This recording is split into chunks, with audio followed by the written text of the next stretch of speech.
Good evening. It is January 12th, 2024, episode 171 of the longest running episodic, whatever the hell this is. And Eric seems to be troubled, Bobby. I'm not sure why. We're going to get into the usual things, but let me read a couple of comments here. Let's get caught up, and then we'll get into it. I do have to mention the intro. I did like the new intro. Yeah, I decided to spice it up. I felt like we needed something new for 2024. It was 2024, sure. Yeah, it was time to switch it up a little bit. So first, Eric originally made his pronouncement. I'd like to make my first public notification here in the chat. Due to unforeseen abuse, I am sure to be subject to. I can't imagine what he's talking about. I'm announcing my retirement from the show and moving to Finland. That would require him to escape his room, which he has no escape. Hockey Cardboard was ready to get rid of him. So unfortunately, Eric cannot escape the room. That's a bit of a problem. Non-Sports Showcase here comments. Moving to Finland. Eric must be a Tuukka Rask superfan, no doubt. And purchase his childhood home to house the Rask collection. That's probably very true. Eric, that makes you want to be a Finnish. Too bad. No escaping the BAC and no escaping that room, apparently. And Kathy here weighs in. Oh, honey, what makes you think these nice people are going to give you a hard time? No, don't be silly. I think that's a fact. And the thing that troubles me, Bobby, and this is what is that Eric thinks so little of us that he thinks for some bizarre reason, and I can't even imagine that there would be something. I don't know if anything has happened this week. I'm not sure if anything has occurred. But Eric, like, what possibly could you be troubling you that would cause you this much consternation before the show even starts? Explain yourself. I don't want to. So the question was, do you vote to bring him back if you were able to get that condition or no? I'd like to see him come back. I mean, only because who are you going to replace him with? Who's better? Find me a better coach that is obtainable, that the Patriots are going to get, that's going to turn everything around next year. A few moments later. New England goes in-house and tabs linebackers coach Gerard Mayo as the franchise's 15th head coach. Gerard Mayo. Mayo.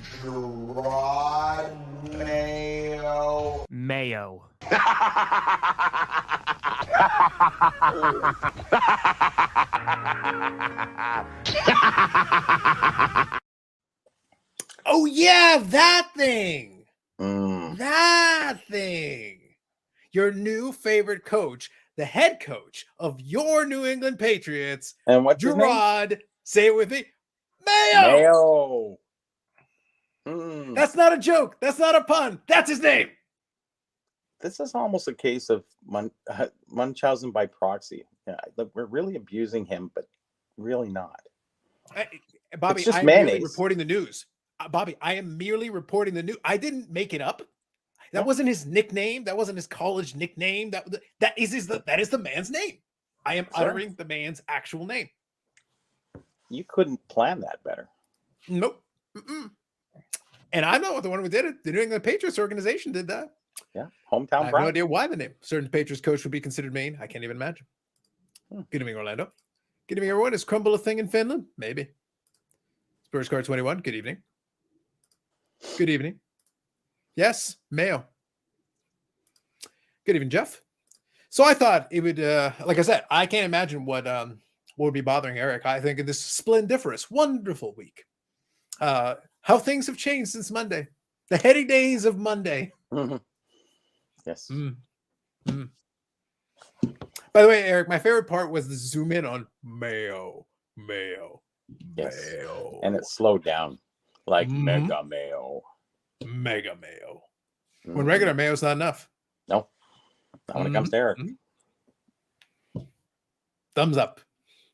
Also, as usual, Eric will be paying for the thumbs up. So I just want to let you know, if you want to support him in his future support of Mayo, Eric is pro Mayo. This has very much become a pro Mayo podcast. If nothing else, than for this segment alone. I believe it's true. We have never been more pro Mayo than we are right now. I believe it's testifying court. Also, I want to give you credit, Bobby. I did appreciate that when you reached out to get the link, you did invoke the Sword of Damocles, which I, of course, appreciate. Invoking the Sword of Damocles is near and dear to my heart. Well, I actually did that in my last write-up. I actually referred to the Sword of Damocles. Will it come down heavy or hard on Jeff Wilson and market movers? And anyways, it was really a nice shout out there to you. Classic. I know Eric read that. Yep. Good evening, Justin. And he knew. Oh, he knew. Yeah, I will showcase. I have a Jordan RPA. I have obtained it. It is at Ship My Cards, but it'll be in the next Ship My Cards mail day. But I have purchased a few Jordan Love cards that will be there when the time is right. May oh my, how things have changed this week. Facts. Like I said, my favorite part about this whole thing is that on Monday, that beginning part of that clip was Eric on Monday. Tuesday, Monday. really, but we saw it Tuesday. But we recorded it on Monday. The words were uttered on Monday, and they made air on Tuesday. Yes. And then here we are on Friday, and here we are. We're here. Hashtag Team Mayo. Let's go, Eric. Aren't you looking forward to your New England Patriots games in the year 2024 into 2025, where you get to support your head coach, hand chosen by the dark hoodie himself? The new hoodie man in town is Mayo. Put me in, coach. I'm wacko for Flacco. If only that would protect you. If only it would protect you. If we can get a Bruins coach named Mayo, we've got it covered. Yep. Defects of life here. Good evening. Trapped in hell, mans. Yeah. I like it, people. I appreciate it. I appreciate you. I hate this show. I hate the both of you. I hate everybody in the chat. And I hate everybody in the New England Patriots organization. But you love the like button. No, I do not. Everybody does. Love paying for it, though. Nope. Mm-hmm. Yep. Mm-hmm. Mm-hmm. Yep. Sounds about right. I remind everyone, we do charge Eric for every like. Likes help ease or make worse his pain. So whatever your flavor, there is something there for you. We thank you as always for your consideration. No, there's nothing to like. There's nothing to like. Mm-hmm. This pain. That's right. That's what I'm saying. Justin says the garage of novels looks beautiful tonight. There you go. Michael Ham says Eric has to deal with what's called rebuilding. Is not used to it. Don't worry. Mayo will fix everything. Yeah, it's cold. It's snowing out pretty good now. You getting lots over there? My next birthday, I will be 50 years old. I grew up in the 80s and the 90s when the Patriots had a 1-in-15 record. Yeah, they were really bad. Okay. But did you ever think you would live to see the day that you would get to experience the Mayo era? I remember the 1-in-15 years with Tommy Hotson as our quarterback and Dick McPherson as our coach. This thing is not something I haven't seen before. That 1-in-15 record doesn't hold well with those names. So, anyways. Yeah, I was going to say it's no Mayo. No. It really isn't. No, Mm-hmm. no, won't forget that. No. Nope, not at all. We are all here for you to support you in your new era. I refer to him as Gerard or Coach Gerard. Excuse me, his name is Mayo, sir. You refer to him as Mr. Mayo? No. Yeah. With some respect? He signs Mayo. Yeah, with some respect. No. Paul says, did you hate Mayo when he's the defensive player of the year? You should. Looking forward to the Mayo dynasty. Facts. Yes. Facts. That's dynasty to you. It's nasty. In a tub of mayo. You guys aren't going to be happy until I vomit live on air. It's basically, yeah, that's pretty much entertainment value for us. That's going to happen. We won't be happy to vomit. No, it's okay. We can always stop when you take one large tablespoon of mayo and eat it on this show. It will all end there. It's simple. Do it. Yeah. Yeah. Yep. And if you puke, that's I can always mute it. Don't worry. We don't have to hear the sounds. Mike Petty thinks he's thinking very highly of himself. Petty's here. Average live stream. We could have done better, but he's here, so we'll do our best. Yeah. I don't know who Zach Mayo is, but I know who Mr. Mayo is. Mayo Dynasty is the key. That's what's forthcoming.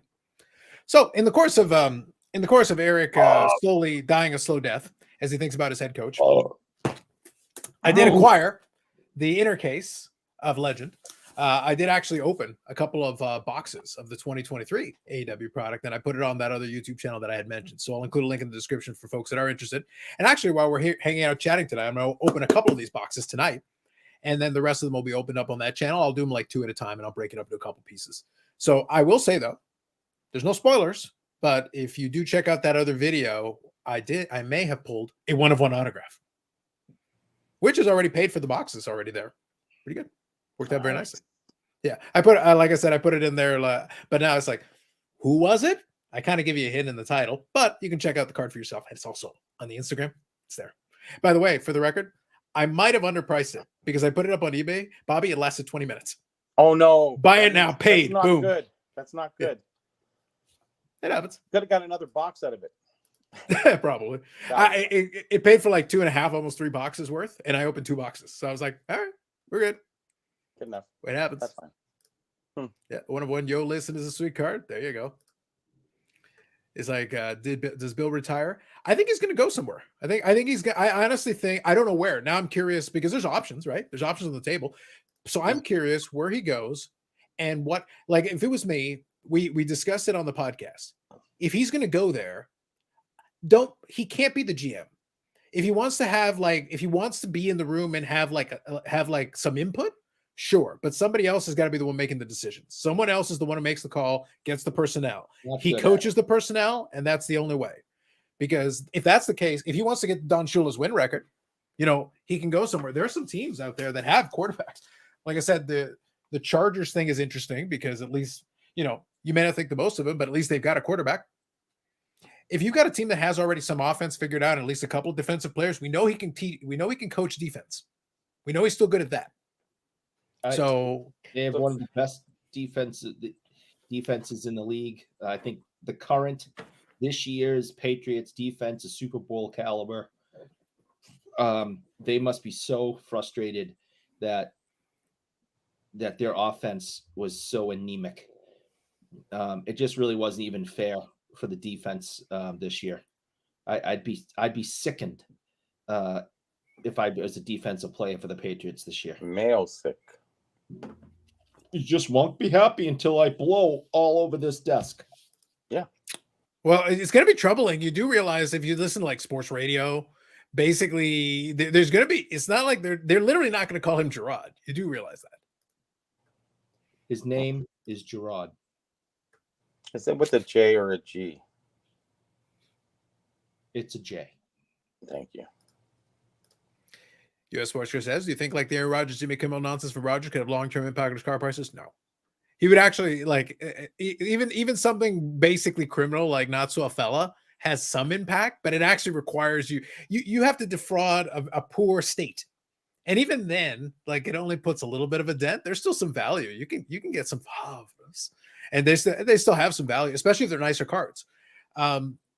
I think what can have a long-term impact on his card prices is not specifically this incident, but if he basically continues to be a pain in the ass in the long run and he's just unlikable and people don't like him, it would actually hurt his demand because they're like, yeah, he's a great player, but you know what? Screw that guy. That could hurt his demand in the long run. Like, let's put it this way. Brett Favre is more than likely a criminal because of the stuff he did. But here's the thing. People still kind of like him. Like, at least he can go out, do an interview, and people are like, you know what? He's the Wrangler guy and whatever. It's like, if he goes to jail, he goes to jail eventually at some point for something. That's fine. But he's way more likable in his douchebaggery than Aaron Rodgers is in his douchebaggery. So it's one of those things where I think that could hurt him more in the long run because if people just don't like the guy, they're not going to buy the cards, right? They're not going to pay top dollar. That will hurt in the long run. So it's not one specific incident. This isn't going to make a difference one way or the other. Some people be like, oh man, I don't like Jimmy Kimmel, so I like that. It's like, but are you going to buy cards? Probably not. In the same way, they're not going to suddenly dump their cards because of it either. But in the long run, if he just keeps opening his trap over and over and over again, for a year after year, especially after he stops playing and he can't accumulate any more stats and he can't do anything, that could actually hurt in the long run if he keeps talking. Yeah, I think long run, if he continues his craziness, kind of, he'll end up being like Kurt Schilling, who just destroyed his own legend, and now everybody hates him. I when it comes to this current issue between him and Kimmel, I don't think this is a big deal at all.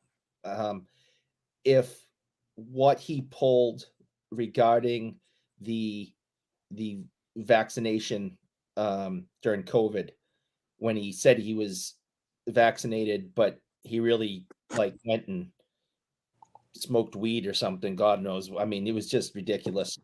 And then they ended up getting suspended from that.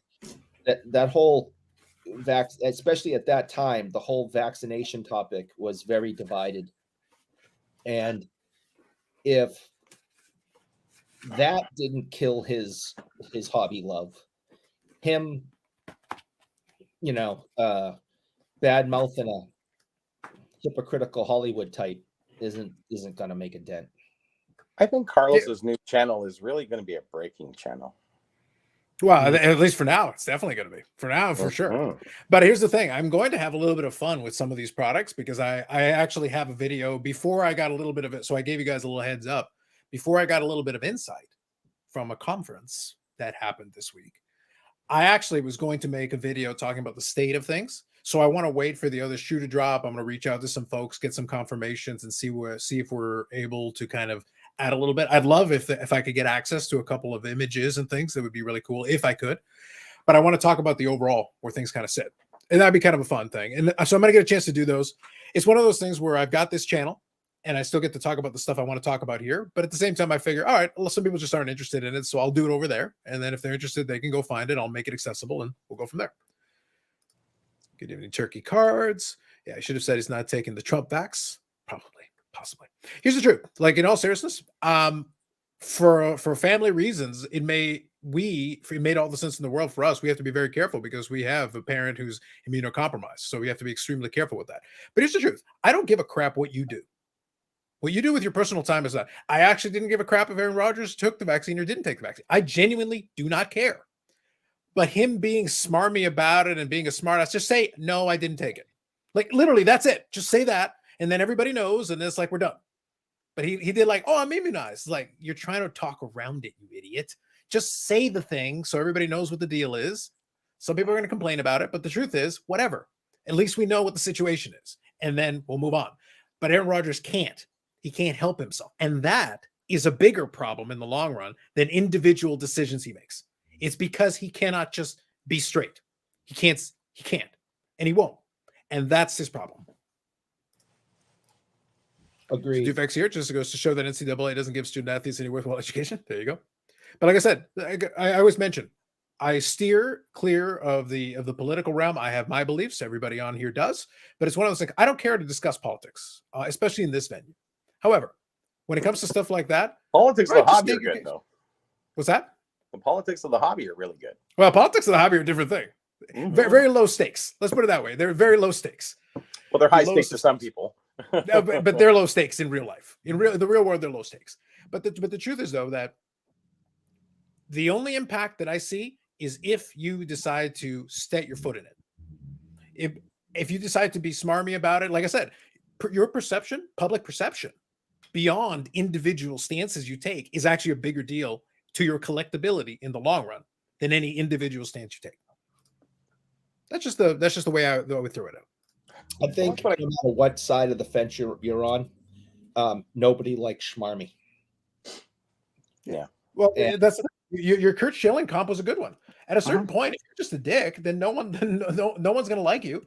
It doesn't, even if they might be inclined to look. I've always been very consistent on this. Somebody could totally agree with me, but if they're an asshole and I don't want to deal with them, I don't want to deal with them. But we agree on this. I don't give a shit.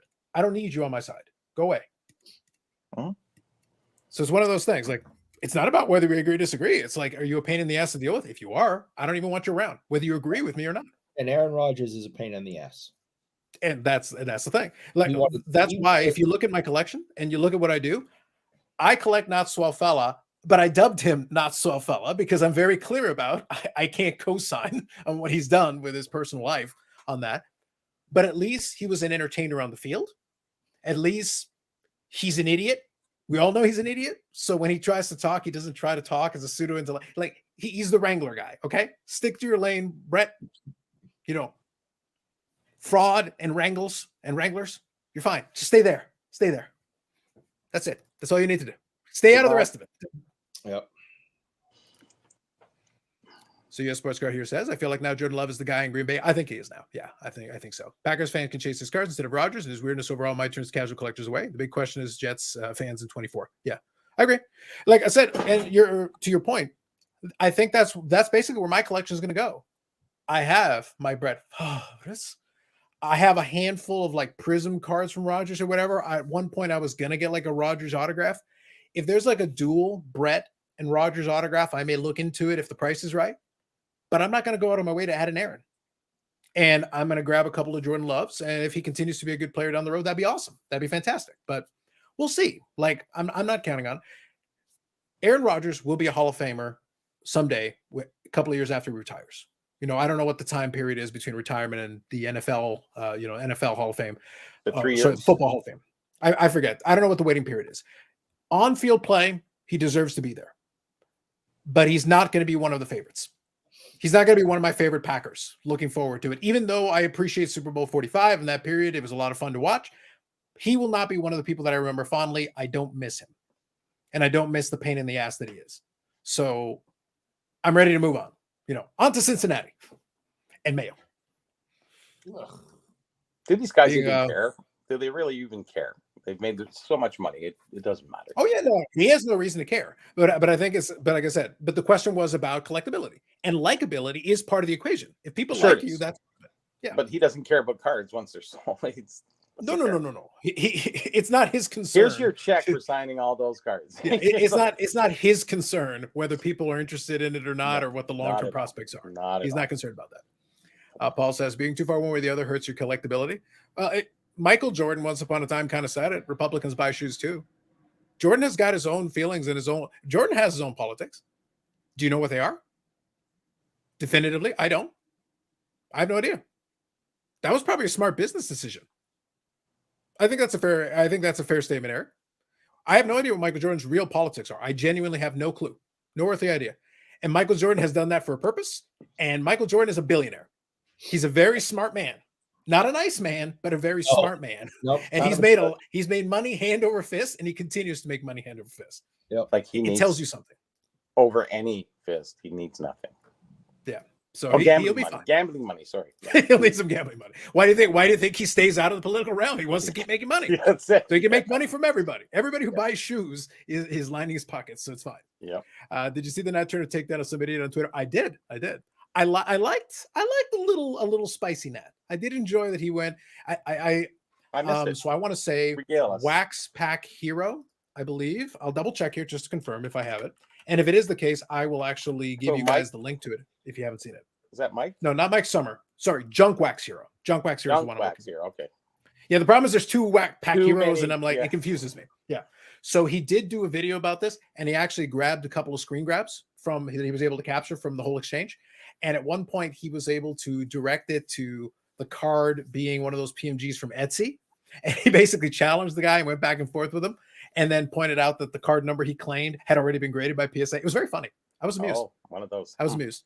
So I found it, and I will link it in the description for folks checking it out on replay. It's from Junk Wax Hero. It's his most recent video. If you want to check out the exchange and the whole thing, he outlines it in a video there. It was fun. I did enjoy it. Okay, so question for Eric. How much money does New England hobby shops transacted in Mac Jones in 22-23? This year, not much. This year, there wasn't a lot of Mac money. The previous year, lots of Mac money. Cards were being sold, at high prices, autographs, signed jerseys, signed footballs, his appearance fees, a lot of Mac stuff. So you have to understand, we learned a lesson in 2000. When Tom Brady was selected by the Patriots, he didn't all of a sudden his rookie year replace Drew Bledsoe and win a Super Bowl. Tom Brady was around on the team for an entire year before that happened.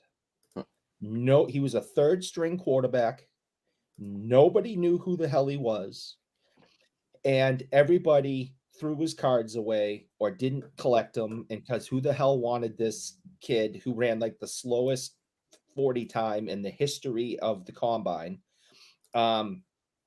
He's a third string quarterback. Who cares? And obviously, the people that did hold on to his stuff or collected his stuff, it worked out well for them. So when Mac got drafted, people went bananas. And they weren't going to make that mistake again. And of course, so far, it hasn't panned out. I happen to think Mac is better than what you saw on the field this year, but only time is going to tell where he ends up and how well he plays. But 2 years ago, especially when he made the Pro Bowl,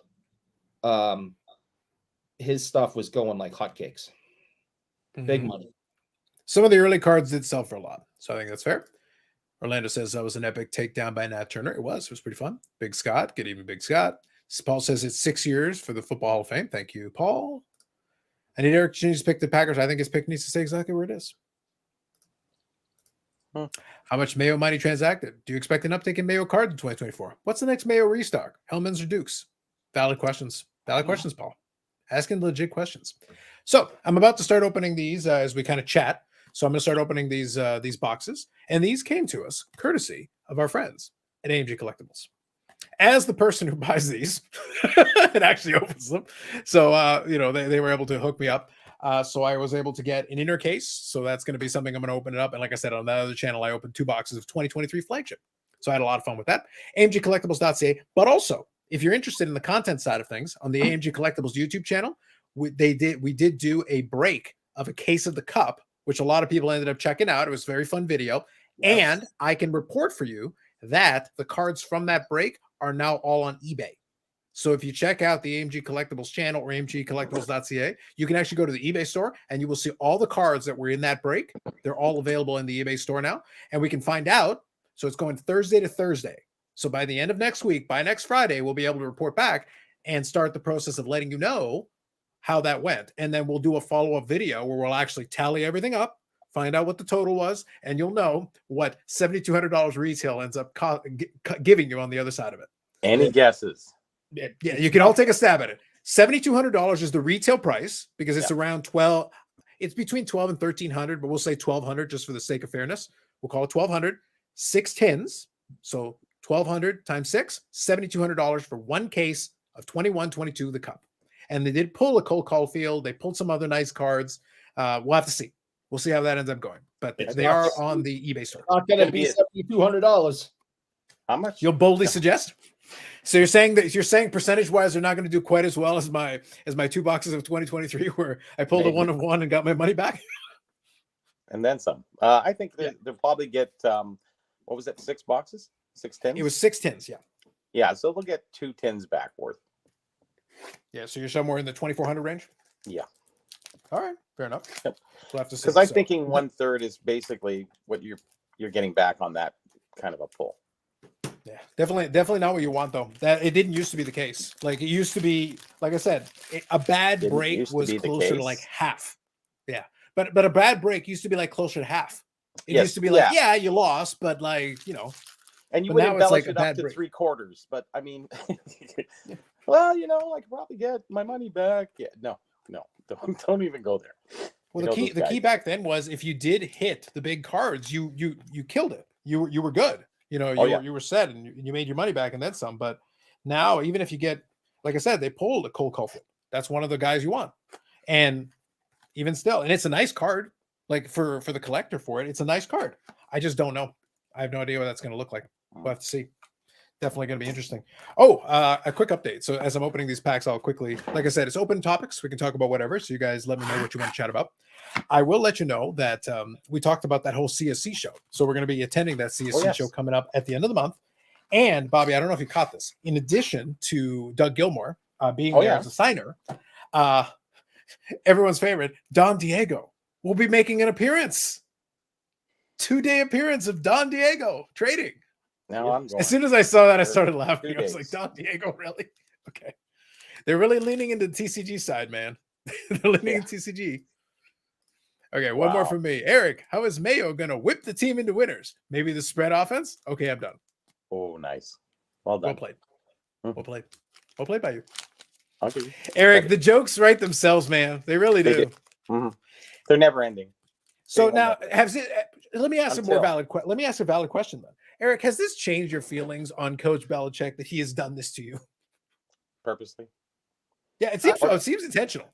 I do Or feel do you think this was Phil getting back at you for all the cards that you messed up in the store? That could be one too. Yeah. he does have that kind of pull. He does. I know. That's what I'm saying. You know. I wouldn't be surprised if he has something to do with this. Does he have the appropriate level of pettiness? Oh Oh God, yes, he does. Then there you go. I think you answered your own God, question. All right. So first pack. So this is the red rainbow, and that is Jade Cargill. So these ones are actually a little bit tougher to come by. And then obviously with all the hype with her going to WWE, that's actually going to be a decent card. She does not eat carbs. Nope, not at all. Hasn't seen one. I think I've consumed more carbs in this beer than she's had in the last year. Yeah. Facts. I would like Eric to know that I got Chipotle mayo, my garlic nuts tonight. Yeah. So what about Chipotle mayo then? He likes lots of pepper, so you got to figure he's got to like something spicy. All right. You know, As I'm like, opening the packs, I'll let you guys know if I pull anything particularly notable. it's like These ones are crushing- basically happening as we're going. It's like So like I crushing said, actually, so aspirins I'm with curious. jam. I'm curious for the chat, by the way, as well. Any thoughts? We did the podcast episode this week. So any thoughts, any predictions for the Super Wildcard weekend? I'm gonna have a lot of fun. I'm gonna be enjoying watching the games, but anybody, I know Scott is gonna be rooting for the Cowboys. I'm curious if there's any rooting interests out there, anybody rooting for any particular teams or have any picks. I did watch the show and I at 40 times speed, so I don't remember anything really. Only 40 times? Well, you know, you Taking go it slow. 1 minute, 5 minute, 10 minute, 12. It's the way it works for me. There you go. It was all football. What am I gonna do? I haven't I followed wouldn't watch football it in at any speed. 20 years.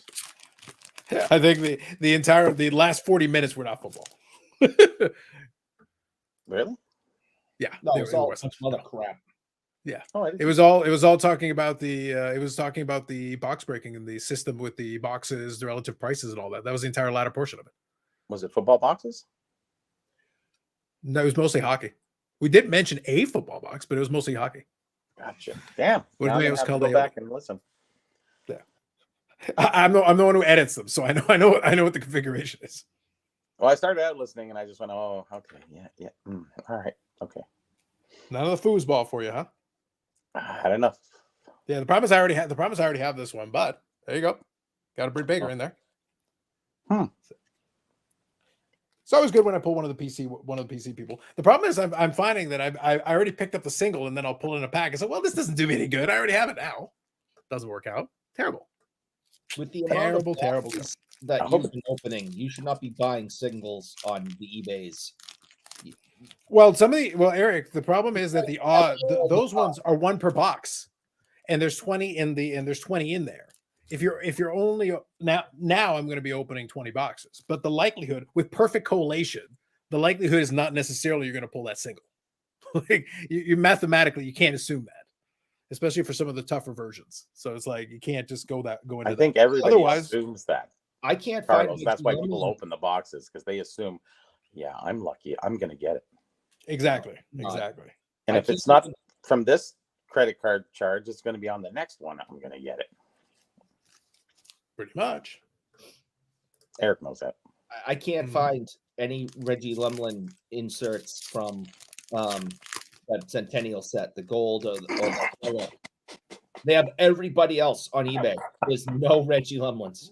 But wait, is he They even didn't in make the him. inserts? Is he in the insert sets? Did you even check the checklist? Yeah, no, he has the gold. He has the Yeah, those the, are parallels. Those aren't inserts, but yes, okay. Call them what you want. I want them, and I cannot find them. That's because only like 5 boxes got broken, and you're one of them. That's it. That's it. Yeah. There's Someone's tons breaking of the good everyone's putting the ones boxes on- away till the next 100 years where it might be worth $55. I'm very, And with I'm inflation, it's very going to be bad. upset. It's going to be crazy. Yeah. very. I don't know what to tell you, man. Not sure. Not much. Actually, a little bit surprised. The chat doesn't have any rooting interest. None. No predictions. No rooting interest. I think they're just sitting there fascinated, staring at Eric. I don't know what to tell you. Maybe. That's what I'm kind of curious about. Yeah. Good evening, Pittsburgh. Good evening. Go stare at someone else. So I'm opening my pack, so I'm good. But I posed the question. I was curious if anybody had any rooting interest or any picks for the wildcard round. I think it's going to be a fun round with a lot of it. So these ones are. So this is one of the color flow. So these ones are the one where they did the gradient, the color gradient, going all the way through. And any ones that have the blue are the numbered. So that's out of 199. That's a good one. There we go. We got box money. You get a couple numbered ones per box. So that's always what you're looking for here. AW metal. So this is AW Allure, Paul. So this is the one if you like this is their answer to Select or Prism. This is if you like your colors, your different variants. Fun cards though, I will say. All right, so here's the number one coming up. This is a good one. Who is it? All right. So this is the logo version. So you got kind of a cracked ice thing, and they stuck the logo in there. Decent looking card. And these ones are numbered to 299. I actually would love to see someone put a set of these together. They actually look pretty nice. What is the odds for a numbered card in there? In a box? I think you get about 2 per box. Give or take. So you've got your 2? Yeah, you got your 2, and sometimes you'll get a third. It just depends. Now you should get one that is either a tougher pull odds-wise or a lower numbered. So there should be one more in theory in here somewhere. I'll double check just to make sure I didn't miss it, but there should be one more that's either a lower number or a tougher odds pull. You had the 199 and the 299 there, right? Yeah, those are the numbered ones, but those don't count. Lower numbers has got to be 100 or under. Oh, that's what constitutes. Oh, those good. Okay, gotcha. So we'll see. Hope the Lions get another shot at Dallas. Okay, fair enough. Can't wait to see the Eagles slowly fall apart. Ooh, Scott going for it. Is there a cream color variation? Almost in the color of Mayo? Ooh, maybe. Huh. Yellow's close enough. So Scott, just out of curiosity, since if you're hanging around, do you want to come on and hop and we'll talk a little football here while we're killing some time? Like I said, I left it open to folks. If I know they're enjoying being mesmerized by Eric's Mayo fixation, but I kind of left it open-ended for open topic. In terms of hobby topics, there isn't that much. I think the only other thing is that LeBron signed with Fanatics, and that he's going to be signing. He's already showing they're already doing the full court press with the promos and stuff, signing with Bronny. So, but I'm not a basketball guy, so it's not a big thing for me. But it is something.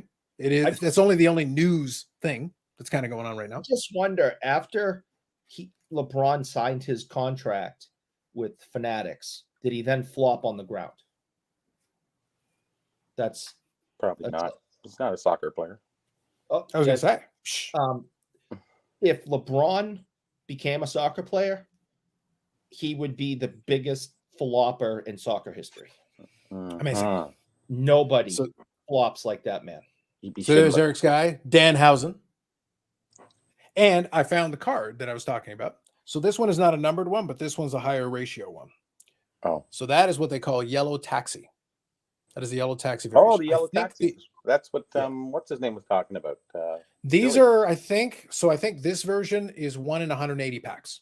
So that's a tougher pull. So that would constitute the tougher pull or lower number. So this is basically what they're talking did mention that the yellow taxis are really rare. Yep. Yeah. So those ones are very tough. So that's a good one. That's a decent pull. So for the first box, nothing too crazy, but not too bad, I will say. Not too bad. Now, what's a box at work? Work is for slacking, Scott. That's what people do at work. They slack. Is that work? Yeah, it says at work. Scott's trying to make the big bucks so that he can go to the National and maybe go to the Expo. Oh, both. Double down. Well, I hope for the fanciness. I hope the show doesn't get snowed out. Yeah. That's the dangerous part about having a show in January, February in Toronto or any place in Canada for that matter. Yep. Well, you can't have it out Western Canada. You'd be screwed. No, you'd be buried. Even if it wasn't snowing, it'd be minus 20. I think it's my friend just said it was minus 20 something. Winnipeg. Oh yeah. Saskatchewan. Sorry. Yeah, if you go out west, it's going to be crazy. I said, how does anybody get any work done? How do you go outside? You have to plug in your car to keep the block warm before you start it up, and then what do you do outside? I wouldn't want to be the guy going outside. Hey, you got to dig that ditch, or you got to do something outside. Wait till it gets warm. Okay, see you in July. Yeah, see you in July. That's basically it. That's right. I can't blame him for that. That's a fact. Let's see here. 9 inches of snow today. Sounds about right. Sounds about right. Prospecting Sam Laporta thoughts? Good luck. any prospecting on current on young players at this point is like my answer would always be the same. Hopefully they turn out. The problem with prospecting a lot of young guys is not even whether they're good or not. It doesn't matter. If it's prospecting current guys, it's that the price point has already started too high on a lot of them. It's only when somebody literally comes out of nowhere and truly out of nowhere that you can kind of take advantage of it and then be like, okay, but how do you know though? How do you ever know? Exactly. So like for example, we talked about Jordan Love earlier tonight. Yeah. Jordan Love started off high because he was drafted by the Packers, and then he was going to sit behind Rodgers for a couple of years. Well, what happens is people get impatient. He's not playing, but he's not playing because that was their plan. They had no intention for him to play. All things being equal, they wanted him to study under the system and do the whole thing. Yep. Well, it has turned out that it seems to have paid some dividends, at least for now. It seems to have, and it may have been to his benefit to have that development time. But in the meantime, during that intermittent period when he's not playing, the world forgets. They move on to other people and move on to other. So all of a sudden, his price crept back down, and there's your opportunity. Yes. Because he was on the bench sitting there and people were waiting, and then he starts playing. He starts off okay, and then he struggles, and then he starts playing better, and then all of a sudden now he's like, oh my god, it's all good. Now we've got the results. We're starting to get some results now, which is great. But there was an opportunity there, a window during that intermittent period where you actually could have bought the dip, the quote unquote dip, because he was out of sight, out of mind. People weren't thinking about him because he wasn't the new hotness, and he was just sitting on the bench and waiting his turn. And then all of a sudden, boom, there you go. Yep. But somebody who's out there right now, that's tough. We'll have to see. Like the Portland Ultras, just wait for 2 to 5 years. Yeah, could very well be. November Expo already got the dates off. Perfect. Good. Yeah, I know. Scott. Good on you. Already got the November Expo dates. Like that never happens usually until July or August. What about Quebec? Yeah, that's a new one. Well, that's true. They do. They are going to have that Montreal Expo, right? They're going to have the Montreal Expo, right? The Quebec Expo or whatever the hell. Now, correct me if I'm wrong. Is that one supposed to replace the Lanty Expo? No. Is that basically the deal? I think he bought it out. Okay. That sounds about right. That makes sense. So going forward, yeah, and they're going with somebody else who's kind of taking over. So yeah, they're really trying to buff it up. I don't know if it's a 3-day show. I don't think it can sustain a 3-day show. I think maybe a 2-day show would be fine. Just for the popular, 3-day show. Well, the expo is really it's a 4-day show, I guess. But the Thursday really doesn't count. So really it's Friday, Saturday, Sunday. Wednesday setup, drop off day, Thursday special access. Friday, Saturday, Sunday is still your main days.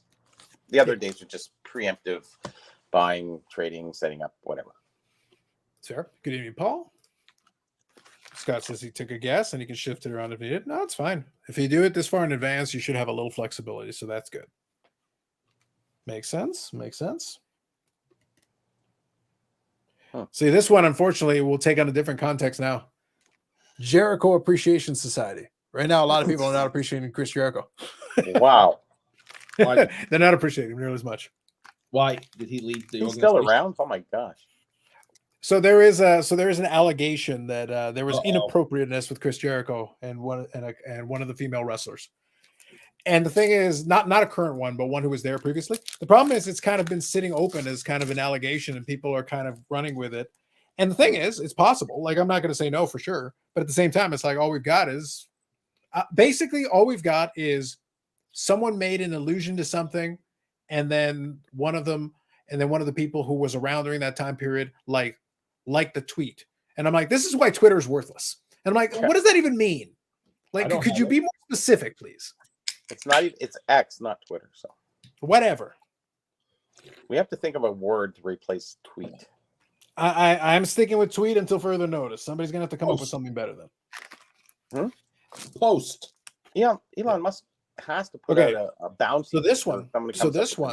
So for 2022. So this is the Julia Hart. It is the green rainbow. Julia Hart is one of the more popular names in this brand and in this one. So this should actually be a pretty good one. So that is numbered to 99. This one. I would Jericho her. Shameful. Just distasteful. Wasn't it? You keep this up. Because we don't even know. 50 feet from Don Diego. You keep this up, and we're going to keep you 50 feet from Don Diego. Oh, no. 50 feet, Bobby. 50 feet. But that's an allegation. So how can you? And that's why we're alleging 50 feet. Yes, alleging 50. Okay, all right. Here we go. Yeah. Everything's. But it's but like I said, here's the thing. Tempest.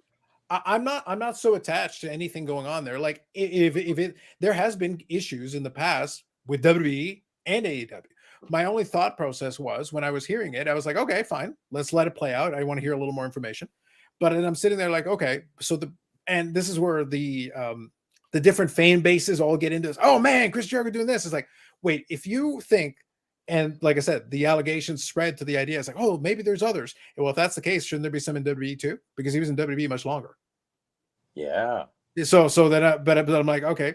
So like I said, I'll let it play out. I'll let it play out. But Chris Jericho's been around a long time. So if he's been doing something inappropriate, we're going to hear about it. I'm just throwing it out there. We will hear about it. It's been around a long time. The odds are, who knows? Yeah. Now here's so speaking of guys that have been on both sides of that fence, got CM Punk.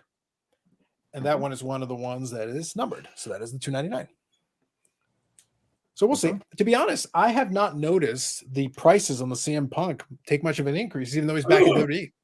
Like people have all these high expectations of him. There should be something for him at the Royal Rumble and whatever, but like I haven't seen it doesn't seem to be going over to the cards yet. Not really. Like I had one of the cards and it sold okay, but I was sitting there like I was kind of expecting more. I was like, all right, where are you all WWE sycophants? Like get your pocketbooks out, you cheap bastards. Let's go. I'm waiting for the new product. I guess so, yeah. Well, the thing is, it's going to take a while because right now the whole license thing with WWE and Panini is still kind of up in the air. So I'm like, I hope you're not just sitting around waiting for that because it might take a while for that to get fully resolved.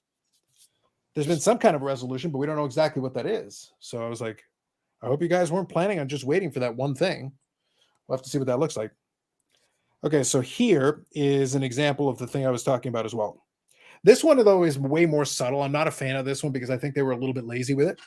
So you see like there's no shine or anything, but there's like almost like a dark gray kind of thing happening. Yeah. This is the steel chair parallel. So this one is actually also high ratio, similar to the taxi thing, but obviously less exciting. And I was like, guys, steel chair, thematically appropriate, but does it look like anything special? Not really. It looks like the taxi under the bridge. Yeah, it looks like a little piece of metal there. It's like a dark gray. Now they do label them on the back, so you can tell. It says steel chair on it, so you know what it is. But if you didn't know what you were looking at, you could quickly gloss over it and not realize that you passed. Yeah, sure. Actually, that is a tougher card. So I don't know. So 2 boxes, 2 high ratio pulls, a couple of decent names, a couple of decent numbered cards. Nothing too exciting, but that's 2 boxes in. So I'll open up the rest on the channel. We'll see how it goes. I just looked because I was curious to see if Chris Jericho's father, former Boston Bruin great Ted Irvin, was still alive, and he is. He's 79 years old. And he wasn't an SP Signature legend? Disgraceful. Oh, no, they probably saved him for the cup. Ooh. With Rob Now Ray. you're talking. Now you're talking. It's exciting. Because when you pay $1,200 for 6 cards, you are like, fingers crossed I get Rob Ray. That's how that was one of my favorites. I wonder if it was the Rob Ray one that I called future SP Signature Legend. I know I called future SP Signature Legend on one of them. I forget who it was. Yeah. It might have been. It was probably him. Maybe it was. But also, it looks like a parallel made by someone who took a steel chair to head. Hey, Billy resembles that remark. By the way, you saw on Instagram, he brought back Spicy Eye. I saw what happened there. Spicy Eye. That's right. He was invoking. I'm glad you enjoyed it. So, in all seriousness, guys, I posed 2 questions. Like Eric, I gotta be honest with you. Other than razzing you about Mayo, the chat's been a little lazy tonight. Like I'm sitting here opening packs, doing my thing, and I'm sitting there like, we don't have any football predictions. Are you all just not football fans, or you're just too lazy to type something out? Also, at the same time, I also asked the question about the cup case. Curious if we had any guesses on how much was going to come back. Nothing. Bobby, they're slacking today, man. I don't know what to tell you. They're slacking.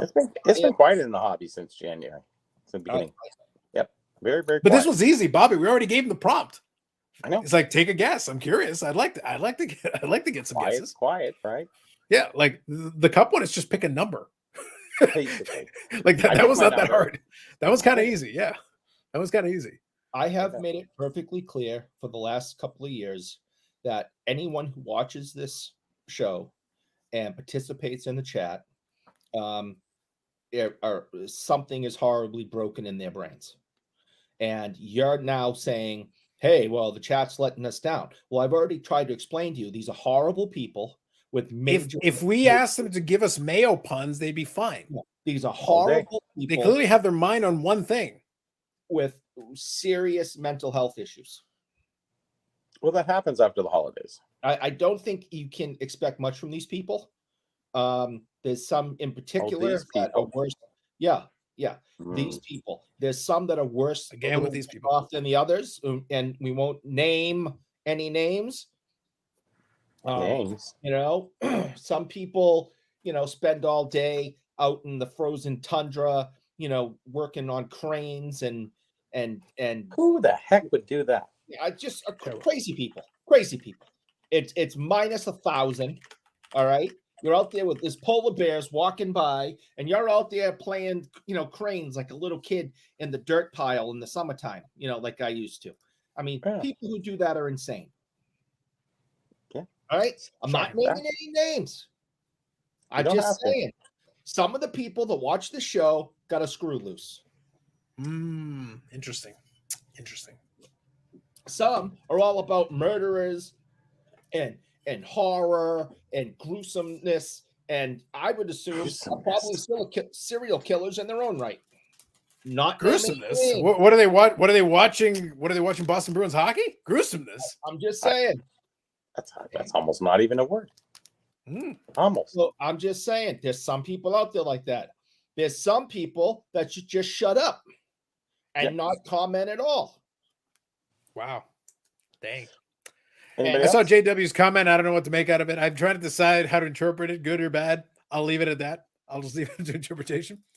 Thend people just send us an order for 24 hours. Facts. Yeah. Is it Eric's time of the month? He's always every day is his time of the month. Mhm. Paul feels attacked. I don't Shout know out to why. Salvo.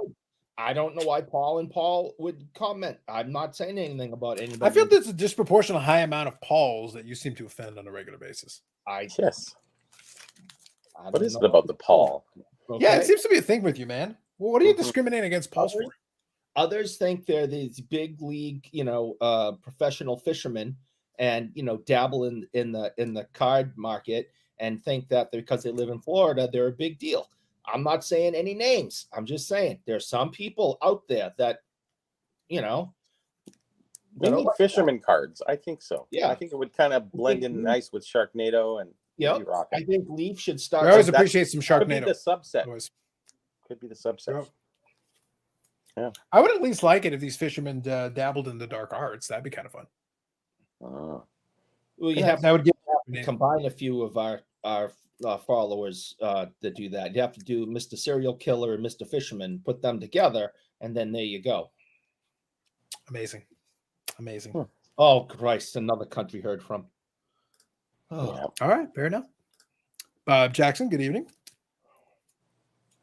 So I got to be honest with you, Bobby. I'm definitely going to open a couple of boxes on the channel, but I'm not satisfied with those first two boxes. And I was also trying to do a little bit of math. I'm like, I don't want to do more than 2 boxes on the channel at a time, and I'm like, I don't want to do 4 episodes for this.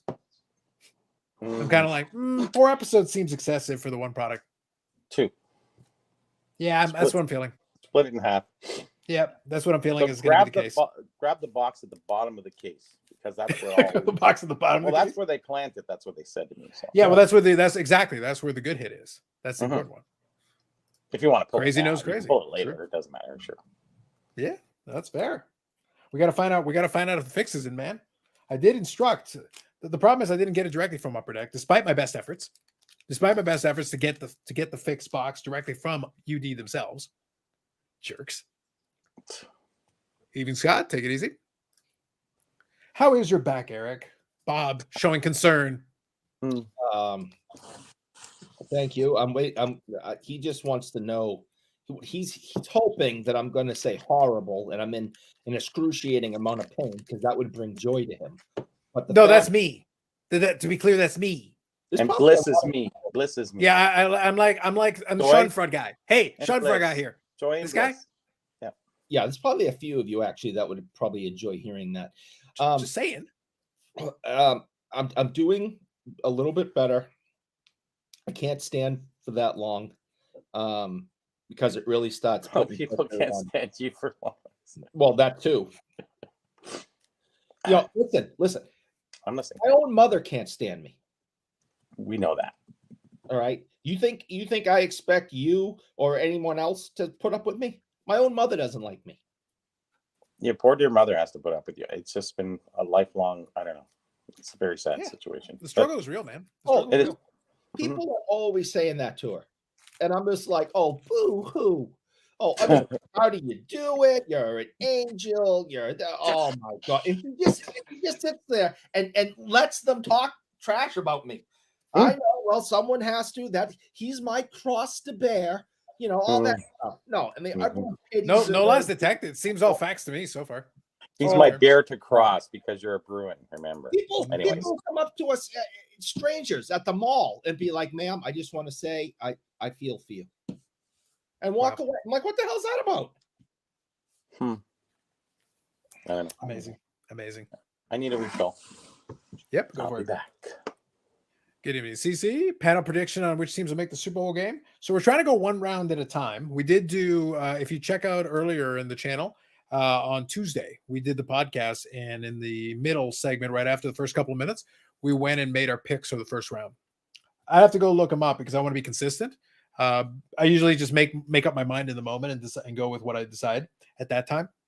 But it should be pretty straightforward if you kind of think to a lot of the other episodes and what we were thinking about some of the teams. Eric went with a few actually flyers, and I think Brandon Bobbles also went with a few kind of against the grain. So we did align on a bunch of them, but there were a few where a few folks went in. I'm going to go back later. I'll jot down all the picks, and then next week, depending on what happens in Super Wildcard Weekend, I'll let everybody know how we did. So mathematically, we cannot get them all wrong because in a few cases we picked on opposite sides. So unless everybody goes to a tie, we have to get at least one right.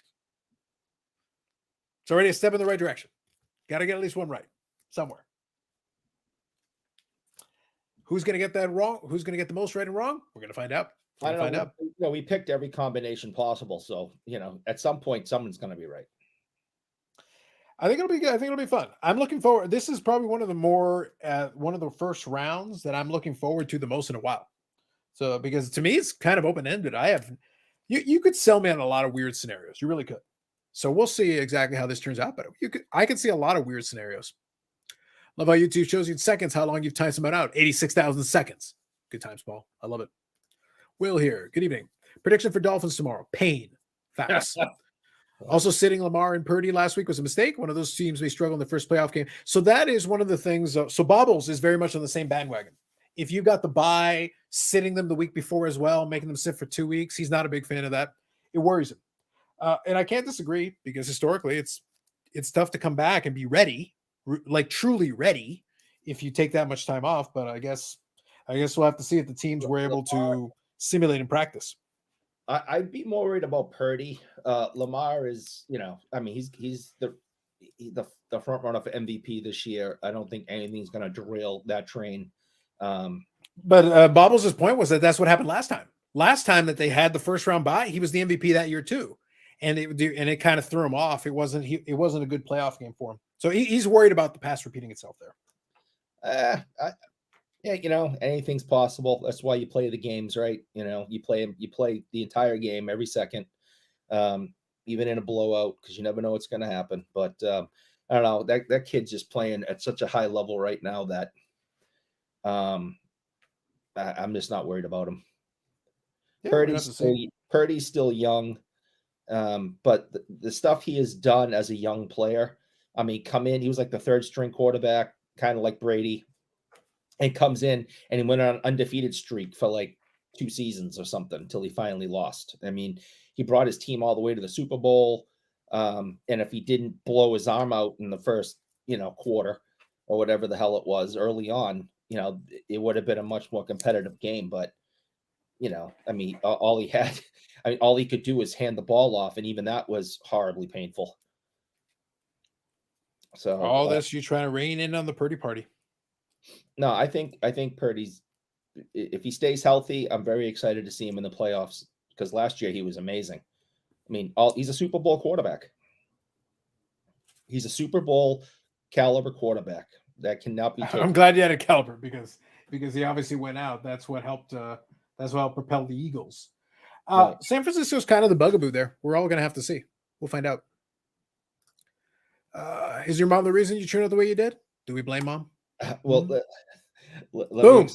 Immediate answer. Listen, there's no doubt. As much as I would love to blame my mother, and let me tell you, there is a lot to blame. I am, without a doubt, my father's son. And I'm proud of that. I'm very proud of my father, who was a great man.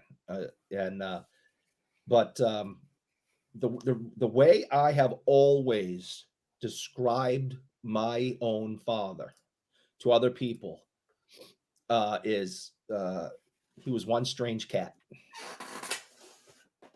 So really, yeah, and I'm shocked. And I am his son. What? Yeah, outrageous. Outrageous question. That's like me saying that Carlos Sr. is a not swell fella. Yeah, people have questioned if I'm my mother's son, but no one has ever questioned the fact that my father is my father. Oh yeah, I see. And that goes again with everyone telling my mother how she's a saint because she had to deal with him and me. So you straight to the front of the line, and you're an angel, and you're gonna get your wing. Oh my God, I've heard it all.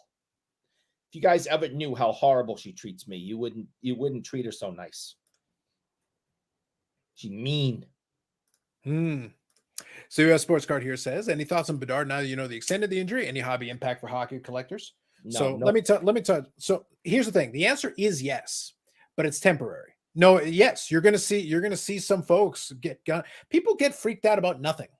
Like, you got to remember, like, people get freaked out about nothing. Now, for some folks, it's going to be full speed ahead, gun ho. Some folks are going to be like, buy the dip. There's going to be some cards that are going to have like a temporary, like, we're talking like single digits, because unless it was a season-ending injury, it's not going to make a big deal. There's always some folks that are going to freak out and panic about nothing, because anything that derails anybody, because some of them were hoping that Bedard would have 150 points and 80 goals in his rookie season. It's like, calm down. He's playing well. He was playing well. And I think what is it like? Is it 3 to 6 weeks or 4 to 6 weeks? I forget. What was it? That was like 6. Yeah, something like that. Yeah. Which so it's going to be a little bit. Now, I don't know if they're being careful with him because he's 18 and he's a young kid, but he didn't break a leg. You don't need your jaw to play hockey. Either you wire it. I think they're just being overly cautious. There's really no reason. You can put. There's plenty of players. I can think of 2 off the top of my head. Pat LaFontaine. I can think of Jeremy Roenick, and I can think of Zdeno Chara, that all played with their jaws wired shut. Yeah, you can wear the full mask. Yeah, you can wear the one that protects the jaw and everything. There's lots of stuff you can do. If you guys remember what Pat LaFontaine was wearing, Google it right now. What Pat LaFontaine looked like when he was playing for the Buffalo Sabres and he broke his jaw, and this contraption that he wore to protect his jaw. I mean, it was crazy looking. I think an important distinction, though, you got to make here, and I'm serious, I think an important distinction you got to make here is that the Blackhawks are not in any danger of doing anything this year. So it's not like, it's one of those things where they're like, nah, heal it up, whatever. Ticket sales, baby. They want the seat. That's how they make their money. They make their money by putting butts in seats. And with him at home, they're no butts in seats. So it is good for business to get him back on the ice. And it's good for the NHL because the Blackhawks are, they're not very good right now. What is going to happen is on their away games now, people aren't going to go and see them. Right? I mean, unless you're in a hockey crazy town where it's a sellout all the time, Toronto, Montreal, Boston, Rangers. All right. But if you go to Arizona, in their 5,000 seat college arena, which is empty, you want the Blackhawks coming in with Bedard to fill it up. So I don't understand unless there's more to it somehow. If he shattered it, I mean, if it's just, a broken jaw, it's horribly painful, and you definitely don't want to get hit again. But you're not the first player in the 100-something years of the league that this has happened to. Rest a week and get back out there with a cage. I don't get it. Now, let me play to the second half of this question. The hobby impact, like I said, it's going to be minor. It's going to be temporary. But also, one other factor we got to bear in: there aren't that many cards from yet. We're still waiting for the bulk of the cards. There's a handful, like here and there. There's the draft card. There is the what was the most recent product? I forget. We had a couple of one where he was in Team Canada uniforms, so there's a couple of those. There's a redemption in artifacts, so there's a little bit there. But it's still very light. Like in terms of sheer number of cards. The good news for them, honestly, is that we don't have like a product with a Bedard base card in it still for a little bit. We will get one, but not yet. We don't have like a full-fledged. Once the flood starts coming in and we really start getting hit with product after product after product where Bedard's in it, then I think it'll be a little bit. We'll actually be able to start building a market, because right now, whatever market Bedard has is like you're limited options. Even if you have unlimited funds, you just want to collect Connor Bedard, you don't have that many choices. You're very limited for choice right now. Yeah, what's with these rookies getting hurt? Like I know Matthews when he came in, he got hurt early too. Crosby, a lot of different people. I think they get targeted because, especially with something. Imagine you've been targeted for 15 years.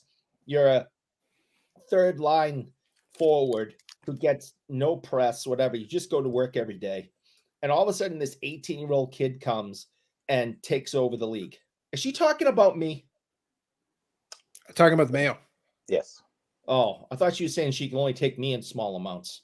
Oh, you use even less. Well, any prospects who come through and play the Syracuse Crunch, I should try to take the kids to see. Got any recommendations? Any prospect that would come through and play? What? I don't know anything about the Syracuse Crunch. I don't even know who the hell that is. They're a hockey team. I think they're a lot of me.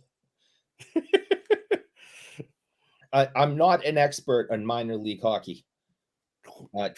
You're a Boston Bruins fan. Yeah. Too easy. Too easy. Way too easy. I just listen. Sum up. I don't think it's going to have any hobby impact at all. People were going bananas for this kid before he put a Blackhawks jersey on and skated his first shift. I don't think him being out 6 weeks with a broken jaw after already having an all-star caliber season and he's probably the season just started. Come on.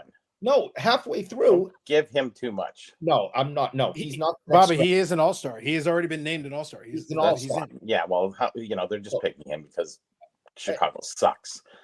So he's also leading their team in points. Yeah, well, that's not hard. Listen, I understand, but he's the best they got. What do you want? He's playing very well. I don't think anyone should be disappointed. He had a lot of hype, and I think he's proven that the hype is too much of a pedestal. No, people have said he's the next Gretzky or something. I'm like, okay, sure. Slow the F down. He's played, we might be saying he was no Ovechkin. Yeah, I mean, let's not put him in the Hall of Fame quite yet. But with the first, he's already on the All-Star. Fuck. But I think it's deserved by the qualifications, Bobby. You need to represent the team. He is an All-Star by definition. And he's also the leading rookie guy. So he has it's not like the All-Star is anything anyways. It's like, you ever see the games? They're stupid. No, they suck. I understand that. My point is he has literally dominated the games that he's played. He's been the best player on the ice. And he's 18. He's got 30 games under his belt. He's played against guys that are twice his age and have been in the league for a decade, and he makes them look stupid. He deserves to be an all-star. The hype is real. Let's just not put him in the Hall of Fame yet. Mm-hmm. Yeah. And, guys like him can get injured early. People want to take him up. That's the way they do it now, right? They did it like that in the 70s, they took anybody out. But and 80s. Now it's kind of, there's no more Dave Semenko's around and stuff like that. So Gretzky just did an interview and he told a story I've heard before about the first time he played against Gordie Howe. And he was all excited and everything. And Bobby, you've probably heard the story plenty of times. Carlos, maybe you too. I don't know. But so he goes out there and he's first shift and he's just so excited to be out there. And there's Gordie Howe and oh my God. And he goes over and gets near Gordie. Gordie has the puck and he lifts up Gordie's stick, takes the puck and starts heading in the other direction. And all of a sudden he feels this whack right across his thumb and it breaks his thumb. And Gordie leans into him and says, "Kid, don't you ever take the puck away from me again." And he looked at Gordie in the face and went, "Yes, sir." That's how they did it. You didn't make the Stars look stupid. You're a rookie. You're a nobody. We don't care about your hype. You don't go up to Mr. Hockey and make him look stupid. Okay. And that's what he said. He went, "Okay, yes, sir." Yes, sir. Has he got how many goals that year? Well, I think this was with when he was playing for the Racers. WHA? Yeah. Or he might have been Edmonton WH. I forget exactly which, but he was playing. Yeah, the Racers was only briefly. Like he only played a handful of games. He did play most of a season with Edmonton. Yeah, he played most of the season. But he might have played the so Hartford Whalers when Gordie was there, right? So, right. So two things. Whoever the first time was he ever played against Gordie. Yeah. So first thing, I'll answer Hockey's question. What are your thoughts on the Wemby Prism complaints? I send them to Eric. He's the complaint department. People are complaining about the photo and basically Panini half-assing it, which they are. Like they 100% are. But I saw a video actually. I want to say Simon Cards or something. I apologize. This one I don't remember exactly which video it was. But they actually did. They actually went and pulled a couple of other pictures from the same Prisms product, the new one. The Wembayama's in it. And they're using basically all these pictures from a rookie photo shoot. It's Panini being lazy. To be fair, they're being super lazy. They're half-assing it. Well, yeah. But their license is about to be removed, so maybe they just don't give a crap. They're getting the product out, whatever. Like they're just getting the product out, whatever. So I can accept the complaints for a $900 box product. I understand, but my only counter is don't buy it. I agree. Like they're half-assing it, and they're very clearly not trying. Maybe don't patronize it, but to each their own. I can't help you. Best of luck to you. And so the second thing I was going to say. So for this box that I just opened. This one, I wish I had been recording the whole thing as I was opening it because the tail end of it actually went really well. So first was this parallel. So that's the ice cream parallel. Oh, yeah. But that little color around the outside, that is because this one's numbered to 100. Nice. So that's Jade Cargill, who's actually getting all the hype with WWE. Again, we'll see if that translates into card prices. Then this one is Julia Hart, same kind of color scheme. She's also one of the better names on here, also numbered to 100. This is the same box. He's kind of purple. Does she have a mask? Yeah, it's supposed to be. They literally call it pink. It's supposed to be a pink kind of with the lighting, depending on how you play with the light. But here's the thing: is she a luchador? Does she have a mask on? She has a mask on when she has a mask on when she acts as a manager. They did that as part of a photo shoot thing. When she wrestles, she's not wearing the mask. But they use it again. Upper Deck is using one of like 2 photo shoots for everybody, and basically, if they took the picture with it, that's it. That's stupid. Either have the mask on all the time or have the mask off all the time. You don't put a mask on and then take it off and then put it back on again and then take it off. Everyone knows who you are and what's under the mask. That's stupid. No, they did that at Mission Impossible. It was great for that. Yeah, you never knew who was there. So those were in consecutive packs. Oh, but the last one is this one. So this is Hikaru Shida, who is a former women's champion, I think 3 times now. And this pattern here, that's the 1 of 1. Oh, gold. So it's this is the Golden Treasures 1 of 1 from Allure. Hey, your second 1 of 1 of all time. Good. Holy jumping Jesus. Third. If you go to the other YouTube channel, you'll see my second. This is my third. And look at in the time and second in this product. In the time span you've opened those, Carlos, is very tight. Oh yeah. Rigged. Yeah, I think so. See what happens when you become a breaker? It all comes together. That's what it's all about. You got the case. Did you grab that from the bottom of the box? Not yet. I haven't got that one yet. Backyard Carlos. Yes. Now here's my problem. So Bobby, this is my problem. I actually like Hikaru. So I collect the dentist. The dentist is the one that I collect out of the characters here. I do like this one, and it's really cool. Like this is actually a really cool 1 of 1. I like it. But on the other hand, it's like this will probably pay a good shot. This will probably pay for the case. So it's like It would. Oh, it would. Well, I'll be honest. More boxes to open. So I do. So I gotta see what else I can pull. But I gotta be honest. 1 of 1. Whoa. I kind of want to keep it. I kind of like this one. I kind of want to keep it. Yeah, that's a future. That's gold for the grandkids. I kind of want to keep it. But if you could hit another 1 of 1, that would be phenomenal. It would. Because that's not a case hit. A 1 of 1 is not a case hit. It's probably a 2 or 3 case hit. It's a little tough. It's supposed to be a little tougher than that. Yeah. Now I will say, by the way, these 2 out of the 100s, these are 2 really good names to get out of the 100s. Like this is actually quite good, especially out of the same box. That's actually really good. So this box was actually very impressive. That was a crazy box. That was a very good one. Very good one. Paid for the other 2 boxes plus the rest of the case. Yeah. So what do you think that card 1 of 1 is worth? See, the problem is it's become very tough because I've actually been watching them get completed. I've actually been trying. It's like Will Greer. Yeah, exactly. We need to promote it more. We need to convince everybody that the link is Sharknado. If they understand that the link is Sharknado, it all comes together. You have a show. Use it. That's what I'm saying. Yeah, that's what I'm saying. All right, hold on. I'm actually gonna grab the last couple here and we'll look at it real quick here together. Okay. And it's all over the place, and that's kind of the problem right now. Well, so I can show you here. So I'm pulling up from Terry Peak. So these are completed auctions that have been paid. So that's an important distinction. So that's the best way to look at it. All right, so I've got it sorted by most recent, so I'll make them a little bigger. All right, this first one was actually the one that I pulled the first time around. This is the one. I sold it for $170 in auction, and that was December 27th. Mm-hmm. So now what I'm looking for here is I need a name that's close. I need something that's equivalent or something that's in the range. Yeah. So a lot of these characters are not there yet. Now this one here, Anna J, is very popular. This one's the autograph version, $1,125. I don't think it's going to get that much. I don't think so. No. That's very strong. I don't think so. Jungle Boy Jack Perry, $800 fixed price. That'd be on the higher end of it, but it is the same type, and this one has the autograph on it. So I'm looking for something that's not autographed. See, Emi Sakura is not nearly as good a name, but $126.50. So Thunder Rosa. This one, MJF, is probably the most popular character that you could get. That'd be the best one. And that one went for $3,500. Wow. So that's like the tip. That's like the super high end. Yeah. So I would expect south of 1,000 and 3,000. I think it's probably south of the Anna J. The Anna J 1125, I think, would be high end for that.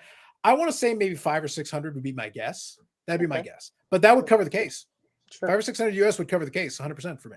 And then the rest is gravy. Yeah, that's basically that's where like I got to see what's in the rest like to make up my mind, because it's like that pretty much covers it. That wipes the whole thing. You might cover the case and still be able to keep that. Mm-hmm. It's possible. We'll have to see. That's a great move because you pay for everything and you get a free card. That's the goal, Bobby. That's the goal. So going forward, what would that card would that card go up in price or maintain its value at this point, you think? If Tony Khan doesn't smarten up, the whole brand will tank in time, because he's done a lot of damage to it. Okay. But that won't be good so that'll be a discussion point on the other channel. That won't be good for professional wrestling though, because WWE is lazy as it is. They're doing well because the audience is conditioned to just like everything they're doing. They're producing a lot of mediocre product. And the audience is like, because they're willing to take the spectacle, as long as they produce the spectacle, the audience will go for it. But if they have nobody to push them, then they're not going anywhere. Then they'll get lazy again, and the product will suffer. And the ratings, which have bumped back up, are still 70% down from the real apex. They'll be like, oh, the ratings are up. Yeah, compared to last year, compared to when you guys were actually running on all cylinders, they're down 70%. That's the real number. But okay, you're up. Your ratings are up. Go with that. So let's see here. I could say ban Will. I could do that. I like that Will tries to be cute. He's very concerned about pronunciations and everything. This is a man who literally takes screenshots with a potato, and he basically understands technology. I assume one of his grandkids is actually teaching him how to type right now. Maybe. Yeah. He's trying to use a rotary phone, and it's a little confusing for him. It is. Are you going to send this card for grading? No, it wouldn't be worth it. It would be a waste of time. So the case, if you're paying retail for the case right now is going for about 125 to 130 Canadian. So you're probably sitting at like 75, 80 bucks US is what I think the going rate is right now. So I'd say call it about $800 US a case. Call it that. So sorry, inner case, because an inner case is 10 boxes and you get 2 inner cases in a full case of 20 boxes. So an inner case, call it 800 bucks US. That would be the number that I would go with. Facts, Tom. Facts. Don't forget to put in the hashtag. To back up, they asked about was it hockey that just asked that about grade, if you're going to grade. That reminded me, if we have time. Oh, you're undying love of grading? Yeah, and those pictures I sent you guys. Oh, okay. So yeah. Here's the question. Now this is really pertinent to your poll. Now you can't find any card that matches that. What happens? So you're opening early product and it's just come out or what have you. Yeah. Is it in your best interest to send it in right away before there's a price that can be so paying the different uptick of whatever it is that it might be in another few months from now? So for some cards, the answer would be yes, but since it's a 1 of 1, you won't get another one. No. So like I'm not fighting with anybody. No, but there's no price. I'm saying. No, I agree. But right now the issue is so what I showed, that page I showed you is all the golden treasures 1 of 1s that have sold on eBay since the middle of November. That was it. It wasn't a lot of them. So there's actually more out there. Now, here's the real danger. The real danger is that Allure came out. Allure actually I think is quite nice. 2023 flagship came out. Which I think is okay. I think it's a decent product. I opened up a couple of boxes for it for the channel and everything. So I think it was a fun product. I like Allure better. To be honest, I actually really like Allure. I think it's a nice product. But what the real danger is EPAC. That's the real danger. Oh, shoot, yeah. Yeah, EPAC is the one. Because I expect some really nice cards to come out of EPAC. Now, the problem is we don't know when EPAC is going to be because first, Metal has to come out. So Metal is going to come out, and that's going to hurt the PMGs. That's the first one that's going to take the first shot. The first shot is going to be the PMGs that are going to take a hit from additional ones flooding the market. That's number one. Then Allure will be after that, however long after that is. And then 23 flagship will come after that. And here's the thing. They've already announced 2024 flagship. They've already announced it. We're supposed to get the next Metal in February, allegedly, if that comes to pass. And possibly another brand that I discussed with you guys before I hit the Yes. So that's possibly another brand that could be within this calendar year. So you need to sell those cards quick, keep that one, and walk away. Well, that's the thing. So what's going to happen is as I go through, I think that's why I gave the example where I opened those boxes earlier today, finished recording the video, edited the video. I had it up on eBay. It sold within 20 minutes of me listing it, and it covered those boxes and then some. So it already started eating into the case. So actually a little bit of the case has already been subsidized, which is great. So for me, it was like, well, could I have done a little more? Probably, clearly, because obviously it sold in 20 minutes. But at the same time, it's like, well, right now the goal is get the sales done, get the deals completed, get the cards sold, and then I offset everything, and whatever I want to keep, I keep. And then we go from there. It's actually a smart thing to do. A lot of people like to put things out on a, super pedestal, and it doesn't do them any good because really when somebody looks at something and they go, oh, that's a nice 1 of 1. Okay, how much is it? Oh, shoot. Okay, that's a little bit high. I'm going to wait. Everybody passes. A few months go by. They no longer think about it. It's kind of gone. It's a wash. I think the guy wants like $700 and it's really probably only a $400 or $500 card or $300 card, whatever it is. So you lose those potential people because they don't really want to come back to that and revisit it. And because your prices were too high. So you're happy, yours went in 20 minutes. It's sort of like, oh, great, it sold. Oh, shoot, only 20 minutes. So you're all thinking that it's like, oh, it's a great sale, but I guess I could have got more. But maybe you couldn't have. Maybe if you would have jacked it up, it was just maybe the right price for the right guy. Yeah. Those are the things you just never know. But it's smart to sell and be done and move on rather than be greedy and sit there forever and wait for your money. Well, that was the thing, is that I told is that I was mentioning to a couple of, it was the same thing that happened when I pulled the first one of one. I was saying to folks, is like, a lot of folks would be very sentimental about it. It's like, oh, I don't know if I can sell my first one of one. I had the thing up on eBay in no time. It's like, I am actually I'm collecting the Dennis cards, the Dennis PC, right? But by being disciplined, and it's like, it's not the Dennis PC card. It doesn't belong in that PC.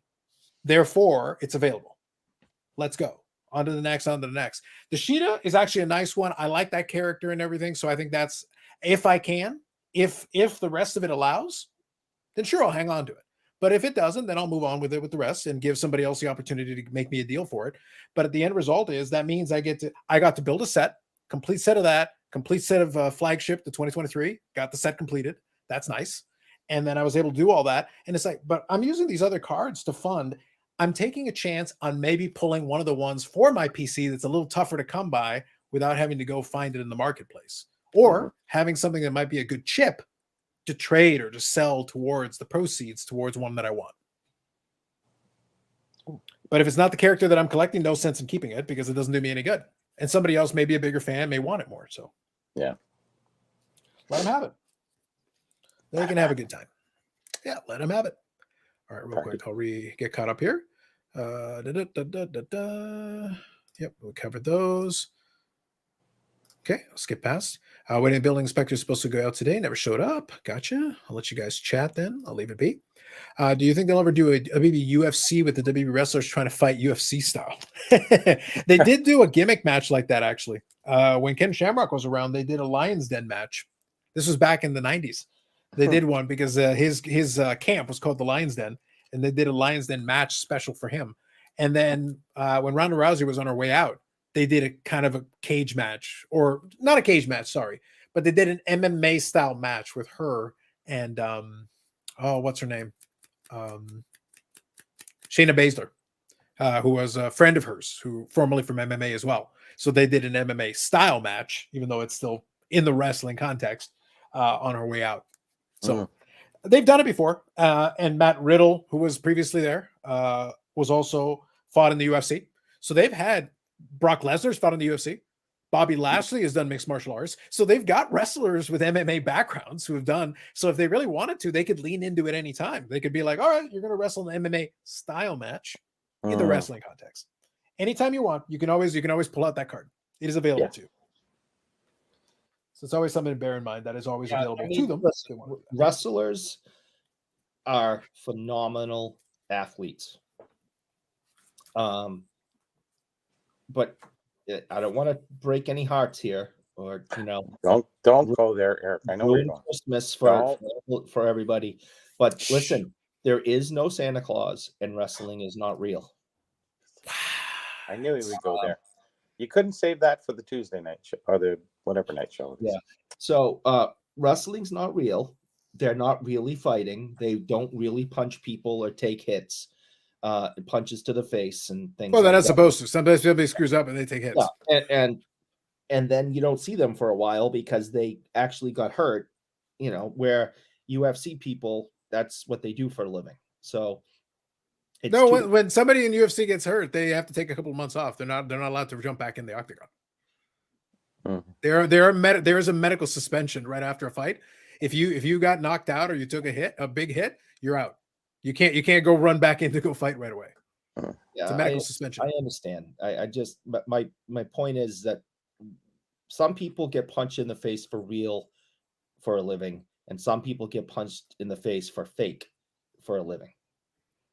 And if you start asking the people who do it for fake to do it for real, they're not going to be as successful. Maybe. Remember what Mike Tyson said. And what did he say? After I'm about to rape you, he said, everyone thinks they're tough until they get punched in the face. Everyone has a plan until they get punched in the face. Yeah, well, that's it. Yeah. Say 6 of one, half dozen of the other. The punch in the face is still there. Everything changes. Everything changes when you get punched in the face. Yeah. So Bob Jackson and also Paul, you should actually, you'd enjoy it. You should go find the Dark Side of the Ring on Brawl for All. I've watched it. Yeah, the Brawl for All is when they made the critical mistake of actually being like, "Hey guys, just hit each other." Yeah. And then the guys that were supposed to win, they're like, you do realize if you allow them to actually hit each other, then whoever's actually decent at it will probably have the advantage and actually be able to knock people out. That's what happens. And the whole thing, not who you want, it's whoever can do it. Talk to Death. Steve Williams was supposed to win the whole thing, because they figured he was the toughest guy there was, and then this not as famous wrestler ended up beating. It was Bart Gunn. It was Bart Gunn. Yeah, Bart Gunn was the one who went and won the Brawl for All, and then had to face Butterbean, who can punch like Butterbean is not a great boxer, but he's a great puncher. He's a great puncher. He will punch through the door of a car. I mean, you don't want to get hit by that man. Yeah. No. Butterbean has not a lot of skill, but he can throw a punch. The guy can throw a punch and a heavy punch. So it'll if it lands, it hurts whatever it hits. Yeah. That's basically the deal with Butterbean. Mm-hmm. No, you don't want. He's funny. He was probably one of my favorite guys to watch. He's entertaining. The dude understood his role is that he goes, I am an entertainer, but his entertainment is going in there and throwing fists at somebody, and that's the entertainment. But he wasn't a sophisticated pugilist. That was not his style. No, he was looking for the one-time knockouts. Yeah. With the amount of body weight he could throw into it, the man could throw plenty of mass behind a punch. How much was he? 400? It got to be somewhere up there.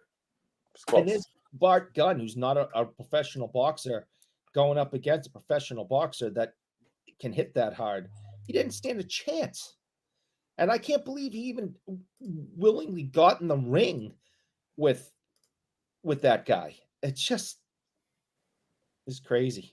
It ruins. He was told. I think you got to go watch the Dark Side of the Ring again. He was told to do. He told he had to do it. Yeah, it was like that's Vince McMahon kind of being like, you're doing it. Yeah, well, I would have been like, and it was actually meant as a punishment. It was be like, you won this when we didn't want you to win it, really. And it's like, okay, so your reward is you get Butterbean. Yeah, and he goes, kill him. Which guy behind the Cornette absolutely hates him and wants to kill him? Vince Russo. Vince Russo, right? It was his idea. Yeah, probably one of the Vince Russo's idea. It was a pretty garbage idea. It destroyed Steve Williams' career. Like you couldn't promote him as the toughest guy in the world who just got knocked out like badly. Yeah. He didn't just get knocked out, like he got knocked out badly. Well, the problem is two things can be true at the same time. I think that's where a lot of people struggle is the guy, Steve Williams was a tough guy. He had competed in tough man type competitions. However, guess what? If you got a guy who's got decent amount of mass, that's the reason why in the heavyweight division, the guys don't really sit there like the flyweights and throw haymakers at each other left, because almost any good heavyweight can knock out almost any good heavyweight just by throwing enough mass behind the punch if they connect solid. It doesn't matter how tough you are. And there's a very large man throwing a heavy punch with a lot of weight behind it. If they know how to throw the punch at all, it's a knockout shot, which is why like these guys are not throwing volume punches. You go look at the flyweights and they're flinging their arms at each other, hitting each other with 500 punches around. It's stupid. It's amazing to watch the flyweights. They're actually more fun. Oh, God. I agree with this. I agree with this statement. But imagine if one of the heavyweights tried to fight that style. They'd be dead inside of a week. Well, they'd have the lactic acid would build up so fast it would just knock them out. And also, they couldn't absorb a single one of those punches from an equivalent guy in that division. They're all too big. There's way too much weight behind those punches. They can't do it. It's not possible. These guys are doing rabbit punches for 17 rounds. It's like crazy. They can't get up from that. There's too much weight behind those punches. There's no way. No way. I used to watch Mexican flyweight box when I was a kid with my dad, and gruesome. And these guys just didn't stop, and they'd stand there in the middle of the ring and just their fists would be flying like faster than your eyes could comprehend. And their faces would just be blood. Kind of like a Sugar Ray Leonard. He was very much like that. He was a very fast puncher, very consistent, constant. He was good. Okay, very so hard to compete I'm with. from Massachusetts. This with same as Marvin Hagler, and we don't talk about Sugar Ray because he stole that fight. We is you. So Me is me. so Sugar Ray Leonard was we don't talk about Sugar Ray was a super boxer, man. here in Massachusetts because everybody knows Hagler won that fight. All right, we'll come back to this debate in a second. I'm going to get caught up here. Let me finish reading. Carlos doesn't want to watch the Iram Claw.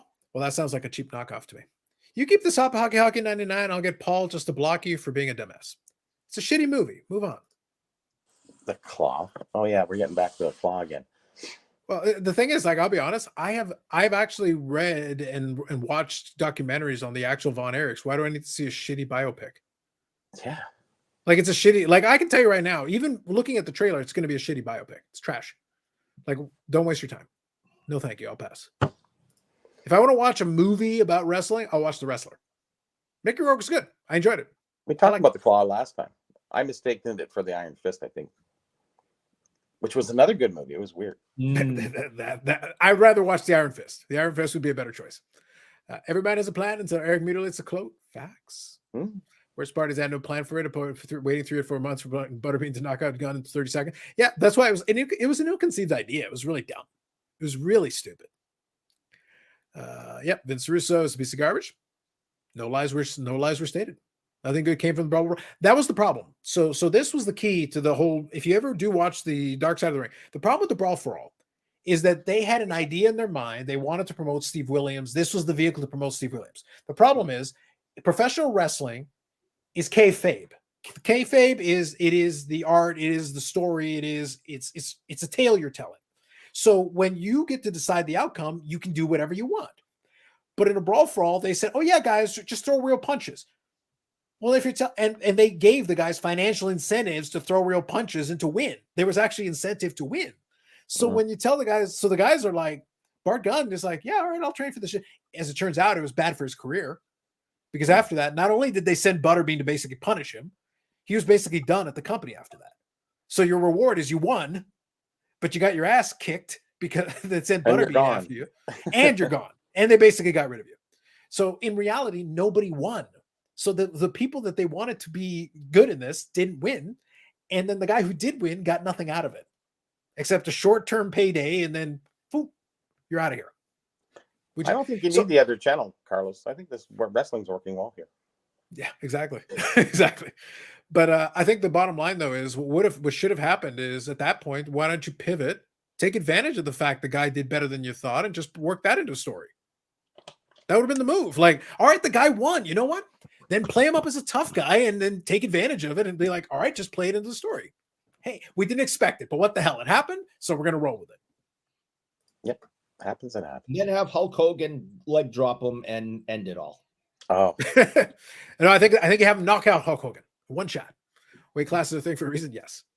Eric's thoughts on wrestling being fake? What? Makes me want to have more conversation on the fake side of the hobby marketplace. Boston Bruin sales? Booby or fake? You know, actually, I watched a video the other day. And it was about this guy going around. He measures. This is a bodybuilding thing, and they're going around this trade show. And the guy goes. He's. I think he's from Australia or something like that. He's a bodybuilder too, kind of guy. But he goes around. He goes up. He goes, "How tall are you? How much do you weigh?" And he brings a scale and a tape measure. And a lot of guys go, "Yeah, I'm 6'8" and I'm 380 pounds." Okay. And they go, Yeah. a lot of guys go.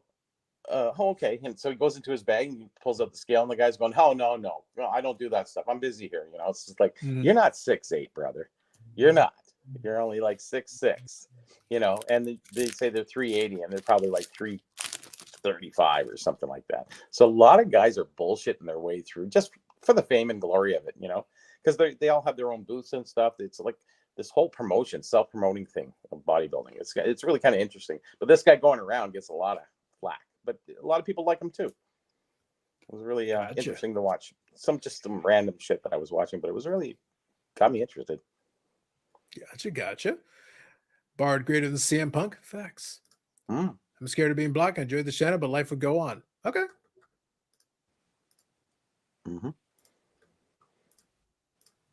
Take the rest of the day off. See ya. That wasn't much of a challenge, but okay. What's funny is I don't enjoy your comments are meh on a good day. Life goes on. Thanks for coming. I'm over there from a fellow New Englander. Hockey 99 is always right on that line where I'm like he's got his own agenda, which is fine. Do that. That's good. But it's like, but I was like, don't challenge me. You're not needed. I'm right with Eric from a fellow New Englander. Don't sleep on Mr. Gerard Mayo. He definitely had the top league early on. But he had the players. He had the players before injury decimated the team. All right, fair enough. Rage. Good evening. Measures hype because they all lie. True. Is Lou Good evening, Stu. Ferrigno still the tallest bodybuilder, Mr. Olympia of all time? I don't think he is anymore. He's actually still working out and still competing. Like, you should see him. He's amazing looking. Like, he looks better than he did back in the day. Just way more ripped and defined. But these guys have regimens that are so, with their steroids and all the stuff that they do, it's down to a science. So yeah, he's going to be in his 70s, I would think, right? Yeah, he's getting up there. He's in his 60s. Because remember, he was really young coming in when Arnold was, and Arnold's in his 70s. 75, is he? Something like that. Yeah, so, he's getting up there too. Yeah, yeah, and he was very young when Lou Ferrigno came in. Mm-hmm. So, anything good, Carlos? Come on. On this one, okay. I haven't seen anything too crazy yet. Nothing too crazy and worth noting. I'm rooting for another 1-of-1. I don't know. We'll see. We'll see what we can do, man. The real punching prospect. I saw that coming a mile away. Hockey 99 has always been challenging the boundary. Because and I'll be completely serious about this. I don't mind people having some enthusiasm for asking questions, but Hockey 99 always came in like with a demanding style of asking questions, and it really irked me early. And I let it go a lot longer than I usually would let it go. Yeah. So like after a while, it's like, all right, you don't run this channel, I do. And if someone tries to join with the name 99 Hockey, we know. Yeah, it's like if you want to participate. Like a lot of folks participate, and there's plenty of openings to be like, no, interact, like contribute. You don't want to participate. You don't get a choice. You're on the show. You have to. Yeah, literally, your contract is lifetime and like 50 years plus in perpetuity. 50. You said it. That's right. I challenge you to give away that 1-of-1. Challenge denied. Chiming in the movie chatter. If you like the Hunger Games franchise, the new Hunger Games movie was a nice watch. All right. Good to know. Hunger Game movie? Apparently there's a new one. I don't know. Is there a new one? Tabs. Really? My problem is that I used to watch a lot more.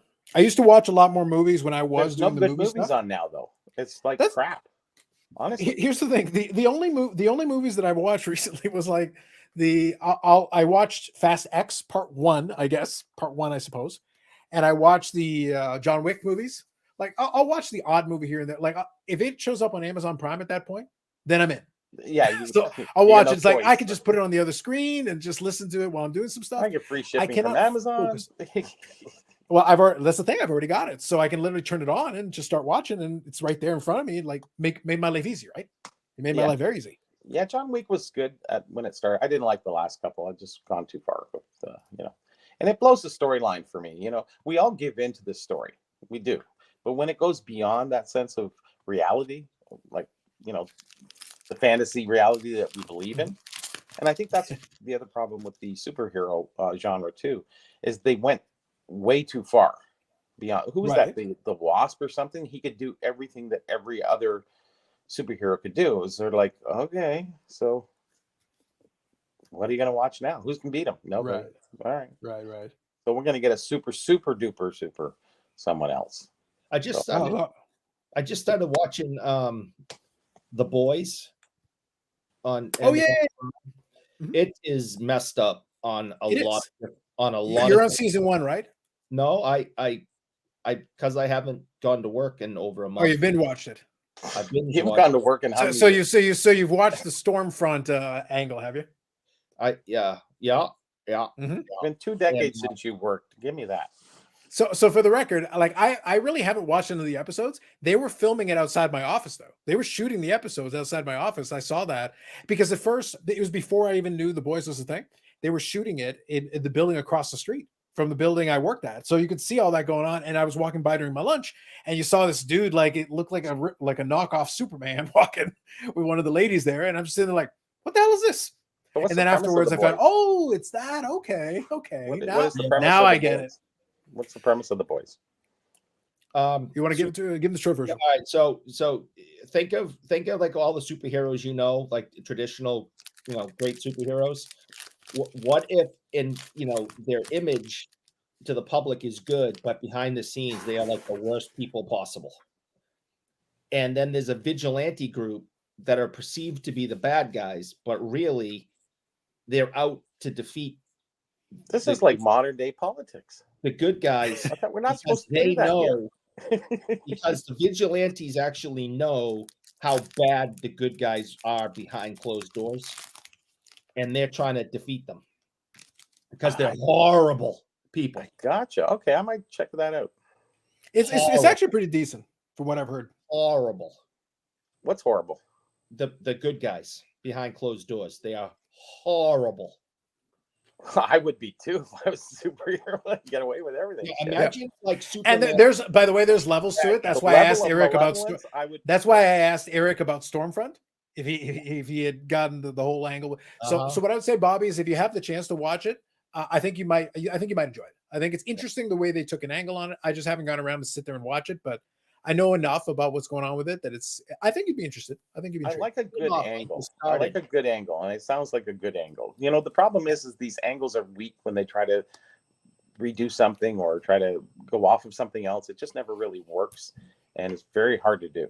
Now, I know they did with Squid Games. Now they have a real Squid Games, which is a real actual game show now, and I haven't even watched that because I don't have Hulu or whatever it is. So. I'm not getting all these different, Prime, and then you get Prime Plus, then you got to add more money, and it's just like never ending. Netflix, it just keeps going. Yeah, it's crazy. You mean you don't have this? I was like, no, I don't subscribe to all this stuff. What are you guys crazy? I'm not spending $80 a month on watching TV. Watch 10 different paid channels. I mean, come on. The irony is that the whole point of the streaming world was supposed to be that we could pick and choose, but as time has gone on and you add more and more stuff, it ends up costing what cable used to cost with all the sheer number of streaming. It's gotten smaller. Now they're all compartmentalized and everybody's doing their own little thing, right? So you can't get this on this unless you buy this, unless you get that. And this is like, oh, okay. Well, how about this weekend? You can't watch the playoff football game unless you get Peacock. Yeah. There's another one. There you go, right? So, but for the record, but that NFL playoff game? Are you fucking kidding me? I joke with you on every channel. That should be TSN or something like that. Yeah. Well, I joke with TSN though. I told you guys about the whole thing with, like I said, I'm an AEW super fan clearly, but what they did is they put Dynamite, the flagship show, is there on TSN, fine, but Rampage and Collision are all behind TSN Plus paywall. And I'm like, I've got 5 TSN channels already. Then it's gonna be plus. Yeah, it's complete bullshit. 4X. It's complete. If I lived in Canada, the only thing I would have is all the TSN channels, because every time I come up there, and after I'm done hanging out with you bozos, I go to the hotel and all I do is watch TSN because it's just 24/7 hockey. It is freaking awesome. What was going to happen is eventually they're going to put it behind TSN Plus. They're like, the hockey you want is behind TSN Plus. I'll buy it all. It's awesome. Right. It's hockey land. I freaking love it. So out of this box, a couple of, nothing too crazy, but a couple of decent names. So we got Jungle Boy Jack Perry, who is a little bit infamous with the third card that I'm going to show. So this one here is one of the numbered ones out of $2.99. So we got that one. Whoop, whoop. Then we got a second out of $2.99 here in Sting. Oh, wow. So that's a solid name. That's a good one. Yep, that's a good one. Also at $2.99. Still going. Good for him. Well, he's going to be doing his retirement match coming up at the next pay-per-view. That's going to be his retirement. Yeah, too. Yeah. I have no. He is not one who's retired 14 times. So we'll give him the benefit of the doubt until he proves otherwise. That'll be on Peacock Plus. Yep. And then this one is CM Punk, but this is again one of the steel chair ones. So it's actually a long odds one. So that is an example of not numbered, but it is a tougher pull. So this one is a good name and a tougher pull. Nice. I've never seen a guy that looks more like a tennis player than a wrestler be right back. Like top of the card and have such a huge fan base. Usually you think wrestlers, they're these big giant monsters and they're all jacked and everything. And this guy looks like he just got off the tennis court. And I think maybe in the inner city, he looks like he hangs around and he gets kicked around the local park. you know, that'd be a little closer. I mean, and then he gets into the ring with some monster and he somehow wins. And it's like, yeah, I don't think so. Take it easy. I'm actually, so this has been an argument that a lot of the guys throw in there, but here's the truth. A lot of the bigger guys are slow. So it's one of those things where, like, I'll be blunt. In a real fight, there's a lot of smaller guys that I would pick over the bigger guy because the bigger guy is lumbering. He can't do shit.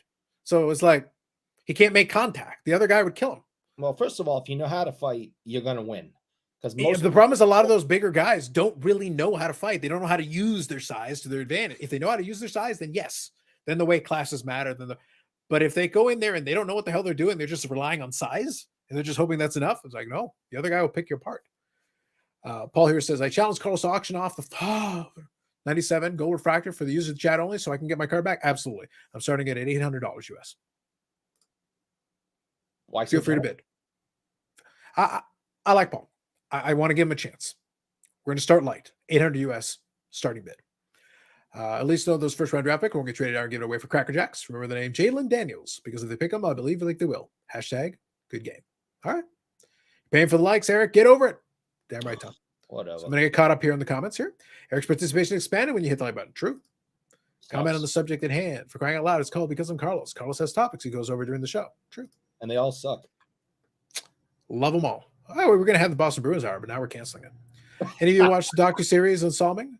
Well, we could talk about the Boston Bruins. It'd be me and Bobby making fun, and then you trying to defend, and it would be about the Boston Bruins for an hour. What is this? I want to know more about this. There is a Boreas Salming documentary. There is a Boreas Salming documentary. Where can I find that?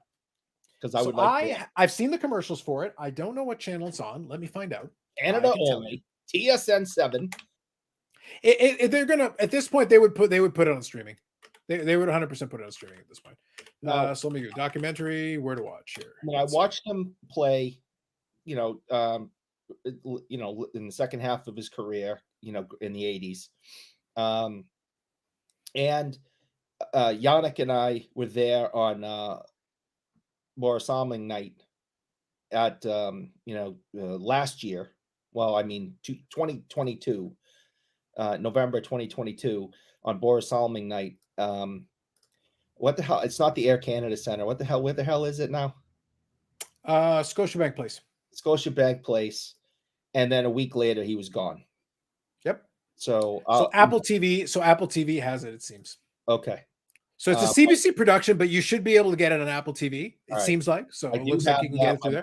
My wife wanted to watch that show with Jennifer Aniston about working for a news company or something. So I think we have that. So I will definitely. And it's a six part miniseries documentary, and they've got the first 5 episodes up, and probably the next one will be in the next couple of days or this week upcoming.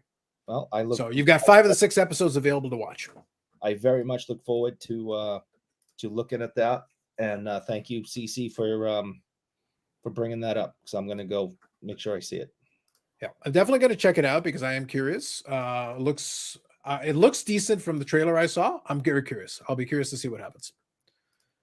But I'll definitely be worth. I think it's definitely worth a check. And also, when Bobby comes back, I'll ask him if he's checked it out because he's a big Boreas Salming fan. So I'd be curious if he's had the chance to look into it. I didn't know it was a new one. YouTube, my new entertainment. Last movie went to theater with my kid for Dragon Ball Super movie. Totally fair. I get you. That's why I had to double check where it was showing. I really, honest to goodness gracious, I do not remember the last time I went to a movie theater. If I went, if I did go, whatever it was to hang out with my kid because she probably wanted to see something. So I was like, hey, if you want to spend time with me, I'll do whatever you want. So that was probably the last time, and God only knows when that was. So, or whenever you're Gone with the Wind came out. No, I think it might have been the last Spider-Man movie. Okay, gotcha. When all 3 like Spider-Verse into Spider-Verse or something. No, the live action one, when all 3 of the Spider-Man actors were in the same one. I think that might have been the last movie to go see. Gotcha. I think that's about right. All right, seems fair. Kids got a canon on Mimic's Second Coming of. I have no idea if this is in English. I'm trying to read it, and as I'm going through it, I don't know what he's written here. Second Coming of Lambjack. But if they go weapons instead of savages, you lost me. I don't know what that is. We'll come back to it. I need to drink more. Still got to see The Boys. Guessing it's a kick-ass of modern internet culture. It's a fun. It's basically a spoof on superhero movies. Really, like if you think of it as a spoof on superhero movies, that's probably a good way to think of it. It doesn't take itself too seriously. It's messed No, up. I agree, but I'm saying it doesn't take the concept too seriously. It goes so far off the wall, wacky into crazy town that it becomes almost a complete parody and satire of superhero movies. And it's not a comedy. I mean, there's funny things that happen, but it's not a comedy. It's just messed up. I would call it satire. I would call it satire on superhero movies. It's messed up. There's things I've seen that I can never unsee. Tragic. Dynasty ended with Brady left. You've had your time to mourn. I deal with 17 years of y'all ruining our lives. Taken out for once. They've got Mayo, though. Okay. They got Mayo. The good times are here again. I started off again. I started off saying I grew up in a time period when horse and buggies would routinely go 1-15. Okay, we'll get back to your complaining about the Patriots. Bobby, question. Have you seen any of the new Boreas Salming documentary? No, I haven't. I seen it advertised. It's on another channel again that I don't have, whatever it is. And I haven't seen it, no. I have talked to a few people who had their hand in making the movie. Okay. Quite a few people, because I know a lot of the guys who were involved putting it all together and stuff like that. So I did get a nice rundown. And it sounds like it's a really well-done movie. Okay. Yeah, and that's it. Planning on checking it out at some point? Yes, of course. Yeah, because Borea is one of my favorites of all time. Well, that's the reason I asked. I figured it would be appropriate to ask you because I figured you'd definitely be interested. That would be something up your alley. I don't have this emergence to go out and see it right away. It'll be there. Yeah, it'll be there. And I'm not going to join whatever for whatever length of time just to see that movie. It'll come around. Okay. It's not going to be that popular movie, as most hockey movies are not. So, anyways, I had to go accept an offer on my computer. Somebody offered me like $100 US for something stupid. I just went, okay. I paid $10 at a show for it. So, I was hoping you were going to say Boston Bruins Centennial box. It was. Crazy. It was the lemon one. Yeah, that's right. Did you not watch the Watchmen? I couldn't get that. Funny, Bobby. It's not funny. It was. All right. Now think about what he did with the defense. Let's see what the whole package. All great coach and defensive coordinators. He had the locker room when they were drowning in BB, didn't? Okay. Well, this one at least is in English. This one I understood more. So thank you, Rach. Eric clearly hasn't heard of NFL Bite. Okay. I watch Green Bay games. That's all that matters. Fair enough, Stu. I'm with you. I might have to see if I can rope Scott into doing a watch along on Sunday. I think that'd be fun if we could manage that. I miss being able to watch Canadian channels being close enough for it. Yeah, you could have done it with antenna. Yeah. Wondering if Sting flies 15 feet through a table, the Young Bucks jump through the table while he's on the table. All are in play. It's possible. We give a shot like I did off the New England teams with bottom of the barrel across all leagues. Mac Jones is not the answer. Should look at. Fair enough. 800 cents. Yes. Cents. Good luck. Let's see. Ayahuasca melted Rogers for sure. Turned him into Jeff McCauley from Fast Times at Richmond. Nice. Good reference. Absolutely. It's a lot wrong. Yeah. Imagine not having pennies. Yeah. I don't think America has pennies anymore. They got rid of them, didn't they? No, they got them. Yeah. No, I think they got rid of them now. Unfortunately. No, they got them. We don't have them here. No, I know we stopped, but I thought they had stopped. You guys still using them? Yeah. They cost more than a penny each to make. Doesn't matter. You've seen their deficit in the U.S. It's like, hey guys, let's make a penny. Pennies. Yeah, I was gonna say. Well, the problem, Bobby, is that they don't make one or two. If you just keep making them in aggregate over time, it's like you guys realize you're just literally wasting money for no reason. Like it's literally it's for all the coin collectors. Yeah, I guess so. Yeah, because there's a shortage. Sure. You know what the funny thing is? Like I talk about sometimes coin collecting and stuff. It's like I actually have a collection of Canadian pennies, even some going back to the 1800s. And the thing is that the fact that it stopped was great because you have a definite cutoff, and then you can just go backwards if you want to collect. You can fill it up in your album and just go backwards, and you can go way crack to Victoria and like back to the earlier days of the very beginning of the country, and if you wish, but you've got a definite cutoff, so you don't have to keep going. You're done. Yeah, and the ones from the early 1900s, they're large pennies. Go ahead. Take that thing down. Oh, he's got one of the folders. I like those folders, actually. Those are good folders. Yep. Nice ones. They look shiny and empty. Oh, there's some in there. That's just the gloss with the little plastic. I know. I was just being kidding. Yeah. Yeah. All right. What's the oldest one you got in the album? The first. This is the 1909 VDB of Lincoln Cents. All right. So you got a 1909 VDB there. Do you have a 1909 SVDB?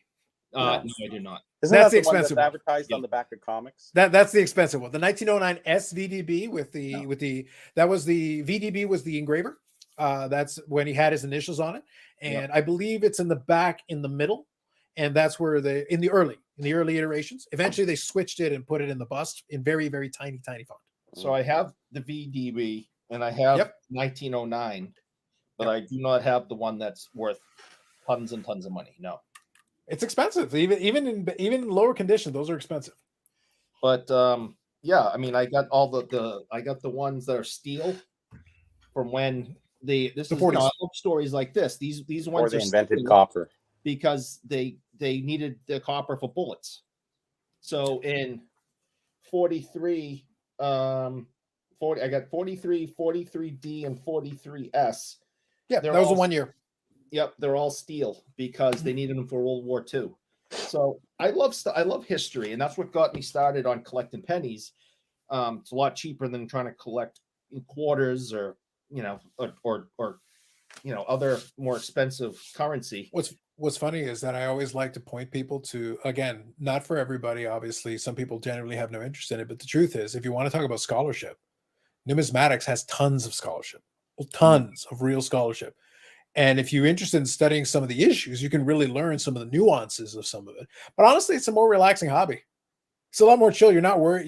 If you study the issue, then you know it inside and out, then it's kind of in your lane, Bobby. It's like you really understand it. Like you understand the ins and outs of it, the rationale for some of the stuff, and you get some of those pieces. But the specialists that really specialize, they're very good. They really know their stuff. I was a coin collector too. I actually had a lot of American silver dollars and a lot of stuff. It was handed down by my grandmother. And in 1980, was it 82? Someone broke into our house and stole my whole collection. Oh, God. Yeah, it was horrible. Only time I ever broken into. But it was kind of like they knew. Inside job. At that time, it was probably worth a few $100s back in 82, which is probably maybe a couple grand today, something like that. So, but yeah, it's too bad. I had some nice 1950, Canadian silver dollars, the arm priors.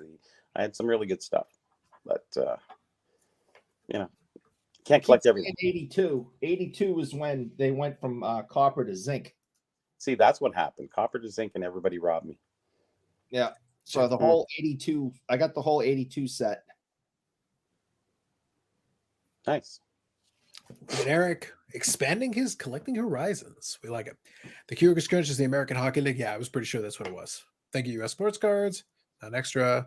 Don't want to hear it. Still 0 chips. Keep working on it, man. We believe in you. Lying about it. Yeah. So Rage is talking about we were talking about earlier with the Aaron Rodgers thing. Like I said, I don't care. I don't give a crap.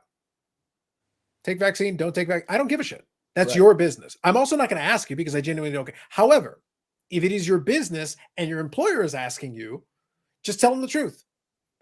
Because they could have lived with it either way and worked around it either way, but you have to be forthcoming and be honest. Don't just bullshit and try to smarmy your way around it and be like, just say what it is. This is what it is. I don't want to do it. Fine.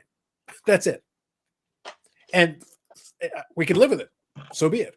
It's your problem, not mine. Let's see. We have one good pro team is Dynasty, but lacrosse isn't exactly mainstream. Let's go Bandits. There you go. Live the dream. It's funny. Now you guys can back me up on this. Here's a little knowledge that a lot of people don't know or believe when I tell them. You guys probably do know this, that the national sport of Canada is not hockey. Really? It's lacrosse. Everybody knows that in Canada. Well, I understand that. But if you ask an American, especially if they don't know much about sports, what's the national sport of Canada? They will say. So in other words, if you ask an American, and they go, "Is that country north?" Eric added the whole qualifier and everything. I was like, so if you ask an American, go on. So if you ask an American, they'll pretty much tell you it's hockey, and it's not. It's lacrosse. Yeah. And it started off with the indigenous tribes playing and all that, and it's been around even longer than hockey. No, not really. Bandy was actually around in the 1600s, which is sort of hockey as well. It's actually the take on hockey. So it was really, and that's where lacrosse came in. Lacrosse came in from bandy, and then we can move up through the history. So realistically, bandy was first, lacrosse second, hockey third in that scene. And you want a historian's point of view, there you go. No, Got it. I'm not going to argue with. For one, it's your national sport, so I'm not going to tell you the history of it. And with your knowledge of such things, I'm definitely not going to tell you the history of it. So, especially when he's in the Garage of Knowledge, that's pretty much True. that conversation. Yeah, I don't know where it came from. Why in the world would I even emanates through me into this place? It comes straight out of the walls, man. I thought it Yeah, was a there's quote. no way I'm challenging you while you're in the Garage of Knowledge. That's just Don't. Yeah. When I'm out, Stanley here says 1858 large cents. Yes, I like the Canadian large cents. So I'll tell you, I'm not going to go into a whole numismatic deep dive right now. We're not going to do that. But I will say, if coming off any of you wrestling, ever easy. don't tempt me, Bobby, I can do I it right know. now. I'm pushing. But my point is, if you ever want to go look at part of the thing, one of the things that is enjoyable about it, especially when they do a really good job engraving it. And what I'll tell you is, I always like the 50-cent piece that Canada has because they put the coat of arms on it. And it looks really good on there with the way it looks on the actual thing, getting it into that space, making it visual. Again, if you like the aesthetic, I do. I think they look really good. You can get the silver ones and they look outstanding, especially if they're in decent, nice shape. Really well done. I'm impressed. We'll get into Eric's stamp collection later. Coins and short prints, like it's just like the hockey hobby or any hobby really for that matter. There's so many nuance to it. It's amazing. It's fun, actually. It's thrilling, even though you don't get the big, rare ones. It's still on the pursuit. And when you're digging through a pile of pennies that somebody has in a freaking thing, it's great to look through and go, hey, maybe I haven't looked. Or you get your change back, and you're always looking for that. Hey, where's that? That 1970 10-cent piece, and that's really rare. All these different things, they're so cool. It's a different kind of thing, like hockey card show. You go to a hockey card show and you're looking through the the box and trying to find the rare stuff. Years ago, there used to be a lot more in there, and I used to go to the bank and I'd buy like $50 worth of pennies and go through and go searching through the rolls, and you would find Lincoln cents and you would find stuff in there. There'd be a mix and match of all kinds of stuff. And obviously, these days it's been picked through so many times. The likelihood of you finding anything interesting in there is not that great. But it was always interesting where you'd find the early Queen Elizababeth and when her dad was during that little brief run there. You would still find some occasionally. Edward, yeah, you'd find some going back. I remember I took some of my 25-cent pieces from 1930 something. I can't remember, and it was 1970, 76, and they had this pinball machine at the back of this variety store. And wouldn't you know that I took all the 25. I left all the silver dollars because they didn't take silver dollars. So I took all the quarters from my collection at that time, which my grandmother would give me. So, I used them in the pinball machine. The things you do. There wasn't a lot of value to those ones anyways. Yeah. Bionic hip from all that bad luck. That's right. I spent the banknotes every week. She gets the new ones from the bank. Fair enough. Eric, nice penny collection. All joking aside, Eric seems to be a real collector. He does like to collect things. I can't find the stuff I was really looking for, though. I was looking for myself, collect players from many all teams across sports. Draw a line. No Manning or Yankees. Other than Mantle or Jeter. My PC. My hat collection. No New York period or Los Angeles Lakers. It's fair. Let's go curling. There you go. I see Western New York. That's the fourth sport in Canada. It's actually probably the second oldest. Look, when the Scottish Tournament of Hearts comes on, trust me, I don't know what the ratings are, but they got to be good because they show it all the time, and the ratings have to be spectacular. I'd say Western New York knows we're practically honorary Canadians. True. Yeah. Both hockey and lacrosse are Canada's national sports. They added hockey a number of years ago. Did they actually change it? Add it in? No. You can't change national sport. Like I still think there's an official thing to it. I think it's sort of just. I think beer drinking should be the national sport. I think that's the real beer and hockey. I finished the same. Yeah, link them together. Let's bring it all in. And from what I understand, I watched a documentary that some of you Canadians really like ostriches. Just What? saying. I watched a documentary on Hulu. Came from the Crave channel up there, and from what I understand, some Canadians like ostriches a lot. I don't know what that means. Is it code for something else? Am I missing something? It's Eric. We never know what he means. Ever. We'll see if Ostriches. I'll see if the chat knows what I'm talking about. Let's Okay. see. Does the chat know about any Canadians that like ostriches a lot? Okay. Penny sleeve and top loaded my daughter's tooth to make it easier for the tooth fairy to find a knife. Good on you. I did the exact same thing, and somewhere in that closet there is human teeth in penny sleeves and top loaders. Well, Eric, going back into my AEW boxes that I was opening, you may want to look up Danhausen because you have indirectly drawn an inference that would make a lot of sense for Danhausen. Okay. I'm just saying. What about this? What y'all invented basketball? Yeah. He has human teeth and fava beans. So I'm actually not joking. There is a teeth angle to Danhausen. That's actually not a joke. Yeah, I thought that was your favorite wrestler that had a teeth angle. Oh no. The dentiste is a different thing. But no, this is something he has used in matches as part of the gimmick. Involving teeth. Matches. I don't need no stinking matches. No. Clearly you do. Ice hockey is considered to be the most popular sport in Canada. The sport has been named the official national sport in Canada, according to the Google. Ooh. See? Well, the two Canadians say it's lacrosse, so according to Google, what? It was lacrosse for the longest time. It's been lacrosse as far as I remember. Yeah, I don't remember anybody doing the official change or anything like that. And I think we have to have a committee. But if you look I haven't seen the meeting of the Stonecutter Geese. No, they're around though. And I saw that somebody at some point that someone said that the official Go to the bottom, Carlos. Go to the bottom. The official bird of Massachusetts is the pigeon. Someone wrote. That's Rage.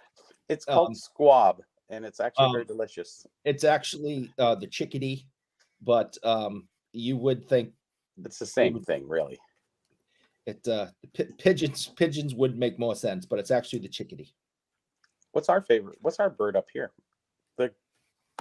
Come on, Canadian goose. The geeses.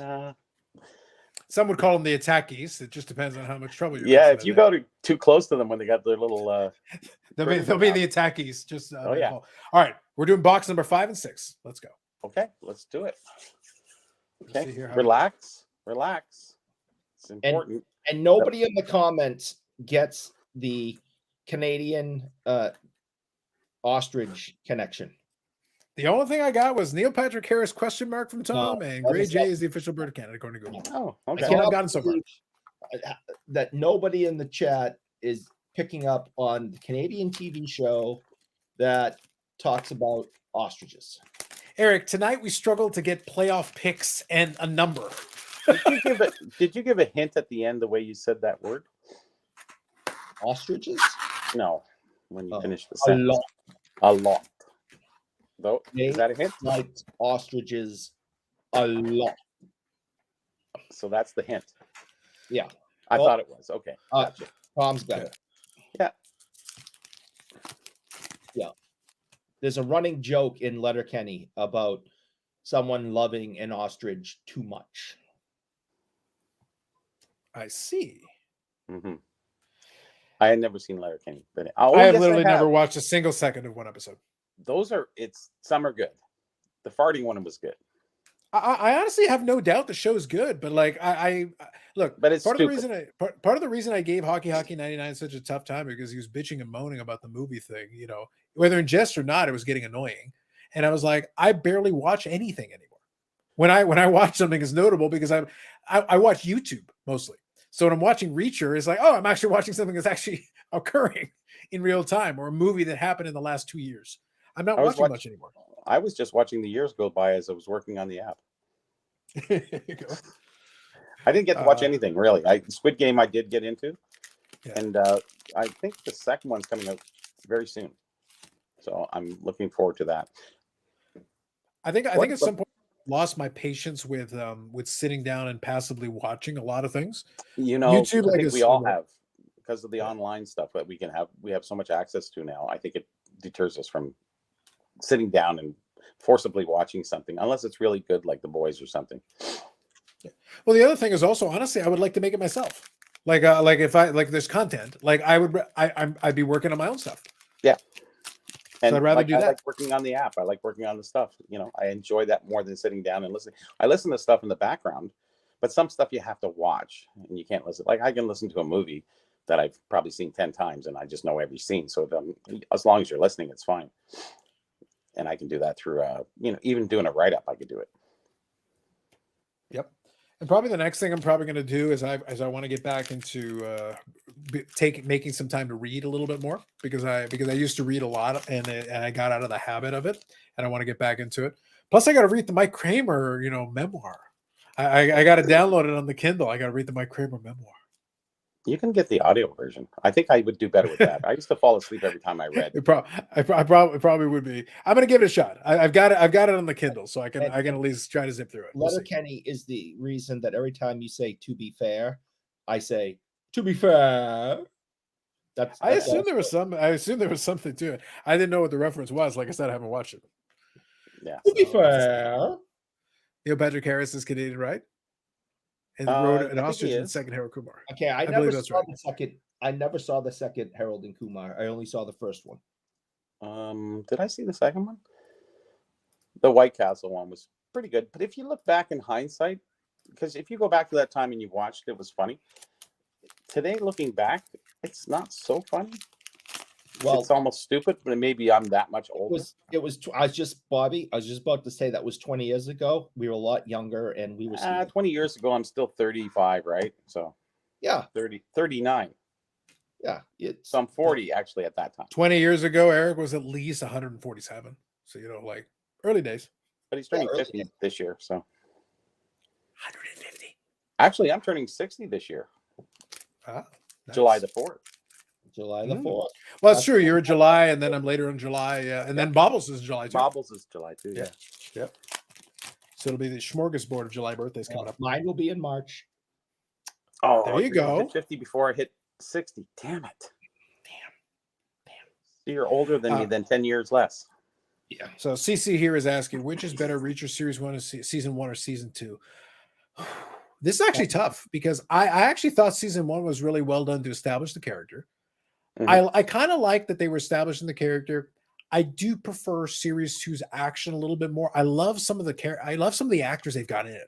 I do enjoy the characters, the actors they've got in it for Season 2. How many more? And at least they understand the character a little more. How many more seasons do you think they've renewed it for at least one more? They've renewed it for at least one more season. I actually think Season 2 has been pretty good. I've enjoyed it so far. Season 1 was good to establish this version of Reacher with this guy as that's the why character. It's always enjoyable, the first season or the first, before a sequel. Yeah, and I think Season 2, they also based it on one of the books, so I think it's been good so far. I think they've done a good job with it. Honestly, I think it helps that Lee Child wrote a lot of books, so realistically, you could adapt books to seasons and make it work. It might be better. It could go because what happens? They lose their creativity, and then they start stabbing in the dark, and then you just never know.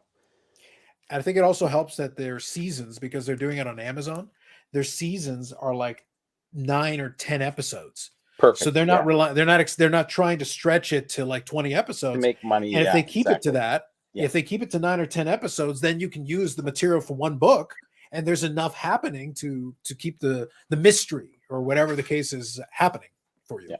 So I'm going to say Season 2, just because I like the action in it. I think it's been good so far. I love the actors in it. And the main guy, Alan, whatever his name is, the big dude, he understands the character a little bit better because he's already now had the chance to do the first season, and now he's already very comfortable going through the progression of his character. It's on my to watch list. I've seen both movies. I really liked the first one. I really liked pretty much everything about it. Plus Robert Duvall, which is he's awesome. He was cool in that. That was a good movie. I'll give it credit. The second one was fine, but I really liked the first one. I can't remember the second one. Yeah, Colby Smulders was in it. It was most of it was on a military base. Yeah, I don't think I saw the Reacher 2. I haven't seen Reacher 2. No. The second one was the one with the girl, right? The one with the girl. Yeah, the one with the girl. Yeah. I The thought it girl was all comes in right. at usually the second or third. Yeah. Yeah. I thought that In was every- okay. Yeah, I just really like the first one. So I hope that the series is just as good. I think the series is better. I honestly think the series is better.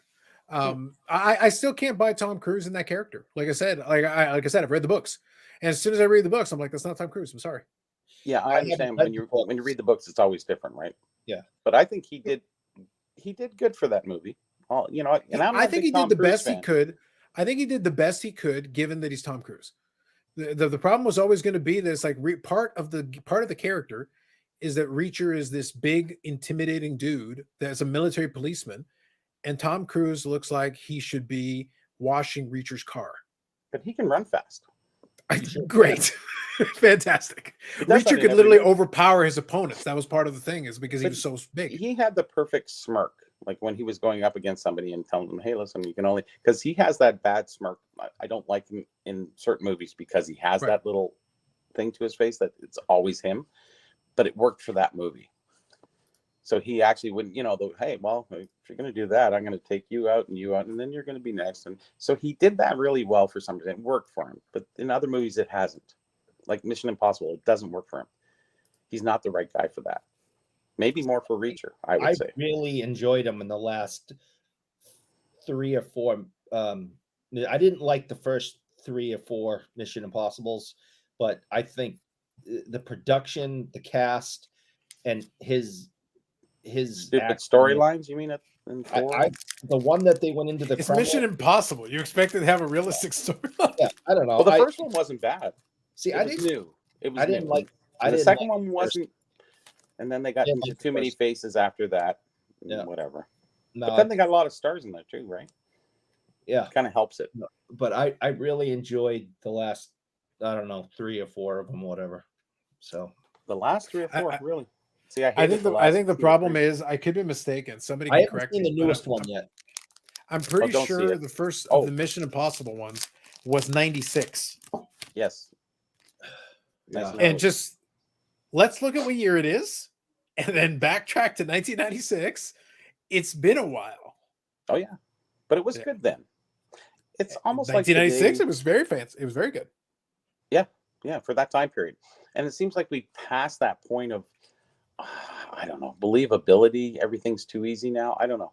I just, like I said, with the face changes, with John Wick, with blocking every bullet, his magic coat, 50,000 bullets that they shot at him. It was just, you're insulting me as a watcher, because, like I said, we give into movies. We admit, we understand it's fake, whatever it is, but we don't want to be insulted along the way on that. And that's what John Wick did. I don't know about Eric. He tells us about how fake wrestling is. I think he thinks movies are real.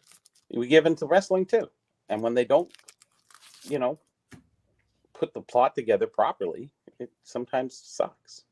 And sometimes the character doesn't play out right. Hogan, he was perfect. Roddy Piper, perfect. All these guys had perfect roles at certain times. But Big John Studd, the Undertaker. These guys all had it. They had the perfect. Now it's like you said, they're like skinny tennis players. Like, how does that become like? I don't know. Piper's my all-time favorite. He could do everything. He was just awesome. Piper. He was my all-time favorite. Rowdy, yeah. He was good. He was funny. He was a character. But they all had their own, You had Goldberg. You had so many the greatest characters. Today you cannot compare. But like Carlos says all the time, they branched off, split up. They're clawing. They're not coming together as one. It's like it's too compartmentalized. Everybody's everywhere doing whatever. And I think it's kind of lost its zest.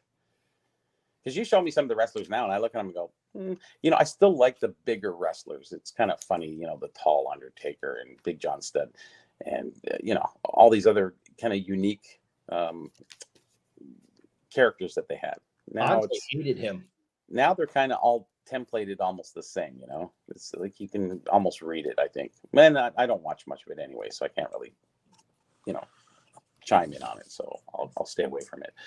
I think it's Pull always going to another be one-on-one? tricky. I think it's always going to be tricky. No, not a one-on-one.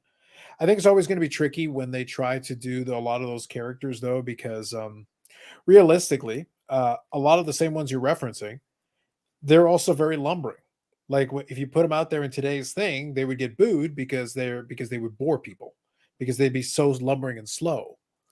Hogan's thing is that he found the right time to switch characters. He found the right time to switch gears.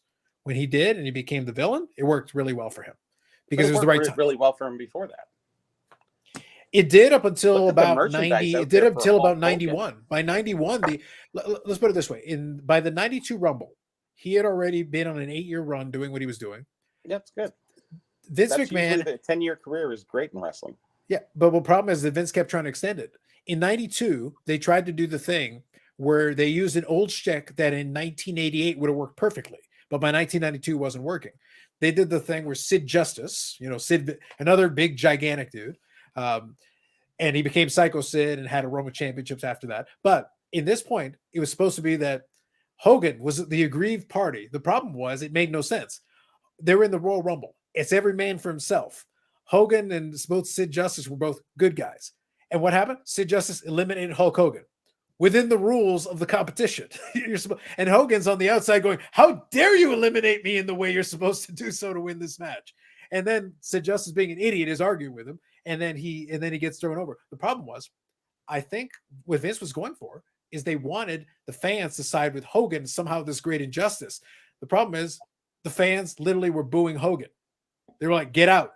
You lost. Leave. And they had to pipe it in Coliseum home video. They had to pipe in cheers for him.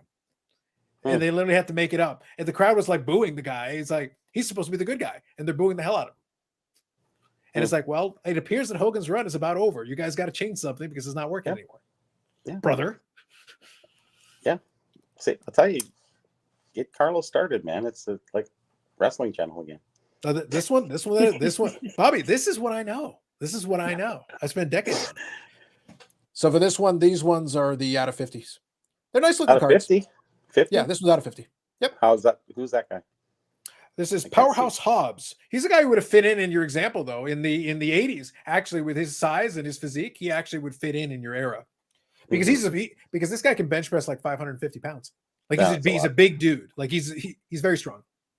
So he's got the right look to sell that gimmick if that's what they want to do. Yeah, that was a good gimmick back in the day. Sure, there was a lot of big guys, and they didn't have to be even in shape. There's a lot of big guys.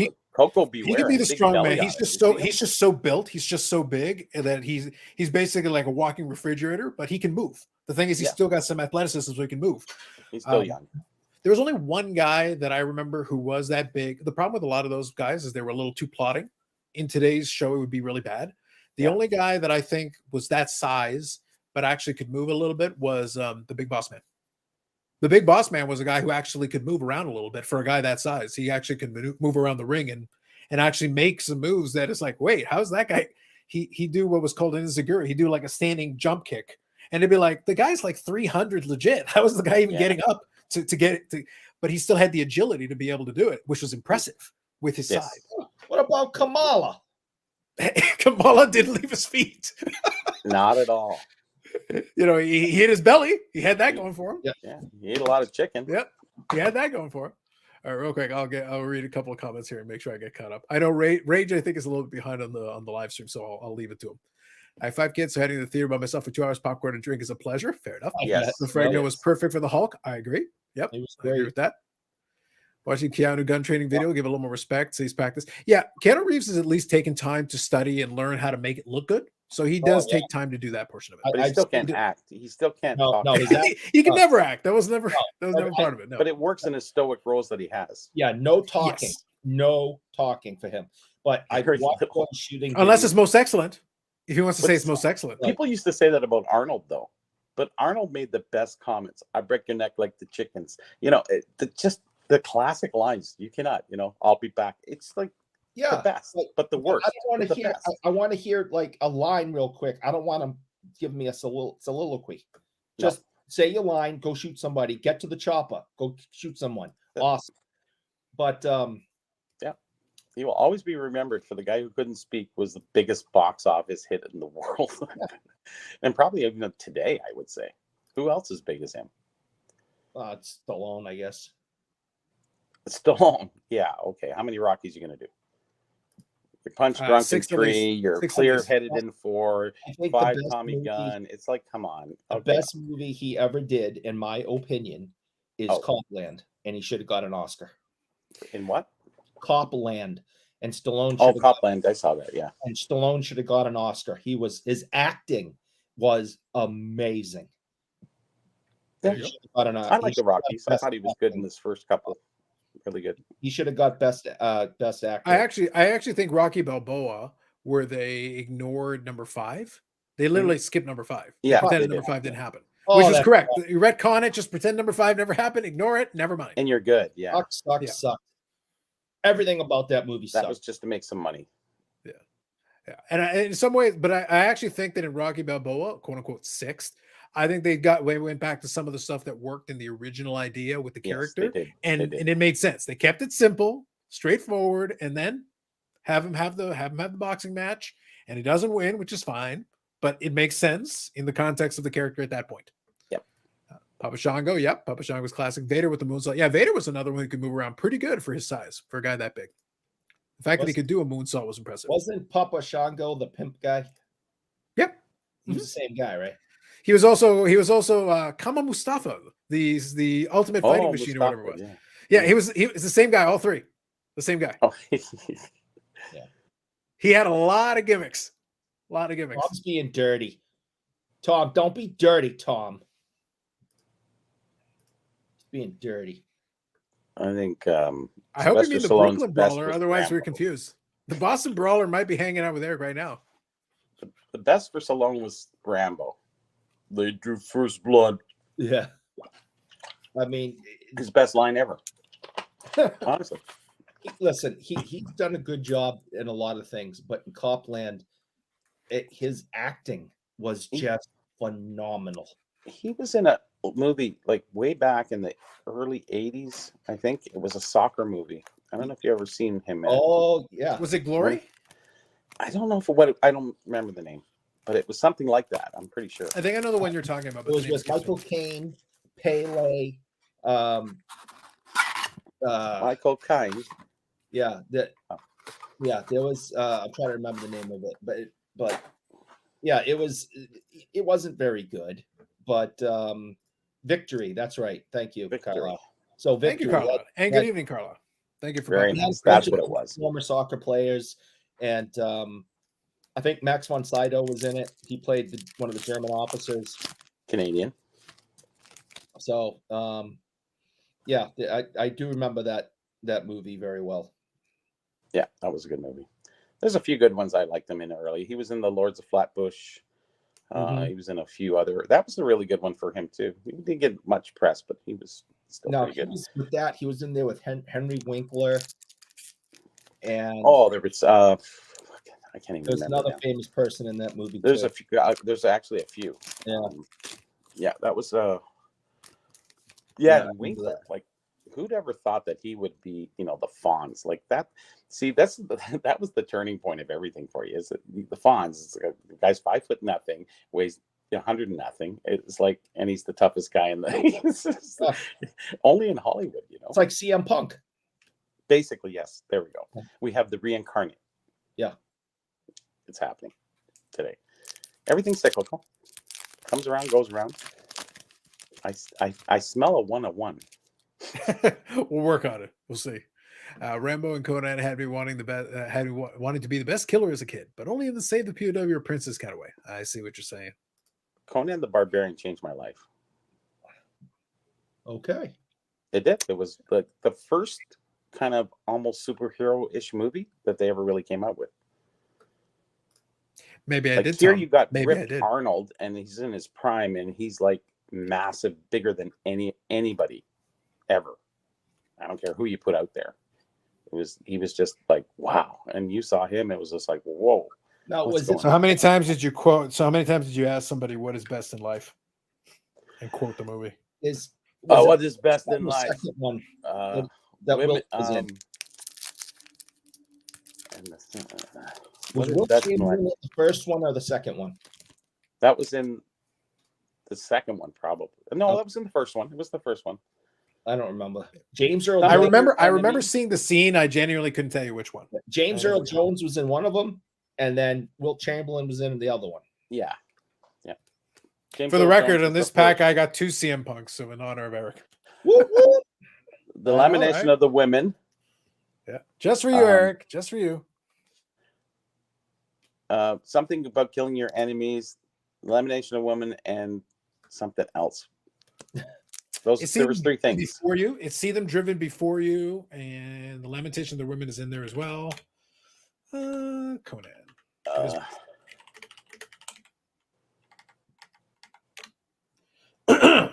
To crush your enemies, see them driven before you, and to hear the lamentations of the women. There you go. Yeah, I got some of it. Yeah, good. Yeah, Gotta make Crush sure your you enemies. Yeah.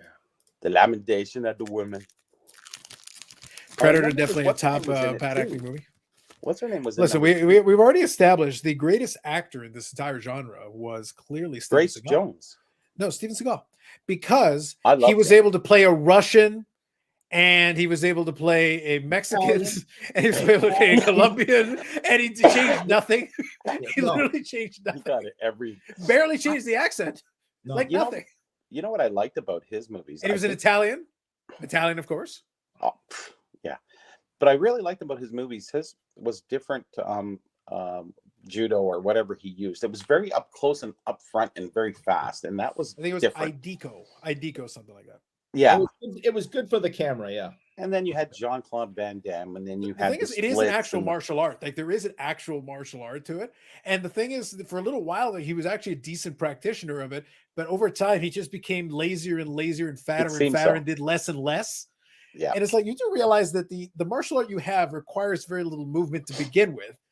And it actually is correct for the martial art in question. What the hell are we doing? And the problem is they kept naming the movies very similarly. You know, the return of this or this. I forget all the name of his movies now. I can't even remember. But I liked his movies. I really did. I like that upfront kind of. I always liked the kung fu kind of era because I watched kung fu growing up as a kid. You know, every weekend. David Carradine movie. David Carradine. Every weekend they showed kung fu movies, you know, and I watched them every weekend, man. Bruce Lee, but also Kung Fu the Legend Continues. That movie, the Kung Fu the Legend Continues was my favorite, that TV series. But then I also love that whenever anything would happen, they would just play that stupid little thing. Wah, wah, wah.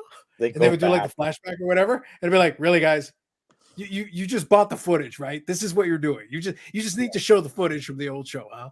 That's what we're doing. Watching the original old show when it was on TV, so we had to wait. Well, that's okay, Bobby. When I watched The Legend Continues, I got to see the old show too because they went through the flashbacks every 14 seconds. So I was watching the old show anyway. But that was the first introduction because we didn't have anything like that, and that was really one of the first. You had Enter the Dragon with Bruce Lee and stuff like that, you know. And then after that, it was basically kung fu, and it was a slow kind of it wasn't a fast kung fu like Jackie Chan. Jackie Chan's really great. I really like him. Oh, he's awesome. He's funny, and him and Chris Tucker together are really good. They got to do a 4 on whatever it is. I forget the name of it. So many movies. I love movies, so that's why I'm on the. Because I'm Carlos, because they used to do movies podcast. Hey, the live stream can go wherever. Look, tonight we've talked about Mayo, wrestling. We've talked about movies. We talked about a couple of TV shows. We talked about the Boris Salming documentary briefly. Numismatics. Wrestling. Listen, I'll bring it back to wrestling. Don't think I won't bring it back to wrestling. I know. Well, 3 times the charm, right? And for the record, I pulled a Dennis PC card to this one. Oh, nice! Yay! Mm-hmm. Wasn't the one? I promise I have that one already forthcoming. That's one of the numbered ones too. I got a 1971 Swedish a Panini. I was going to say the Swedish has a name, Eric. And nobody can pronounce it. It's so funny. I don't even have my glasses on, so it's all blurry anyway. But what is it? What is it called? Oh, I was just making that up. Oh, all right. But it is something like that. It's sort of like that movie. Who's what's his name when he's out in Oh, I can't remember his name. The short guy. Oh, God, his dad was on freaking Seinfeld. Ben Stiller. Ben Stiller. When he was in that movie where he was worked for Time magazine or something like that. Oh yes. And then he goes out on that ship and he goes, "You got to catch that ship. What's the name of the ship?" And they go, you know, and he couldn't remember. I said, I thought that was the best. Some moments in that movie were really good. I forget what the name of the movie too, whatever it was. It's a long. It's a very long name of a movie. The Life and Times of Ben Stiller. Yeah. No, it's a very long name, and oh yeah, Spicoli was in it too. Yeah, Spicoli was in it, and I got bored watching it. Really? I see. Yeah, I mean, there were parts of it that skateboard. Like, he went skateboarding down the, like, come on. No, I got. He worked at Papa John's. It was all good. It was supposed to be a thought-provoking, artsy movie, and I couldn't do it. I enjoyed the adventure. Yeah, at least it was an original story. You're just not a man of culture, Eric. Not a man of culture at all. Paul's got it. Life and Times. All right, I'm gonna read through the comments and get caught up. Then let me do that. So I left this comment on because I like this one. Cobra confused me as a kid, being a GI Joe kid. Finding out, I was confused by everything as a kid. Yeah, that wasn't that Cobra. Alas, it was not that Cobra. No, the best thing about the movie Cobra was the car he was driving, and that got wrecked like 20 minutes in. So, Cobra, I'm contractually obligated to say the best part of Cobra was the hair because I had it for years. That was, and the guy Cobra, the bad guy on Cobra, it was Mike in Breaking Bad. Sorry, in Cobra, the movie with Stallone, right? Yeah, Stallone. Yep. Yeah. Well, the bad guy in that is Mike, who is the good bad guy in Breaking Bad. He's the guy who fixes things, Mike, old Mike. You watch Breaking Bad? I watched Breaking Bad, and I remember Cobra, but Mike, he was the security guard, but he was the undercover guy who was always doing stuff. I don't think he was in Cobra. He was the bad guy with the curly hair. Yep, it's the same guy. Good evening. Look it up. Somebody's gonna have to look it up, man. All I remember is the psycho with the crazy knife. That's him. No. Very, very sure. Nope. All right then. Somebody will look it up. So anyway, nothing too particularly exciting. I did get the dentist card, and I got another one of the out of 50s, similar design to the other one. Nothing too crazy. Looks like the back half of this case is not that exciting. What's that?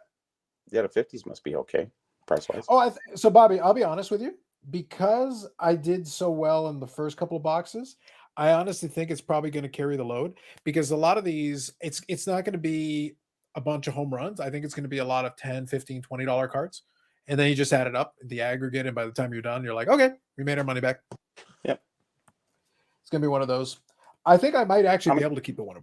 Well, you got 6. How many boxes? So I have 4 more boxes left, and what I'm going to do is I'll open 2 on the channel. I'll do 2 more tonight. Okay. Yeah, because the problem is that I like opening a couple of boxes. I just don't like doing a bunch of them, because otherwise it feels repetitive. So I'll open 2 boxes of the first product and 2 boxes of the other product, and that's enough for that. Yeah. I'll wait until the next product comes out, and I'll do a couple boxes of that one. But for this particular one, I like these. I'm a big fan of these, actually. I think these will end up being probably the nicest product for the year for Upper Deck for these. Just because I think they're good looking cards, especially for your characters, if your characters are in it. The Night Slasher is the main antagonist in the 86 film Cobra. He's portrayed by Brian Thompson. And who's Brian Thompson? Was he the guy in Breaking Bad? No. Maybe. I don't know. I don't prospect too much anymore after the likes of Philip Printier, Brian Taylor, and Todd Van Poppel.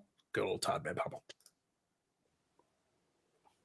I like that during the whole time that I've been enjoying opening these boxes, it's been like movies and TV show references in the chat. It's like, y'all do you, man. Good. It's all good.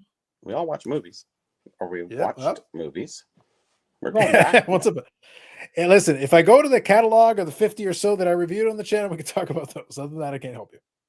I have to think back a little bit, because the last movie review I did was years ago now. It's been a while. And I've been kind of sorting the cards in the meantime, so I have to think about it.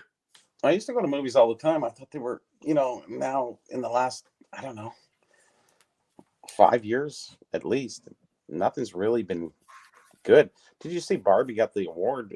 Got the nominations for? That's like, that's how much great movies we've had. Is we got Barbie winning all the awards, or going to be winning all the awards. It's like,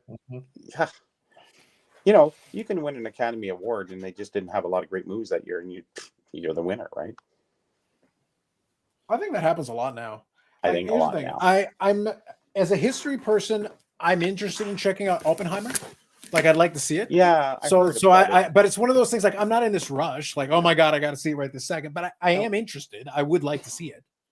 So at some point, I will get around to it. With the internet so much that going and seeing the movie right away is not an important thing anymore.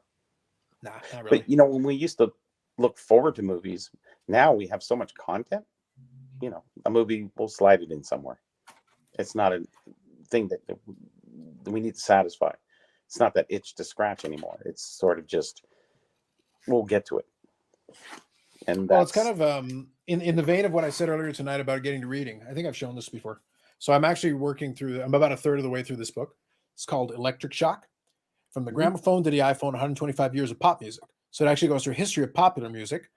So right now I'm about a third of the way through the book, which gets me through into the World Wars and a lot of the different movements, the jazz movement, and a lot of, now you're heading into, swing band, big band period and all that. So now you're into the 40s heading into, so I'm about to enter the chapter with rock and roll. So we're about to head into Elvis Presley and that era and that kind of thing. But it is interesting to see the popular music. So this goes all the way through like the iPhone era, like into kind of present day, and you go through. But it's like 600 pages, like a whole breakdown of different eras and everything, talking about all the pieces. It is interesting though to see like the change over time, and they talk about a lot of these musicians who I have no idea who these people are. I had to kind of Google them just to check it out. Not obviously not your time, but at that time period, they were like the biggest band in the world, and this was the biggest musician in the world. Yeah, I did do a lot of stuff with old bands and all the old movies from the 20s up, so I am kind of familiar with all that stuff too. Makes sense. I used to like watching the old Ma and Pa Kettle movies. If you ever saw them, they were great. I just like, as soon as they started making references to the Grand Ole Opry, as soon as they started going there, going for the Grand Ole Opry. There we go. Look at you, Jake Han. Look at you with your puns. Oh, that's a good one. Oppenheimer is the bomb. Oppenheimer is really literally. Yes. Yeah, here we go. Look more like a babyface Dolph. Bobby Thompson, nice night slasher pick. Looks like Lundgren, blonde psycho, but pretty boy, like Kiefer Sutherland, Lost Boys look. Okay. Really? So that's not him. That actor who played the bad guy in Cobra was also one of the guys that first confronts Schwarzenegger in the original Terminator, when he beats up Bill Pullman. Oh, in the bar? When he goes to the bar? The first movie. Yeah, he goes to the bar to like steal the guy's clothes. It's in a bar. No, that's the second one. The first one he doesn't. So the first one, he comes up with these three like guys that look like, kind of punk, kind of dress, and he's like, take your clothes off, and one of them stabs him. And Bill Pullman, right? Is it? I always get the Bills confused, but damn those Bills. Yeah. But anyway, he kills the three of them and steals their clothes. There you go. The first one starts at a bar too. The scene you just described was in a bar. No, was not in a bar. Okay. No, you're all wrong. I am right. You're wrong. Okay, you're right. Go cite your sources. Look up some references. Okay. I'm busy here trying to pull. I'm sitting here trying to pull hot fire. I am well aware. Okay. Oh my God.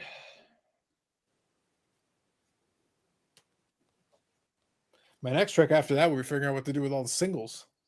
I could probably build another set. Yeah, sell the set.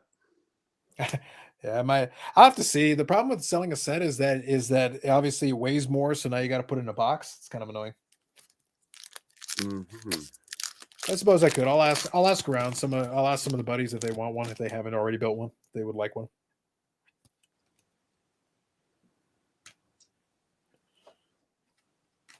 Let's see here. Figured it out yet, Eric? Not yet? Figured it out. That's a pool hall. That's not a bar. So what are the pool cues behind him? outdoors. He's naked. This is outdoors. Right here.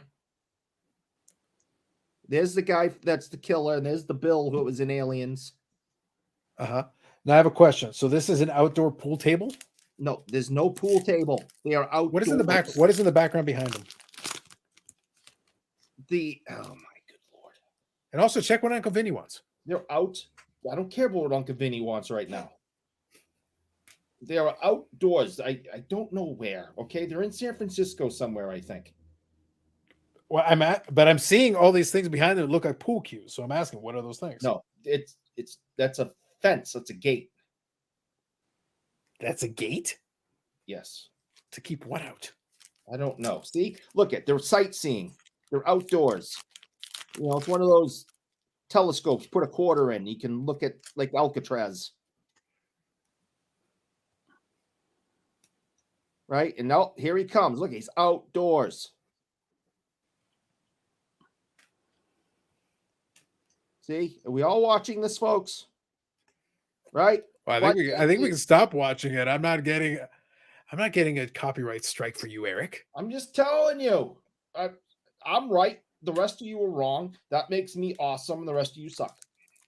I'm prepared to revisionist history this into you being incorrect. I heard you say that here we're at SeaWorld, and I don't think that's what happened. and he tackles he fights Shamu. Yeah. Which would have been a great movie. That would have been. Yep. Terminator. Maybe there's still time. Yeah. Maybe there's still time.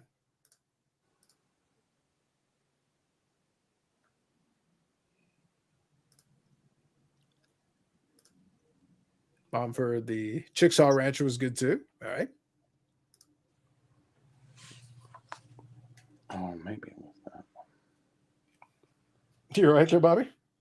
Yeah, I'm just looking him up. I'm just trying to find that movie he was in. All right. I swear, you invoke him, Eric. He's following us around now. You mention him once, and CM Punk now follows. Has it stopped snowing out there, Carlos? I can check. I haven't looked. It was snowing a little earlier, so I'm not sure what it is now. It's pretty heavy a little bit ago, but I'm not sure. All right. After that, Kathy Wade is an angel. There you go. Why? What is that? One has nothing to do with the other. I think it's trying to say you're a jackass, Eric. Just. Okay. You guys told me something was untrue. I wanted to prove that. We told you that Arnold Schwarzenegger did not fight Shamu at SeaWorld, and you kept saying, yes, he did. And then all you did was show us evidence he did not do that. You're gaslighting. That's my recollection. You're gaslighting me again. I know not of what you speak.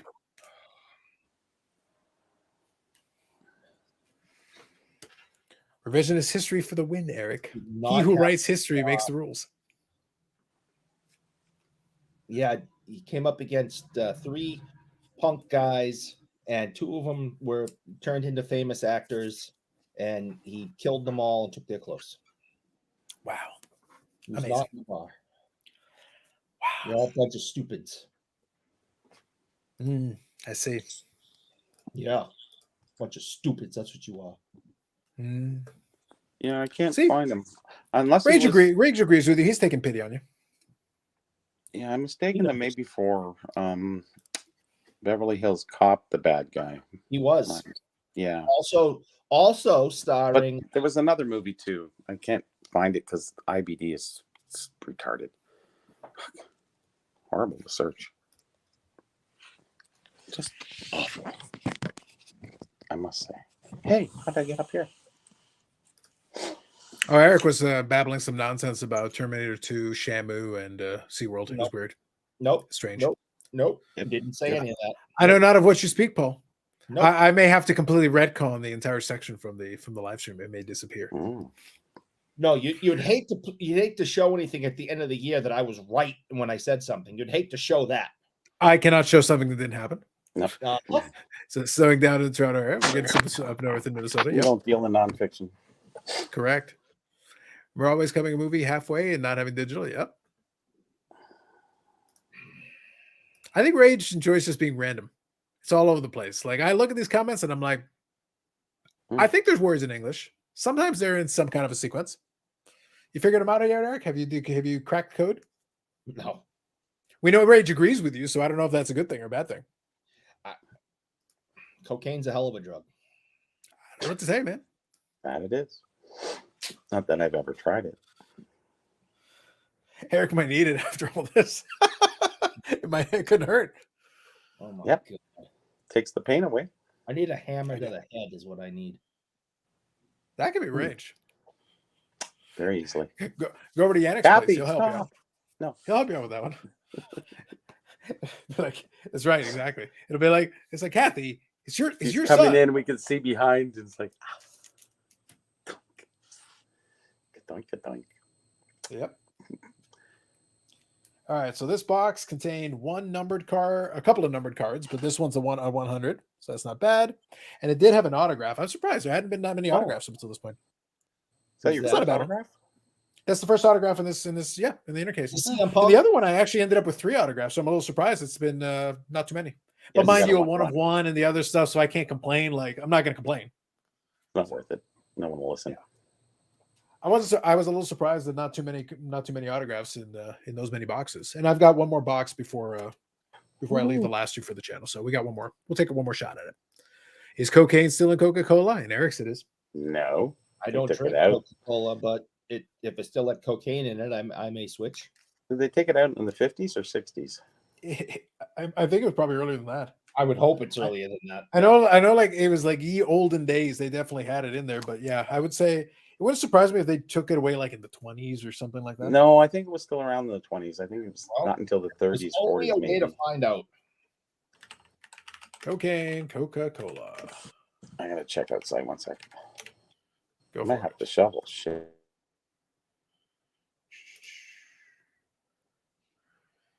Da, da, da, da, da, da. 1800s. Yes. Let's see. I want the years. By 1940, the American federal government had officially restricted cocaine to medicinal use, so the government began debating an official import ban. Let's see.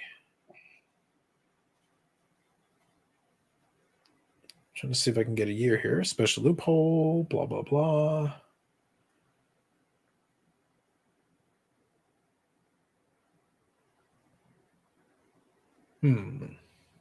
So it's still in there. If you can't find a date of when it was taken out, that means it's still in there, damn it. They can only help. This is how the government is getting to us and dumbing us down. Oh, yes, that's how they need to dumb you down. Really? Yeah. Uh-huh.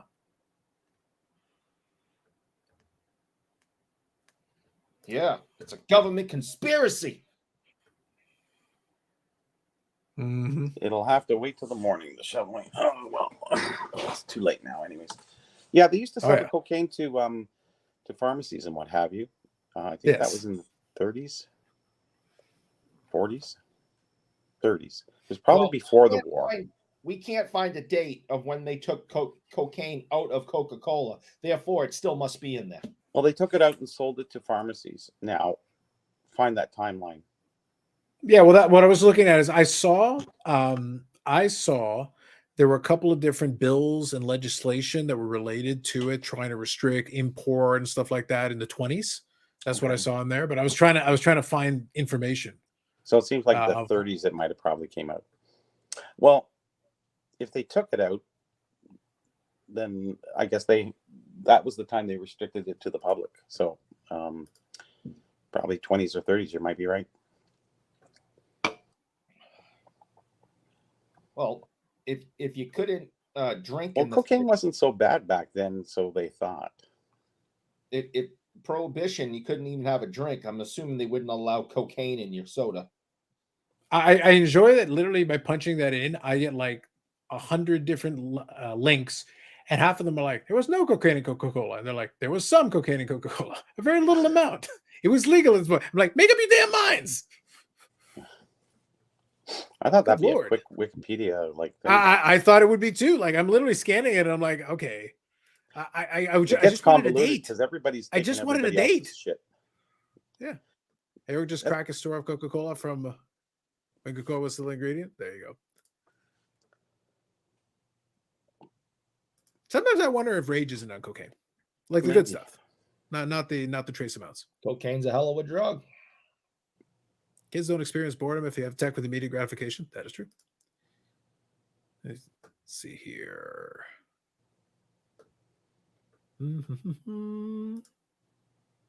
I heard they add Coke to Pepsi. Eric's, they do. Kyle, you shut your filthy mouth. Don't you talk like that. I bet Coca-Cola spent a lot of money on that scrub from the internet history. See, that I could buy. That's a conspiracy I can get behind. There you go. I'd get behind that one. I could believe that. Yeah, here we go. Bobby might not want to shovel this snow out there now. Forecast calling for +5 and rain, so it might all melt. Yeah, I guess I'll leave it be. It makes it heavy actually if it rains, because there's enough down. There's about what I seen looked like about 3 to 4 inches, or 17 millimeters, or no. Hey, there's no math. We don't math here. Knock it off. He's got a metric system on you. metric in Canada. It's easy. So what's 3/8 plus 5/16 plus a quarter? So what's 0.7 plus 0.8 plus 0.2? There you go. Which is easier? No, we Tell don't. me. Yeah, we Yeah, don't. you can get an answer, and then you don't have to do math. It's just simple. We don't. 1 plus 2 plus. I'm going to need to know some more information about a yard, Eric. I need precise measurements. Can you bring me yards to furlongs? Ooh, yeah. That's tough. I'm not into horse racing. I've never really understood a furlong. The worst flipping So new what's challenge. 4 score in 7 years? It's got to be. I actually used to know the answer to this. But a score. You know, the sad part, by the way, is when I was studying American history, I actually used to know the answer to this question, but it's been so long. I actually used to know the answer to this question. Yeah, me too. And I can't remember either. Yeah, I don't remember what a score is. I think all those things are gone. It's like, what's 2 bits? I think you reach a certain point where you start funneling the data into certain parts of your brain, and if it reaches too far into the trivia side of it, it's the first to go. And it's what the first about to get wiped. those stupid Brits with he weighs 3 stone? What? How big's the stone? Show me a picture of the stone. Well, Give me an idea. Is it a big stone? That's how they measure horses' height. Here you go. I knew Paul would have this. 1 furlong is 1/8 of a mile. Thank you, Paul. 1/8 of a mile. Paul knows his horse racing stuff. So Paul, I knew Paul could give us an answer for that part. Gettysburg Address 4 score equals 20 years. I wonder if he watches them while he's up on the thing, you know. Anyways.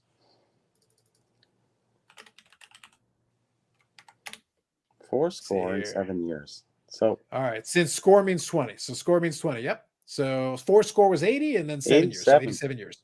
Yep. So 87. Why isn't Carl. it easier just to say fucking 87? It's Lincoln. What do you want from me? Fuck yeah. True enough. You wonder why someone shot him. I was gonna say maybe John Will's moves like 4 score, you fucker.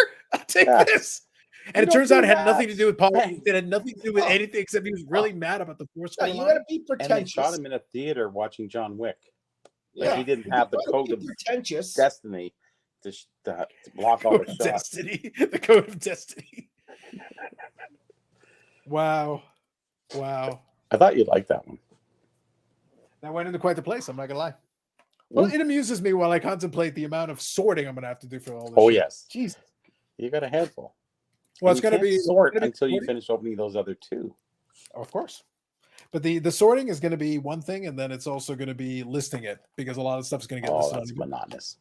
Yeah, that's the part that's usually a bit of a pain. The rest of it is like, whatever. You know, I saw this guy. He listed some, the York peanut butter hockey glasses from the 1960s. They had the Leafs and the Canadians on them, and very well done. So this guy sells cards, but he came across these glasses, so he came across the knickknack.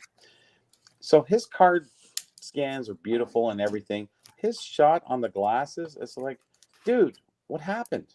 Like he's taking very there's glare. They're not even the full. It's like, you do such a great job on your cards, and you can't do glasses, and they're easier. Just set them out, do a picture, put a piece of paper in them, so you can see the back. It's I don't know what happens. Everybody wants $5,500 for the set. It's like, you think you put a little effort in that for $5,500 fucking dollars? No, I have that same complaint, Bobby, all the time when I'm looking at stuff. It's like, I understand that a person may want to try to get as many things listed on eBay in a day as possible, and it is a long, arduous process. And you're trying to hurry because you're trying to get stuff done because time is money. But if you don't take the proper pictures, I immediately go, you're trying to hide something, or you don't care enough about this, and I'm not interested anymore. That's exactly what he did. He took a picture like he was selling a $400 item. Okay. You're trying to sell me something, and you post one, because you're able to put out 10, if I remember correctly. One blurry picture. He says one of the glasses is chipped, and he didn't show a picture of that one. I'm going, show the chip. If they're all in good condition, show the chip one so people can see what they're going to get. No, I can't stand it. I'm big on pictures, and my pictures are nice. I put ads with them, and I do cropping. I do a lot of that stuff. So, and that's what you should do to make money, is take your time. It's informing people, right? Yeah. The one question I do get is like, oh, hey, I got the item, but I didn't get the ad. I said, in the brackets, in the fucking highlighted area in the description, it says ad not included. Oh, I wouldn't have bid otherwise. Fuck off, you wouldn't. The ad's worth more than the item. Kiss my ass. Actually, so real quick, Paul's comment here reminds me of something. So, by the way, I got to be honest. This has got to be the most random live stream we've ever done. Like, it literally be me opening boxes the whole time while the movie talk and everything is like. Want to see my pennies? I always say, what's that? Want to see my pennies again? I'll show you my pennies. No. That definitely qualifies as part of it. But it's like, it's been the whole time. It's been like, chat, we could have gone in any direction if you guys taken the lead on it. You're waiting for us to steer. I'm opening cards, man. I'm busy. But I was going to say this one. I've noticed a rash of this lately. Some sellers being super lazy about putting the cards in a fucking penny sleeve. Like, I literally get back from Ship My Cards and I look at the image. I'm like, you did not put it in a top loader with no penny sleeve. What the hell are you doing? Now, luckily, I want to give them their flowers. The Ship My Cards guys, their customer service thing, you can actually put a little tab in there. Usually what I just do is I just ask them, can you confirm? Because from the picture, it's a little hard for me to tell, unless it's the clearest top loader in the world. I said, can you let me know if it's in a penny sleeve? And I go, is it possible that you could help out with that? And I've only had to do it a handful of times, and each time they've actually taken it out and put it in a penny sleeve and put it back in there for me. So thank you to Ship My Cards. Kudos to them. Really nice customer service. It's a relatively small thing, but it's nice not to have it free floating in a top loader, which is the worst. It's trash. Semi-rigids are kind of nice. You don't need. That's fair. Yeah. They're just more clear for selling, I think, and better for display. But and shipping too. You just put it between two, whatever. It's like when you ship something now, they go, oh, what's in here? It's a card. Well, why is it so thick? Because you guys bend the fuck out of everything. That's why I have to put support in there. So what's it made of? Cardboard. Well, that's not paper. I said cardboard is fucking made of paper. You fucking. What if it's a piece of cardboard that's literally just layers of paper? Like there's those ones as well. Oh yeah, but it's not made of paper. I fit a pennant. What's in here? I said a pennant. They go, what's it made of? I said felt, and they go, what's felt? And I went, oh good Jesus! I just went. I said, it's like material, like cotton. Oh, so it's cotton? I said, no, it's felt. It's a derivative of cotton, but it's not. Fuck. It's just like people don't know. What just say cloth. Just and then they're squeezing your part. What if they ask what kind of cloth? Are we talking like a cheesecloth? Are we talking like a little thinner? And then they're squeezing their package while they're talking to you. What's in here? It's just like, stop it. Well, I'm going to smack you. What are you, a 5-year-old trying to guess your Christmas present? Put the fucking thing down. Yeah, and they are doing that. And it's like, what's in here? It's just like, it's what I fucking told you it was. It's a card. Well, why is it so thick? It's none of your fucking business, really. No, it isn't. It isn't. This feels like it becomes after a while a who's on first gag. It is. It becomes the stand-up routine. Who's on first? Well, I can get them. I've been shipping for 25 years, so I know that machines. everything. So I just go, okay, yeah, fine, yeah. No, you're allowed paper. Yeah, yeah. Cardboard's made of paper. Yeah, just ship it regular. No, I'm not putting $15 on it. It's fucking $2.50. It's going. Fuck you guys, and all your fucking. See, the post office pushes the employees to look for all that, but they're really not allowed because actually mail is private. It's actually a secured thing. If you steal mail, that's an indictable offense, is it not, Carlos? Yeah, I think federal offense. something like that. If you steal mail, yeah. Yeah, It's supposed to be. So, they're not allowed to touch your mail or do anything. They're allowed to accept it, but they're not allowed to squeeze it. And this one lady kept squeezing it. I actually got really loud at her, and she didn't like it. And then it turned out that she once worked with my wife. So my wife walked in one time when I went to that post office, and she went, "Oh, hey, Helen, how are you?" And so it's like, oh shit, you know her? Oh man. Now she's been really nice, and she doesn't fuck with my stuff. So Because you told her don't squeeze the Charmin. No, just because she knew who You said, don't squeeze the Charmin. They You love did have squeezing those the Charmin. commercials up in Canada, right? Like, I'm telling you, this shouldn't go by because I feel something else that's in there. Actually, it was a keychain, but I wasn't telling them the truth. Because why should I pay $15 to ship a $10 keychain? You shouldn't. Because it's not made of paper. Okay, whatever. Screw them. Is this and every time they go, is there a CD in there? And I go, yeah, there's 5. And they go, oh, well, we have to charge more. Why? And I'm just kidding. But why a CD? Why is a CD more to ship than paper? I don't understand this mentality of the post office is retarded here. It's just the rules and regs. I need to get in there. I have to. Yeah. The funny thing, though, to be fair, Fair. there you go. Now that we know the reference, might as well. Thank you. But the thing is that they don't really have to. Like the one that's here, the guy who runs it now, it's that he's got his family with him, and it's either the kids or the wife who will sometimes do this. Like I basically trained him at this point. Yeah. I'm literally like, I will hand him the pile. I'll be like, letter mail, Canada, letter mail, US. And he's like, all right, stamps for these ones, print out for these. Perfect. That's all I need you to do. These ones, scan them. Go ahead. Just scan them. I've already done it for you. Well, this one I go to is close to my wife's work. So whenever I have to pick her up, I'll go to this one. But my other regular 2 are good. They're just, no problem. They don't even ask questions because they don't want to hear it. Well, I'm trying to save us all time. I'm like, look, I understand what the rule is for this. These are fine. I've weighed them. I've checked them myself. They're all good. If the faster you do this, you rung it through, you've done your job, everybody's happy. Yeah. I'm trying to make his life easier and mine. Like, work with me here. Yeah, but they instruct them at the head office to be stalling at the freaking post office. It's like, come on, easy. So this box finally yielded something pretty decent. All right. So this one here is another of the autographs. So we got that. Oh, cool. So this one here is actually one of the quote unquote rookies. So these ones are actually going to go for a little bit of a premium, and that's the blue version of it out of 35. Oh, that's a nice autograph. That's a good one. Autograph 35. That's a good one. Nice. Yeah, that's a good one. This case that name actually sells. I've actually had really good luck selling her stuff lately. It's been good. I think it's mostly Eric.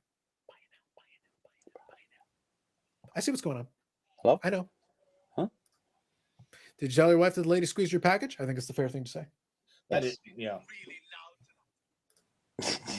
Really loud. Some postal workers have major Napoleon complex. The sky blue. That's right. Mm-hmm. Yep. See, color match. Not only is it an autograph out of 35, it's a color match. See, you give somebody a sense of power, and it corrupts them. It's typical for your regular person who's working the post office. They work there for a little while, and they think they have power over you. Oh yeah, I'm just trying to ship letter mail. Oh no, hey, I'm watching you. I have power. I can refuse. It's always weird to me. I would love to know. So, Bobby, I would love to know what the arrangement is if you own like a card shop or a Hallmark or one of those ones that has a post office in it, or even the pharmacy. Like they've got those folks in there. Like if you own one of those card shops, like you sell these cards and whatever, and it's a post office, quote unquote. So do you get a cut? Like what is your what is the actual arrangement? Yeah, it is. Yeah. It's based on a percentage of what you take in, because everything that goes through your thing is charged. That's how they make money. But it's and that's why they upsell Express Post and all these other premium services, and that's why they want those parcels to go through at $15 opposed to $3 regular mail. They're promoting it, and they because they the post office gets a percentage of it. That's sort of like when a variety store sells a winning ticket for a lottery, they get a percentage. Same kind of deal.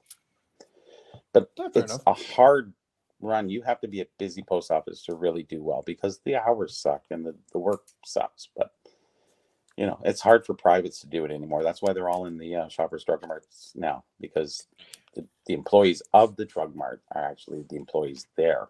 So they're really employed through Shoppers Drug Mart and not through the post office. So the post office is one step away again. And, they keep complaining that, there's no regular mail, but your parcels are going out through your freaking ass. Are you kidding? It hasn't compensated? Yes, it has. Amazon ships more than all your regular mail altogether was over the last 50 years. What, are you kidding? Like, come on. How much are you getting to deliver an 83-cent stamp, fucking a 93-cent stamp thing? You want to go to 50 houses and deliver a stamp to each one? Yeah, you're delivering parcels and packages. Yeah, shit, that's where your money is. It became a bit of a chicken or the egg thing with regular mail. Come on. It became a chicken or the egg thing with the mail as well, because as they kept trying to compensate by raising prices, it became less enticing for people to even use it. It's like, even if they wanted to write a letter, they're like, no, I'll just send an email. Yeah. Why? It's like, because I don't have to pay for an email and you're making me pay. Yeah. Yes. It's not worth it. Why do I want to bother with that? And that's why they're having a harder time now, is people are just going alternate. So then you have what's that other alternate to the post office? What's it called? Chit Chats. Oh yeah. So Chit Chats goes through Canada Post. So Chit Chats gets a volume discount. So really, you're just taking it to Chit Chats. They get a volume discount from Canada Post. The only thing is that they'll, on a small parcel, they'll package, they'll add tracking for free. So that's the only benefit to you. But really, it's not much cheaper. If you really compare, you say, nah, you're not saving that much more. They say you're saving up to 40%. It's like, yeah, I don't think so. But it does put that tracking number. So that saves you in the grand scheme of things. So they're taking that large difference between, what you would pay $15 and you're only paying like $5. So they're taking that $10 difference that you're saving and saying, oh, it's in general 40%, which it really isn't. So Chit Chats is really no better. But they're making business on the side through Chit Chats so that they don't have to employ more people at the other locations. And it's almost stupid. It's like, I don't understand this business. It's, it's a crown corporation, which means the government, it's a private company, but a government, it's just retarded. Damn government. Yeah. Yeah. Once you get the government involved, the shit you got to go through.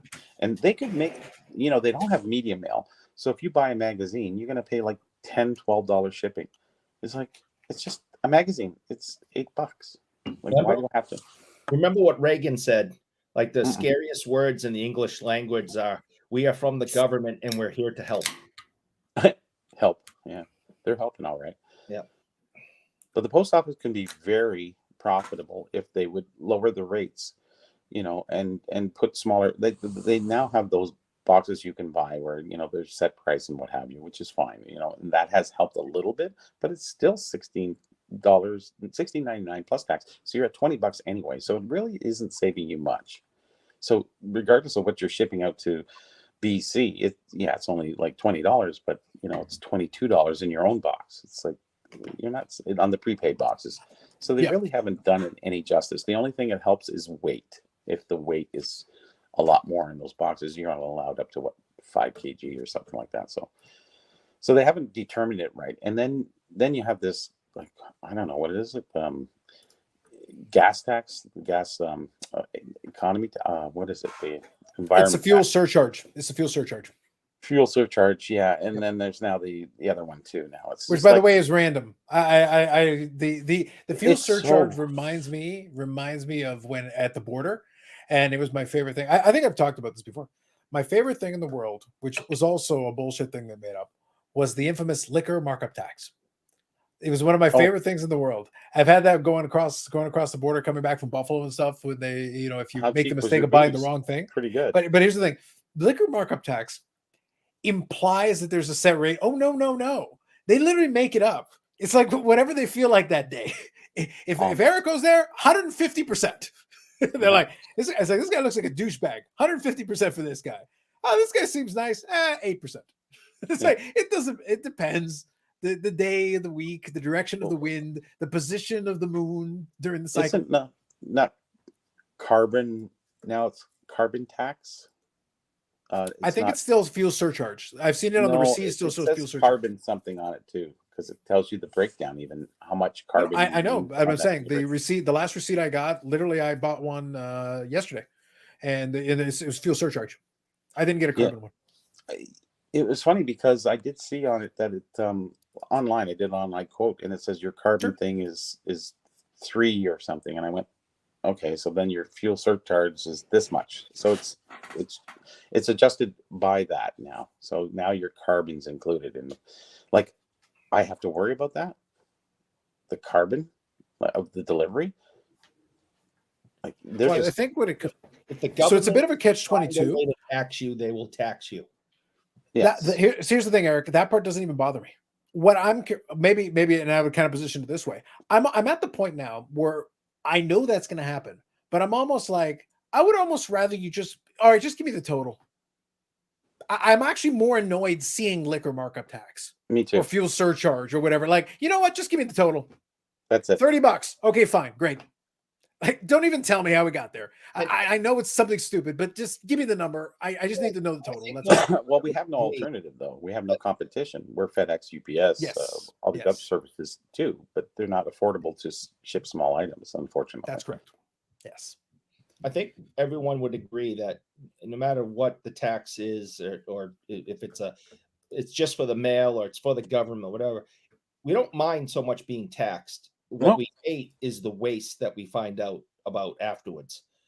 That there's all this, scandal and waste and theft and, oh, well, we had $1 billion, but we kind of lost it. We don't even know where it went. That kind of nonsense. And that's what drives. That was Cheney and $3 trillion. Anyways. I mean, that's what makes taxpayers crazy, is the waste and the irresponsibility with our money. But they all do it really well. Oh yeah, they're good at it. But if our money was treated like that at a bank, we would withdraw it from the bank and not put it in that bank anymore. Well, would we though, Eric? Like, as someone who has worked at a bank in the past, are you sure that is your final answer, sir? I'd keep it in a hole in the backyard before I'd put it in a bank. If my bank handled my money the way that the U.S. government does, with all the waste and lost money, and we just lost it. We don't know where the money went. Yeah.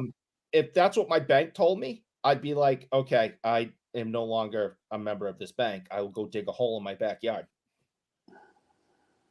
Yeah, but the government. So you're saying that you have a hole in your backyard with cash in it? Possibly. Look for unsettled ground. No, I put it in the garden, so it always looks unsettled. Oh, gotcha. So Bobby, I think we need two things. We need a backhoe. Well, actually, a small list of things. We need a backhoe. We need some shovels, and we need a concrete mixer full of mayonnaise. I have an idea. A concrete mixer full of mayonnaise. If we can get the old one used by Parker's, that'd be cool. Mm-hmm. When they mix the 51s we'll get the concrete mixer. 52s. Eric will be in for quite the pleasant surprise when he goes to find his treasure later on. Mm-hmm. He'll find treasure, all right. Mayo. Treasure. New England head coach, Mayo. That would be like, that is horrible. Oh my God. We should plant a mayo tree. Isn't mayo grown on trees? Did you ever see that back in the 70s? There was a commercial or little of a mayonnaise trees? Oh my God. No. Where they did this little spoof on, spaghetti was grown on trees. They were showing people picking it and stuff like this. You got to look it up. It's somewhere out there. And growing up, we saw this and we all assumed that. It was kind of crazy. And then it was said it was a parody later on. And I just there was another one that was later on. I want to say in the 90s, maybe. It was the House Hippo. Do you remember the House Hippo?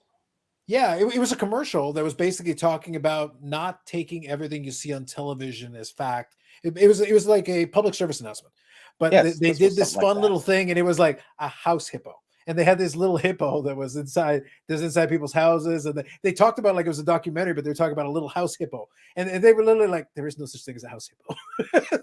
But they made it sound good at the beginning of the commercial. Yeah. At the end, they're like, Well, this no, was the there is spaghetti no tree house thing. hippo.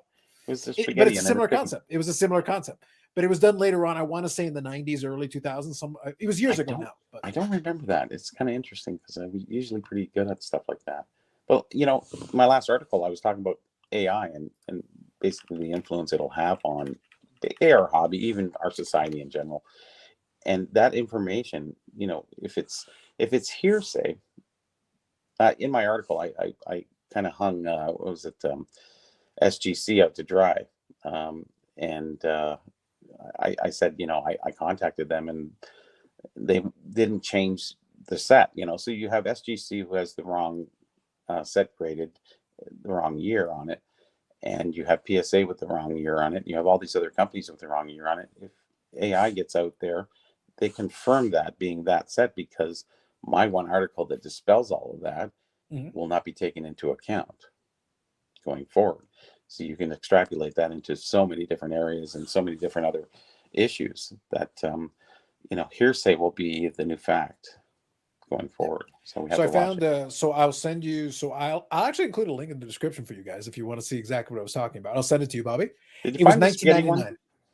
I'll look for it, but I was able to find 99? the house hippo. I was able to find the house hippo. It was 1999. It was House Hippo, and it was specifically about that. It was basically don't believe everything you see on television. That was the public service announcement was, but it was actually pretty well produced for the Wow. era, and it was basically trying to convey that message. He goes, don't believe. But so they started it off similarly enough. They literally were showing a house, and they had a little hippo. They obviously did it with CGI and all that, but the idea was like they made it look good, and then they're like, that's not real. So now they wouldn't even do that. Now it's all In the real. last 10 years. And if it's on the internet, it's definitely real. Yes. Yes. Most of the stuff. Ever accidentally get mayo in your hand, Eric? That smell never comes off. You can smell That's it right gross. now, can't you? That's disgusting. It's valid. Carlisle says, my father was convinced that pickles came from pickle trees. Dill pickle trees. Gurkha Yes. trees. As an adult or as a child? Because you kind of hang in your Yes. dad outside. Yes. Yes. Well, how many? Well, where does the pickle come from? What's its origin? Cucumbers. I like to think the house hippo plants it. Maybe. Yeah. Just saying, I cannot discount that possibility. We have to rely on other devious friends or people for your pre-info, pre-fact checking, or buy encyclopedias from traveling salesmen with different times. True. And my favorite, by the way, it was 1.6 million views on this one, on this YouTube video of the house hippo thing.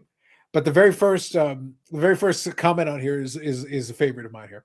I go, house hippos are real, and you'll never convince me otherwise. Fair. Perfect. I understand. That's I understand. the perfect answer. Yep. You'll never convince me otherwise. It's something that kind of just came to my mind talking about encyclopedia, buying them from traveling salesmen. Yes. Right, the door-to-door salesman of the day. Yeah. I kid you not. Willie Nelson. Before he was Willie Nelson, he was a door-to-door encyclopedia salesman. Huh. There you go. We bought a couple sets over the years in the 70s. I remember that. I had tons of that stuff. Yeah. Do you know how wrong those books are today? Oh God, yeah. Well, just but you know what my favorite thing is, Bobby? If you didn't like buy the subscription, like fully commit to it, I remember in my house, I had a complete set that my parents bought like at a garage sale used because they just got the complete set. And I think at one point they started trying to get the updated version, the much later one, but I think they gave up after 3 or 4 books. Yeah. So you basically have just the first couple. It's like, why? And you look it up and you just look at the basic information. You sit there and go, how the hell did we ever get a man on the moon? Or did we? Anyways, there we go. Here goes. Spaghetti Harvest was a classic April Fool's joke. Fantastic video online. Oh, is that what it was? Pulled prank. That's what it was, I guess. Yeah. Spaghetti Harvest. So it sounds like. Yeah. Yeah. Only ever had the first 2 encyclopedias. Yeah. I'm wondering like how many people started. They're like, you know what? I'm going to get the complete set. And then after like maybe 2 or 4 or whatever, they just like, forget it. We bought the whole set. And then not only did we buy the full set, they bought the holder, the case that would hold all the. So we had this nice, wooden case and stuff like that. So not only did you have to pay the $240 back then you had to pay another $25 for the stand and to hold them. And then they wanted bookmarks. And then I remember the salesman being there. My parents, they bought into it. Yeah, you know, me and my brother, we were young, so my sister was just born at that time, so it was a perfect time to have an encyclopedia set, because not like we went to a lot of libraries. You use the one at school maybe, but that's about it. How about the annuals that would come out at the end of the year that talked about everything that happened that year? We had about 20 years of those in the cabinet. They're like the cliff notes for the encyclopedia sets. And basically it helped a lot doing school stuff. You know, I could want to look up the Vietnam War, go to the books my parents had from the 60s. Yeah. You know, now just imagine every time young Eric, in his early 80s, went to his yearbook all through the 60s, the 70s, the 80s, to basically to today, just kept flipping through, went over to the sports section, went over to the hockey section, went over to Stanley Cup. That. Yes. Nope. It just says nope. Nope. Not for you. No cup for you. Every year. I was talking to this guy. We were talking about similar stuff, and then he goes, "Yeah, my dad he said he had encyclopedia set, and he said in the encyclopedia set, he said the wrappers were left over from a box he bought in 1985. It was a full box of 66, 67, Bobby Orr's rookie year, and he bought it in 85. And he said later he found a few of the wrappers, because I bought one and he sold a couple others. And I said, wow, crazy story. And he goes, yeah. And he goes, I had 4 packs left, and he said I had a perfect set put together, and I sold that like 15, 20 years ago. And he goes, and now I regret it. And I go, yeah, I guess so. But imagine back in those days, that's what they were there. You put a leaf between them, because otherwise they were stupid. Yeah. Now, a couple of things. So, by the way, this is officially the most random live stream. I feel like this will be the most random live stream of the year. I don't think there will ever be one this year. Beats anything from last year. Yeah, we're pretty much. This might be an all-time. I got maybe. It's pretty much there. Yeah. Now, I will say this. So, card catalog and the decimal system. I will say, when I was studying in school, in university, we were right in that middle ground. That's why I always talk about the era that I was in university. Was we had the technology. Like I said, we had laptops, but they were still they're not as good as the ones right now. Like right now, the laptop's excellent. If you go to class, whatever, of course you're taking the laptop. The other one is yeah, you could, but the battery life was kind of, it wasn't the greatest. It was slow. Yeah. You were still taking your notepads most of the time, just because it made more sense. However, we had the technology. So it's one of those things where I'll be honest, out of all the things that I don't look back on too fondly, I kind of like playing around with the microfiche, because when I was looking for some of this stuff, I actually didn't mind using it, and the microfilm and a lot of it. And today, I don't think they would have to. I think it'd be pure digital at this point. I don't think they'd have to. No, it's not. Actually, there's still a lot of microfiche, because when I do my research and I go down to the rare book library, any other library for that matter of fact, most of it's still on microfiche. It hasn't been converted. I don't think they can afford to convert it all. And microfiche won't make you dizzy, because you can scroll it left or right or up and down, whichever way. But after, I used to do research, and I go through every newspaper and look for anything that was hockey. And I did decades of it. And honestly, after a little while, you're sitting there and you get dizzy from constantly looking at a screen going by, and you try to go as fast as you can without missing anything. Because a lot of the pages, you get to the want ads, and you just bypass those really quick. Man, that stuff will drive you crazy. Good information. No, I agree. I agree with a lot of the archive stuff, but I know that. I know that Guelph years ago started the digitizing project, maybe about 15 years ago, because they got a lot of money from donors. Because the donors specifically said, "Give this money to the library, start digitizing the stuff." So they definitely still have. If you go to the archive, there totally still is plenty of microfilm, microfiche. But they started updating that maybe 15 years ago. They started really starting to digitize it. A lot of it, there's a lot of stuff that sits in JSTOR now too. And they got it in that catalog. They've got a lot of old magazines and newspapers. Not everything, obviously, not without a doubt, but they've done a good job putting those articles away. A lot of those haven't been digitalized. The magazines, the newspapers, yes, a They've lot done a of good them. job with those. I would say not even half yet. Probably 40%, maybe 30%, because they have that newspapers.com. Every time you want to look up something, and then join for 7 free day, whatever. Actually, you can look up the information just by looking at the QCR code. And it drops down, and it has to by law give you the actual write-up. But a lot of the words are kind of blended together, and it's almost like code in a certain way. But they, by legal rights, they have to give you that in your search. So you can just drop that down and do a Control F, and then just do your word search, and it'll find that little piece of information. If you're looking for an ad, you can't find it, but at least it'll tell you what's in the ad or the article that you're looking at. So I think what's going to be funny though is it would be because I'm basically, when I graduated right now, I'm still not quite 20 years removed from graduating. But if I went to that library right now and I went to a couple of students, like, okay, look this up for me, I would laugh, and I would probably be very entertained at the. It's like, yeah, you had to go down there, like in the basement, in that section there. You'd have to go pull it out because sometimes I have to do parliamentary minutes for some of the Canadian political history. We'd have to go get the parliamentary limit, the minutes from the book, and they had the whole section of them. Is like, and let me tell you, parliamentary minutes really exciting. Well, I bet you the time they brought the Nazi in a couple of months ago, those parliamentary minutes would be pretty exciting. Were you taking good notes? Oh, I think the world took notes. That was funny. That's how stupid we are in Canada. Come on, guys, do a little research. Yeah, like bring a 90-year-old Nazi that's responsible for 6 million deaths to come on in and address your only 6, Eric. We're not doing enough math. Eric is just jealous because if he had gone to Massachusetts, they would have thrown him a parade. They would have named a street after him. Eric Street would have been named after him. We had 7 football teams and 2 were called Rough Riders. Give us a break.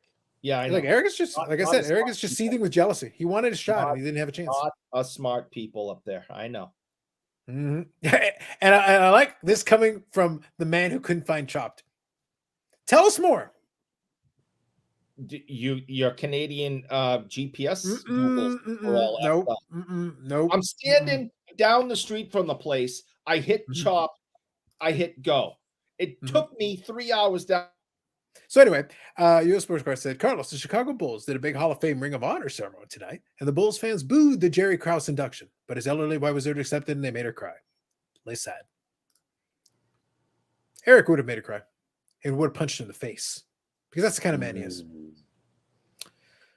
Dell laptop with a CD writer, went to college, cost me $2,000. Picked it up. It was a real cool bag and a Palm Pilot Digital Planet with breaker. Yep. Classic. Yeah. They were expensive back in the day. Pricey. Control F. So clutch. Very true.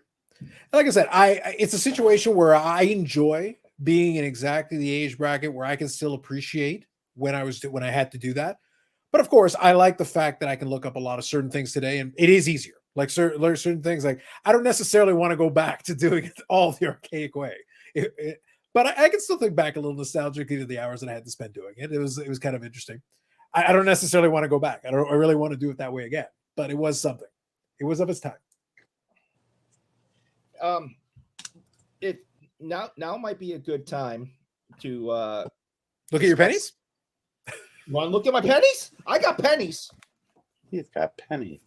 I really do want, we got about 20 minutes left. There's 23 people watching this crap. Let's bring it back to why we're here, and let's show those. Could you tell us why we're here, Bobby? I lost sight of that about 3 hours. Yeah, I have no idea. I'm playing with little hats here. I don't know. I want to show the world again. More proof that grading is a scam. Oh, okay. We couldn't get through the show without having that. And that we were so close, Bobby. We've hit all 4 bases now. We're good. And the fact that I almost purchased this item, but thankfully I spent time looking at it and making sure it's what it was. And I want to show everybody this item that I almost purchased on eBay. Thank God I didn't. Thank God. And the next time anyone says, well, this grading company sucks, this one sucks, but PSA, they're the best. You remember this, what we're about to show you. Complete, utter trash. I assume you're asking me to queue up something, Eric. Yes, obviously. I don't. You have to refresh my memory. What are you pointing at specifically? Nudge, wink. Yeah. Come on, man. The thing I sent to you guys the other day. Eric, you think we pay attention to anything you do? You suck. Bobby, how many You times do suck. we have to explain? We Bobby teach and teach and remembers. teach. No, you suck. Shut up. I'd much rather talk about this. This is my favorite thing right now. I love this. This thing's great. Best holder ever. I love it. God damn. It's so stupid, Bobby. It's so ridiculous. Bobby, I want it. It's so stupid. I want it. Yeah. By the way, the best part about it poster is that it's collection. got the best part about it is that it's got the gigantic holder, the stupid gigantic holder. But it is a Brett Favre. But on the other side, you got Johnny Manziel. Johnny Manziel. Classic. Mwah. Chef's kiss. Beautiful. Legend. Love it. How much plastic is in like wasted? Lord knows. Lord knows. I don't even know. I don't know. Yeah. Is it in the I don't know which thread is it in? We've got the thread with you, me, and Bob. It was the one with 4 people. It was last Sunday at 2:03. Last Sunday? Good Lord. Sending it to you again. Hold on. All right. I thought it was a picture of you getting doused in mayonnaise. I was getting excited. No, it is not. All right. Mounted on a glossy beveled edge slat of wood. You got yourself a nice black. I know. It's exciting. It's pretty good. Not gonna lie. Pretty great. Oh, this thing. You're complaining about this thing again? Good Lord, man. This thing. You do realize you can get the actual thing for like $30 on eBay. Like I looked it up. You can find the thing for like $30. Jackass. It has nothing to do with how much it costs. It has to do with grading being a scam. And this is utter proof. The greatest scam of all time. It's a scam. Is it though? Is it? Yes. Show the pictures, please. It's the greatest scam of all time. It has to be. I'll see. Hold on. I'm gonna see what I can do. I got to get it to show up in the right thing here, so we can. I don't care if there's a $5,000 card or a $5 card. The point is the point. Let's see here. If I can get this to show up properly, that'd be great. Okay. Okay. I mean, num. Yeah. It's going to take me a minute, so don't wait for me. Feel free to check the chat. I actually have to, but in order to show it, I actually have to put it in a separate screen, so it's going to take me a minute. Yeah. It is an atrocity. It's a hockey card. It's pretty atrocious. Yeah. It is an atrocity. There is nobody that will agree with the grade that this card got. Nobody. Really? Nobody. If I sent that card back in and got the exact same grader, hopefully he was not drunk the second time and would say, "Oh no, this he card wasn't drunk. He was on cocaine." I was about to say, you sure it's not cocaine? We talked about cocaine today. Yeah. I was about to say, like, are you sure that it's not cocaine, Eric? You sure that's not what you're getting excited about? From the cocoa leaf down in Colombia. All right, so I'll show the first picture and we'll show the second. I'll have to adjust how this thing is set up for later, but we'll work with it for now. All right, we'll start off with this. So here's the front of the card. Eric's getting all excited about. He's getting all uppity about this 56 Adventure, hockey's hardy perennials. That is Gordie Howe and Chuck Rayner, I believe. Yes. Is that who it is? And what is the grade number, please? I believe it's a near mint 8.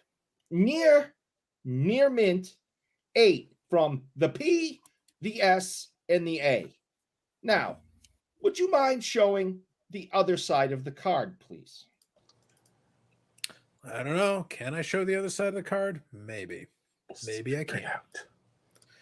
All right, here we go. Are you ready? Are you excited? Here it is. It's nice. You can't blow that up anymore. Probably. How unbelievably damaged this piece of shit is.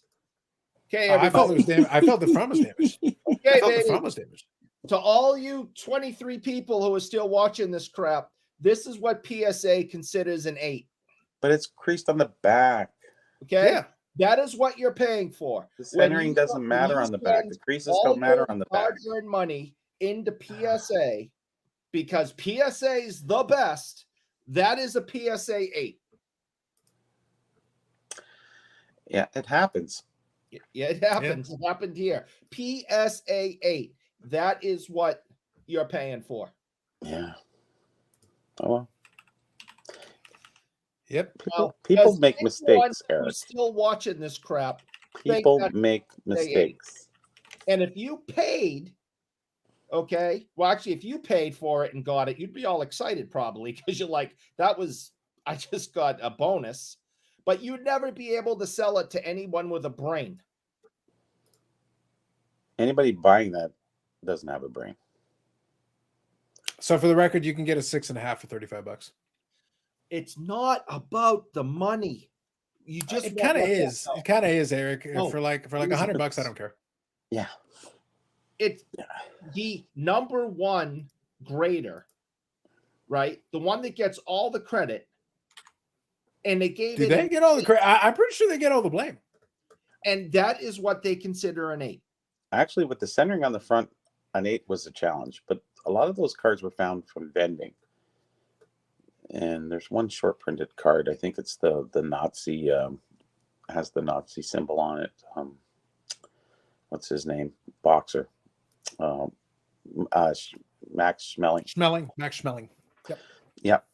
There's a case found by Ronald Dillon, of one of my mentors, and he said, I think that out of 10,000 cards, there was only 100 Schmelings or something like that. So he said they're very much short printed. So Paul's got kind of the idea that I was going to mention out.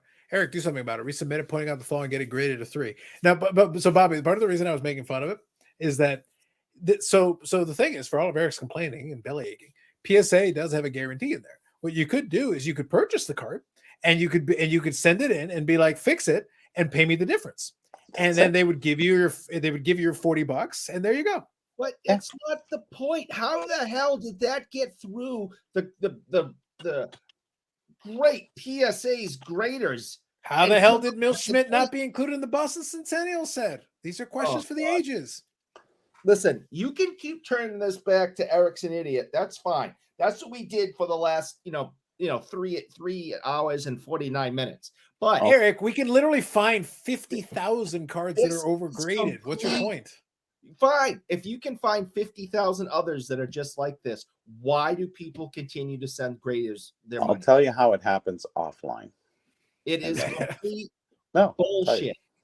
It happens. Yeah, it literally happens all the time. And people continue to send these companies their hard-earned money.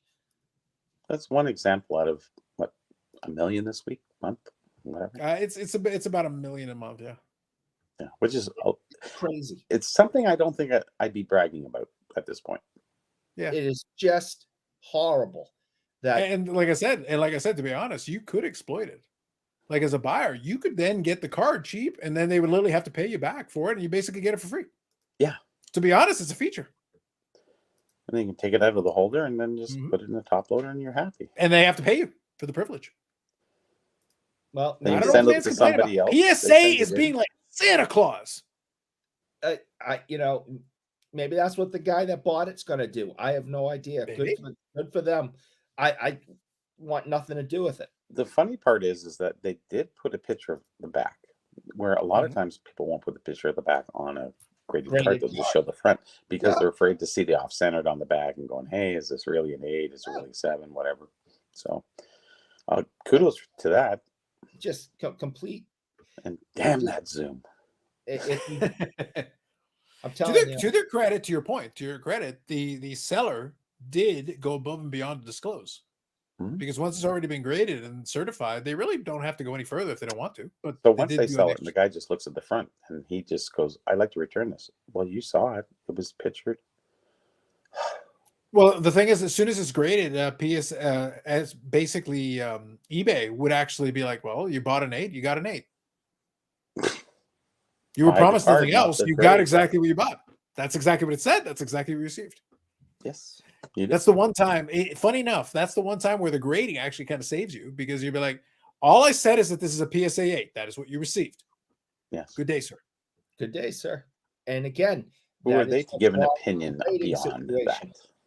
And that is what's wrong with the grading situation. That could come back in 8, and then this gentleman that was selling it was honest.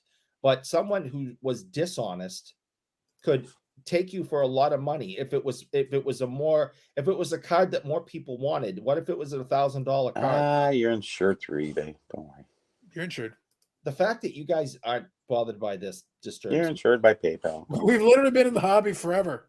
Yeah, I combined 57 million years. Why would this, of all the things to bother us, this is the one that's going to bother us? No, it's you know what bothers me? What bothers me is the middle section of that case.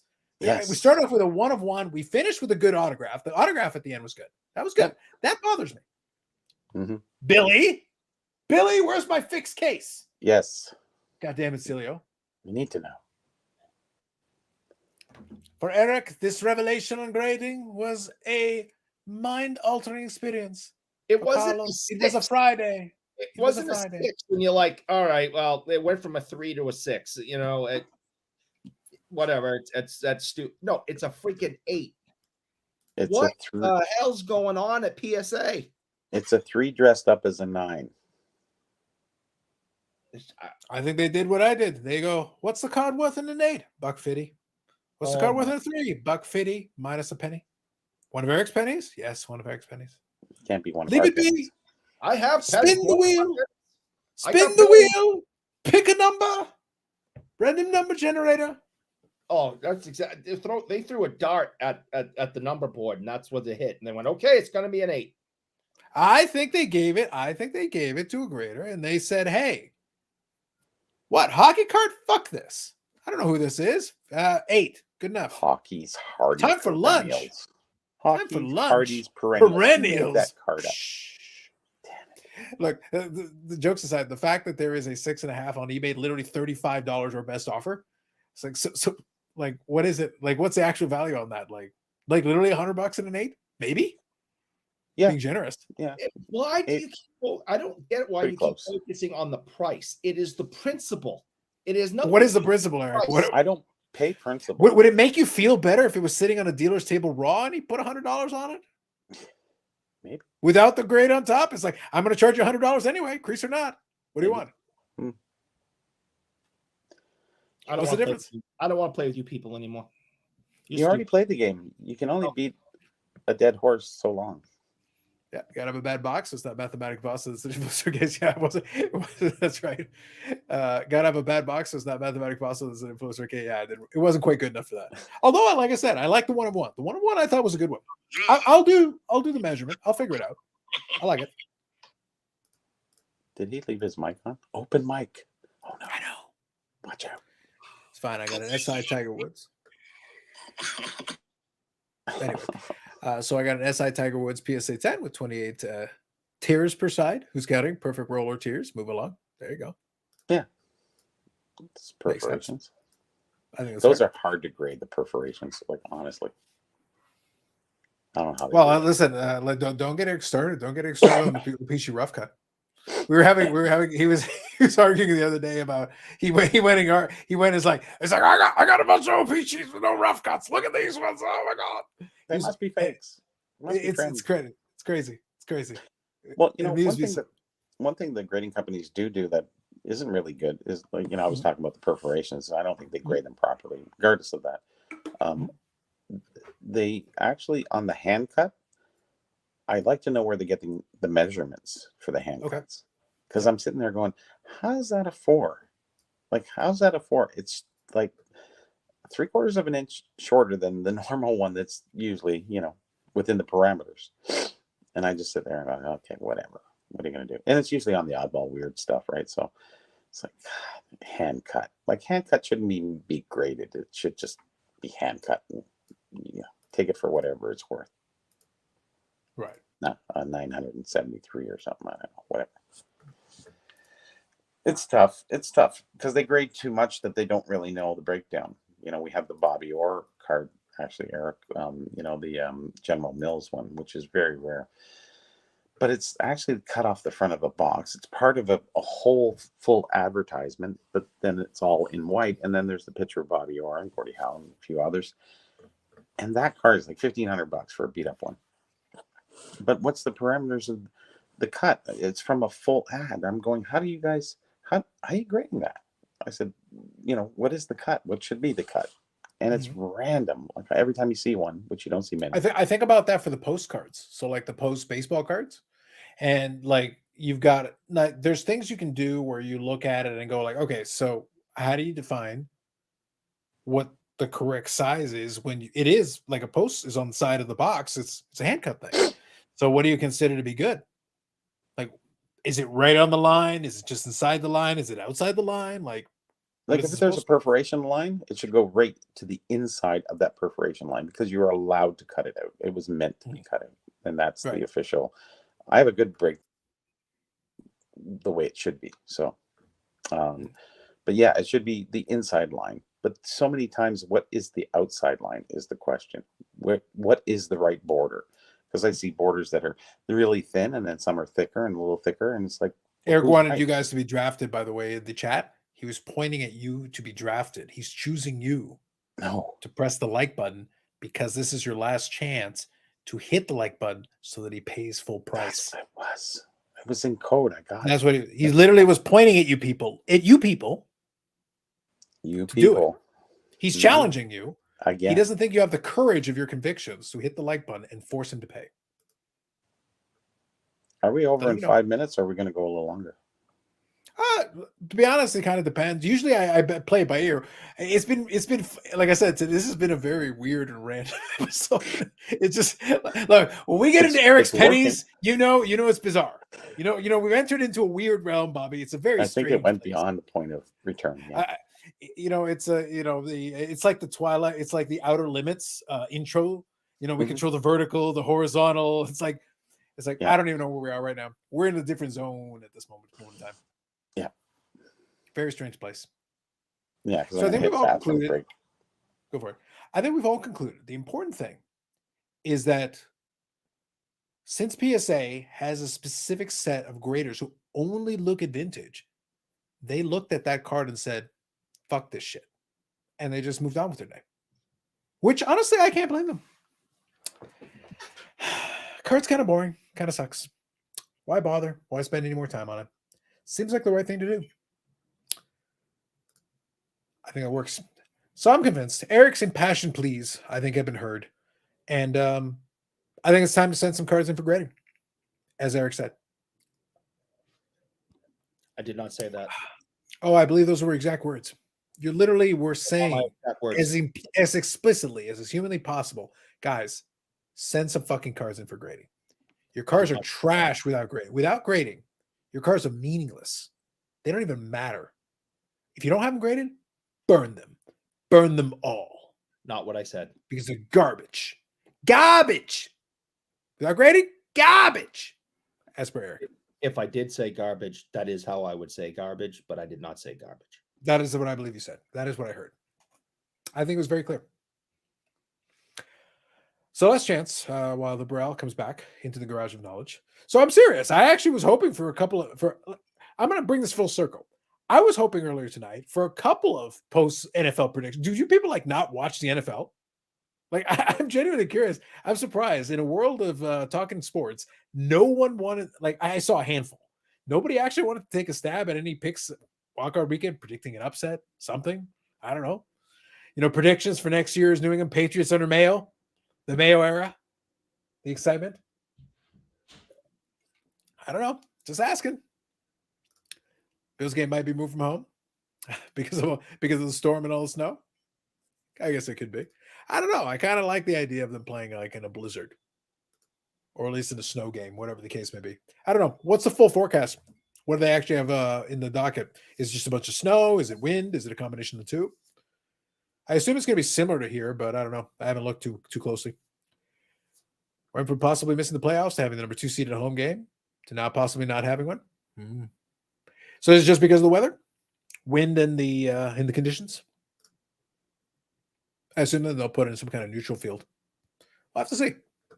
Well, they can come to New England. It's a short drive, and there's nothing happening here. I think that is the weather really that much different though? With what's the weather condition over the weekend? We're just getting rain tomorrow. I'm just looking forward to I actually would love them to do it for no other reason than random references to the Ice Bowl. Mm-hmm. Hey, Ice Bowl. It's like, guys, okay, you don't need a drinking game. Yeah, pretty much. SEC football season's over. Not sure what you mean about playoffs. Stop it, Carlisle. You know. State of emergency already. Gale force winds and accumulation of 18 to 12 inches, possibly, supposedly. Yeah, that would do it. Taking possibly moving the day, but could complete mess. Yep. Bills put out a statement earlier tonight recruiting shovelers to clear the field for Sunday. $20 per hour plus snacks. That sounds like a great move. Plus snacks. I can get there in like 8 hours. I think you should. I can't imagine a better use of time than being like shoveling plus snacks. If you got chocolate sticks up there, oh my god! I can see it. I can see it now. You know what? What Webb would go there? You know what would happen? He'd steal everyone's shovels and their snacks. That's what he does. Accusations. Dang. That's what he does. People are like, "Where do the shovels go?" He'd be pushing a cart full of shovels out to the parking lot to put in his car and drive away. And a backpack full of Doritos. Wow, and a backpack full of Doritos. Yeah. Dang. Huh? Right. I'm telling you. He knows. He knows. He knows. It wasn't 40 minutes. I didn't have a little 8-inch wheels on a cheap car. There you go. These are some scandalous accusations he's making. He knows. He knows. Scandalous. By the way, so real quick, we'll start winding her down here in a minute, but I'll let Bobby come back. By the way, like I said, if you got any last topics or whatever, we can talk about them for just a couple minutes. By the way, as I was going through I have no idea how I'm going to sort this shit. Like the amount of the base set singles, I'm pretty sure I've got a second set. I'll have to see if I do. But this is one of my favorites, not because of anything special. This character is interesting to me. So this is Anthony Ogogo. Okay. Now, Anthony Ogogo actually was a former professional boxer and an Olympian once upon a time. Now, here's the thing.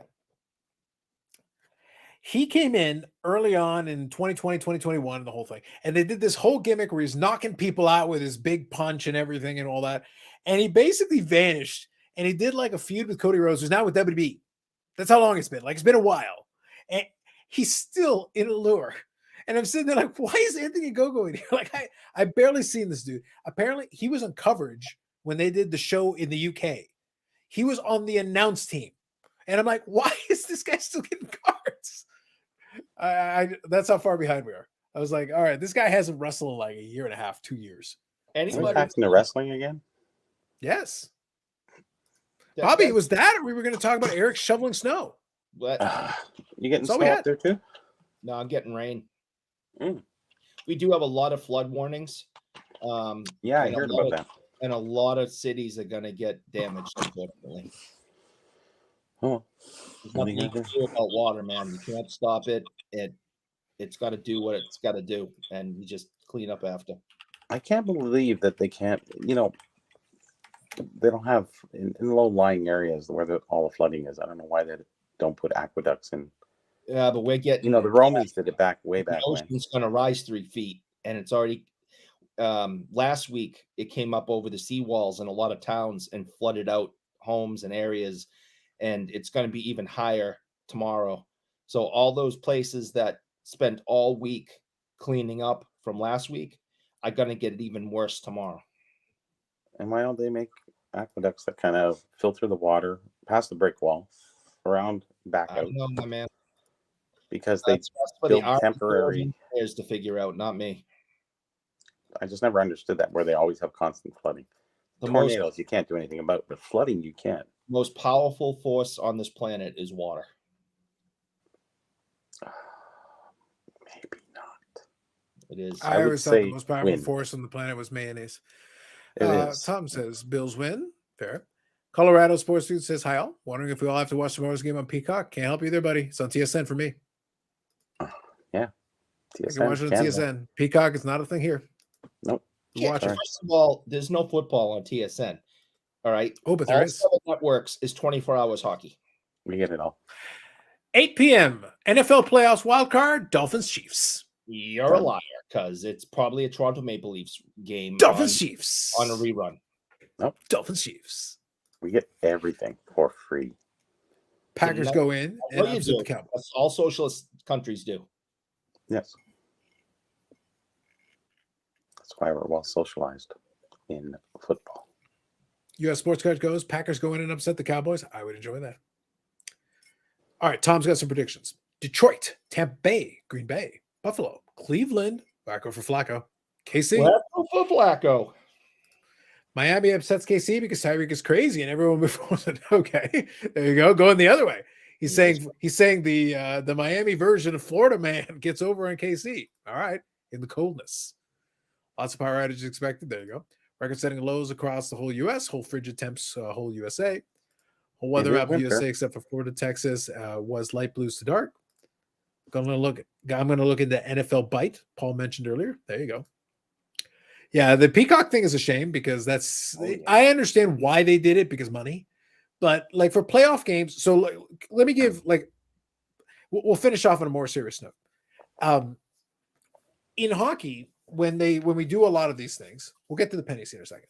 So when we do a lot of these things is that I joke about the whole thing where I'm watching AEW and WWE and all that.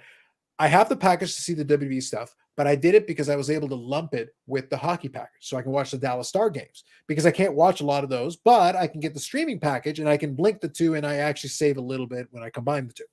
But when we get to the playoffs, there's no point because in the playoffs, Sportsnet and TSN combined coverage with all the other networks will show all the playoff games because they're like the NHL. The NHL is like, there's too much. We want eyeballs. We need you to see these games because that's our best selling point. Playoff hockey, that's our best selling we have. That's the best version. So we want you to see it. So we want you to see as many games as is possible. We want to make them available to you. So I understand why the NFL can do it. They're a very powerful league, but it is a little dangerous and short. Here's the thing.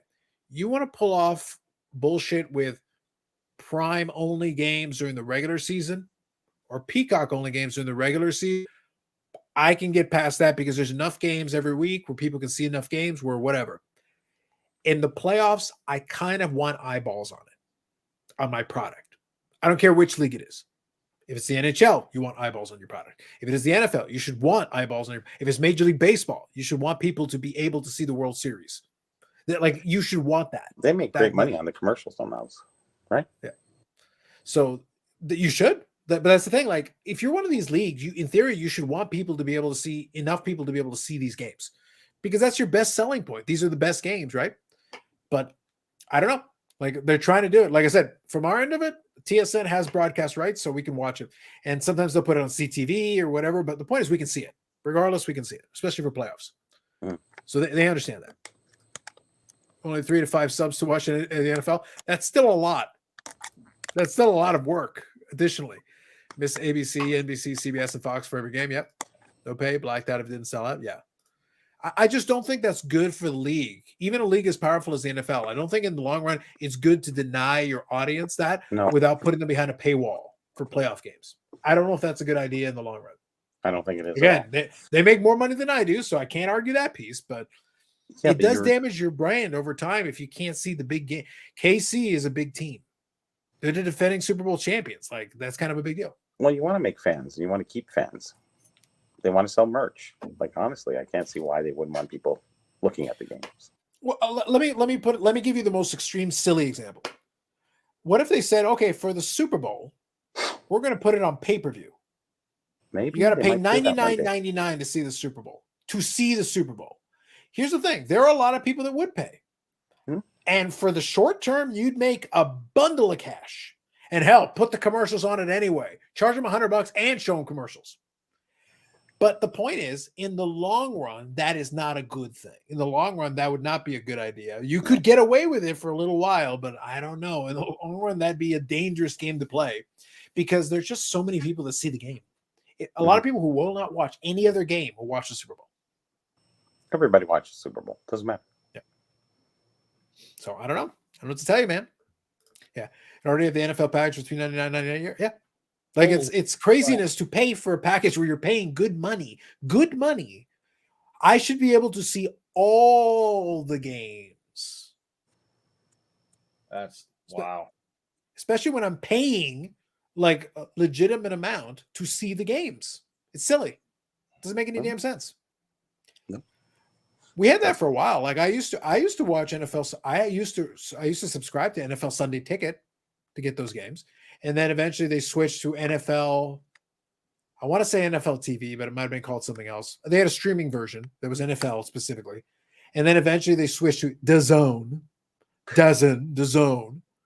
It's okay. The first year was really brutal. The first year, 3/4 of the streams didn't work. Like you just sit there and watch the game, and you get the spinning. Oh. And I'm like, I'm paying to see spinning. I have high-speed internet and I'm seeing spinning. What is this trash? Get more servers. Yeah. Today it's okay. Today it's actually pretty stable. Like it's okay.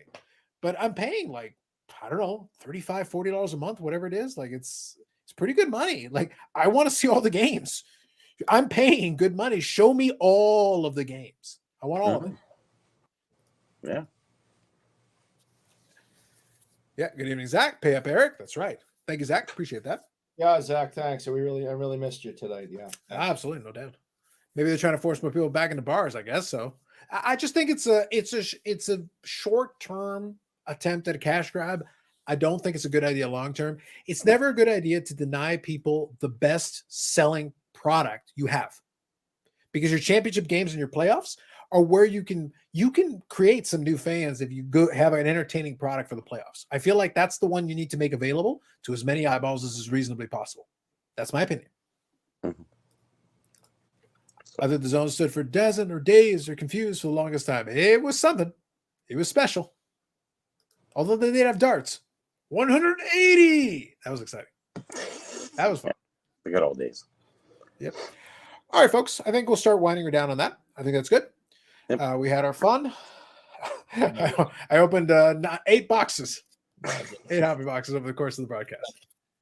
And it isn't even the wrestling program. Yeah. No fun. Suck.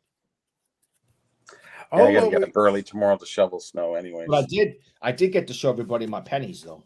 You did. You guys, but look, Eric, you're saying there's no fun. Bobby, he's did saying you there's like no my fun. pennies?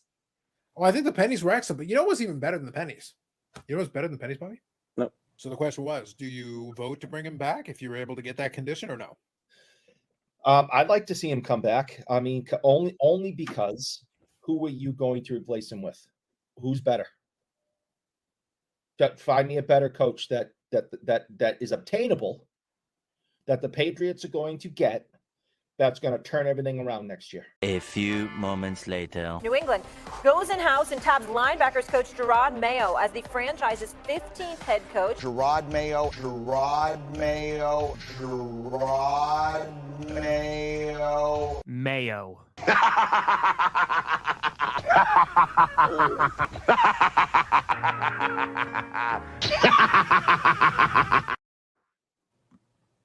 I don't feel we can lose. Nope. I see nothing but victory in our future. You are on target.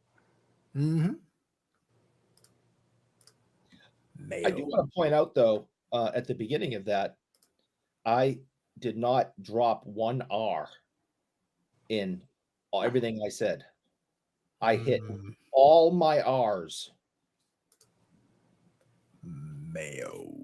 Yeah. There's no R in that. It's okay. Thanks for your 2 cents on that. Mm-hmm. Penny for your thoughts? Yeah, well, we got a lot of pennies tonight. Whole stack of pennies. Yeah. So that's it. On the longest running episodic, whatever the hell this is. And never have we earned that moniker more than this week. I'm going to need Ken Golden to set himself on fire or some bullshit. Like, holy crap. Goddamn. I don't even know. All right. Super Wildcard Weekend. It begins now in the East Coast. Good luck to y'all. We'll see you in whatever hours it's going to be. Have some fun. Enjoy it. Enjoy it. If you got to watch the game on Peacock, do what you got to do. I'm sorry. Otherwise, enjoy the games. Hopefully, you'll have some fun if you do watch them. Otherwise, enjoy the rest of your weekend on the East Coast. West Coast, you got a little time. Do whatever it is you do. Eric is rooting for you or something. Back next week with other crap. I got a lot of cards to sort, and I got to figure out what's going to go. Have some fun. I have my report about Hard to Kill next week. Yes, Bob. Thank you. That's right. Appreciate you, Bob. That's when he's safe. Joy Card. That's right. What was that? That's Hard to Kill. That's when he was an Italian. Yes. Yes. Yes. named Nico. Hippo. The greatest That's the thespian pool- of our time, that man. was the He played a pool. lot of things. Pool scene in the basement there. That was a real good one. Mhm. Mayo. All right, folks. Have yourself a good night. Enjoy the rest of your weekend. We'll catch you in the next one. Let's see.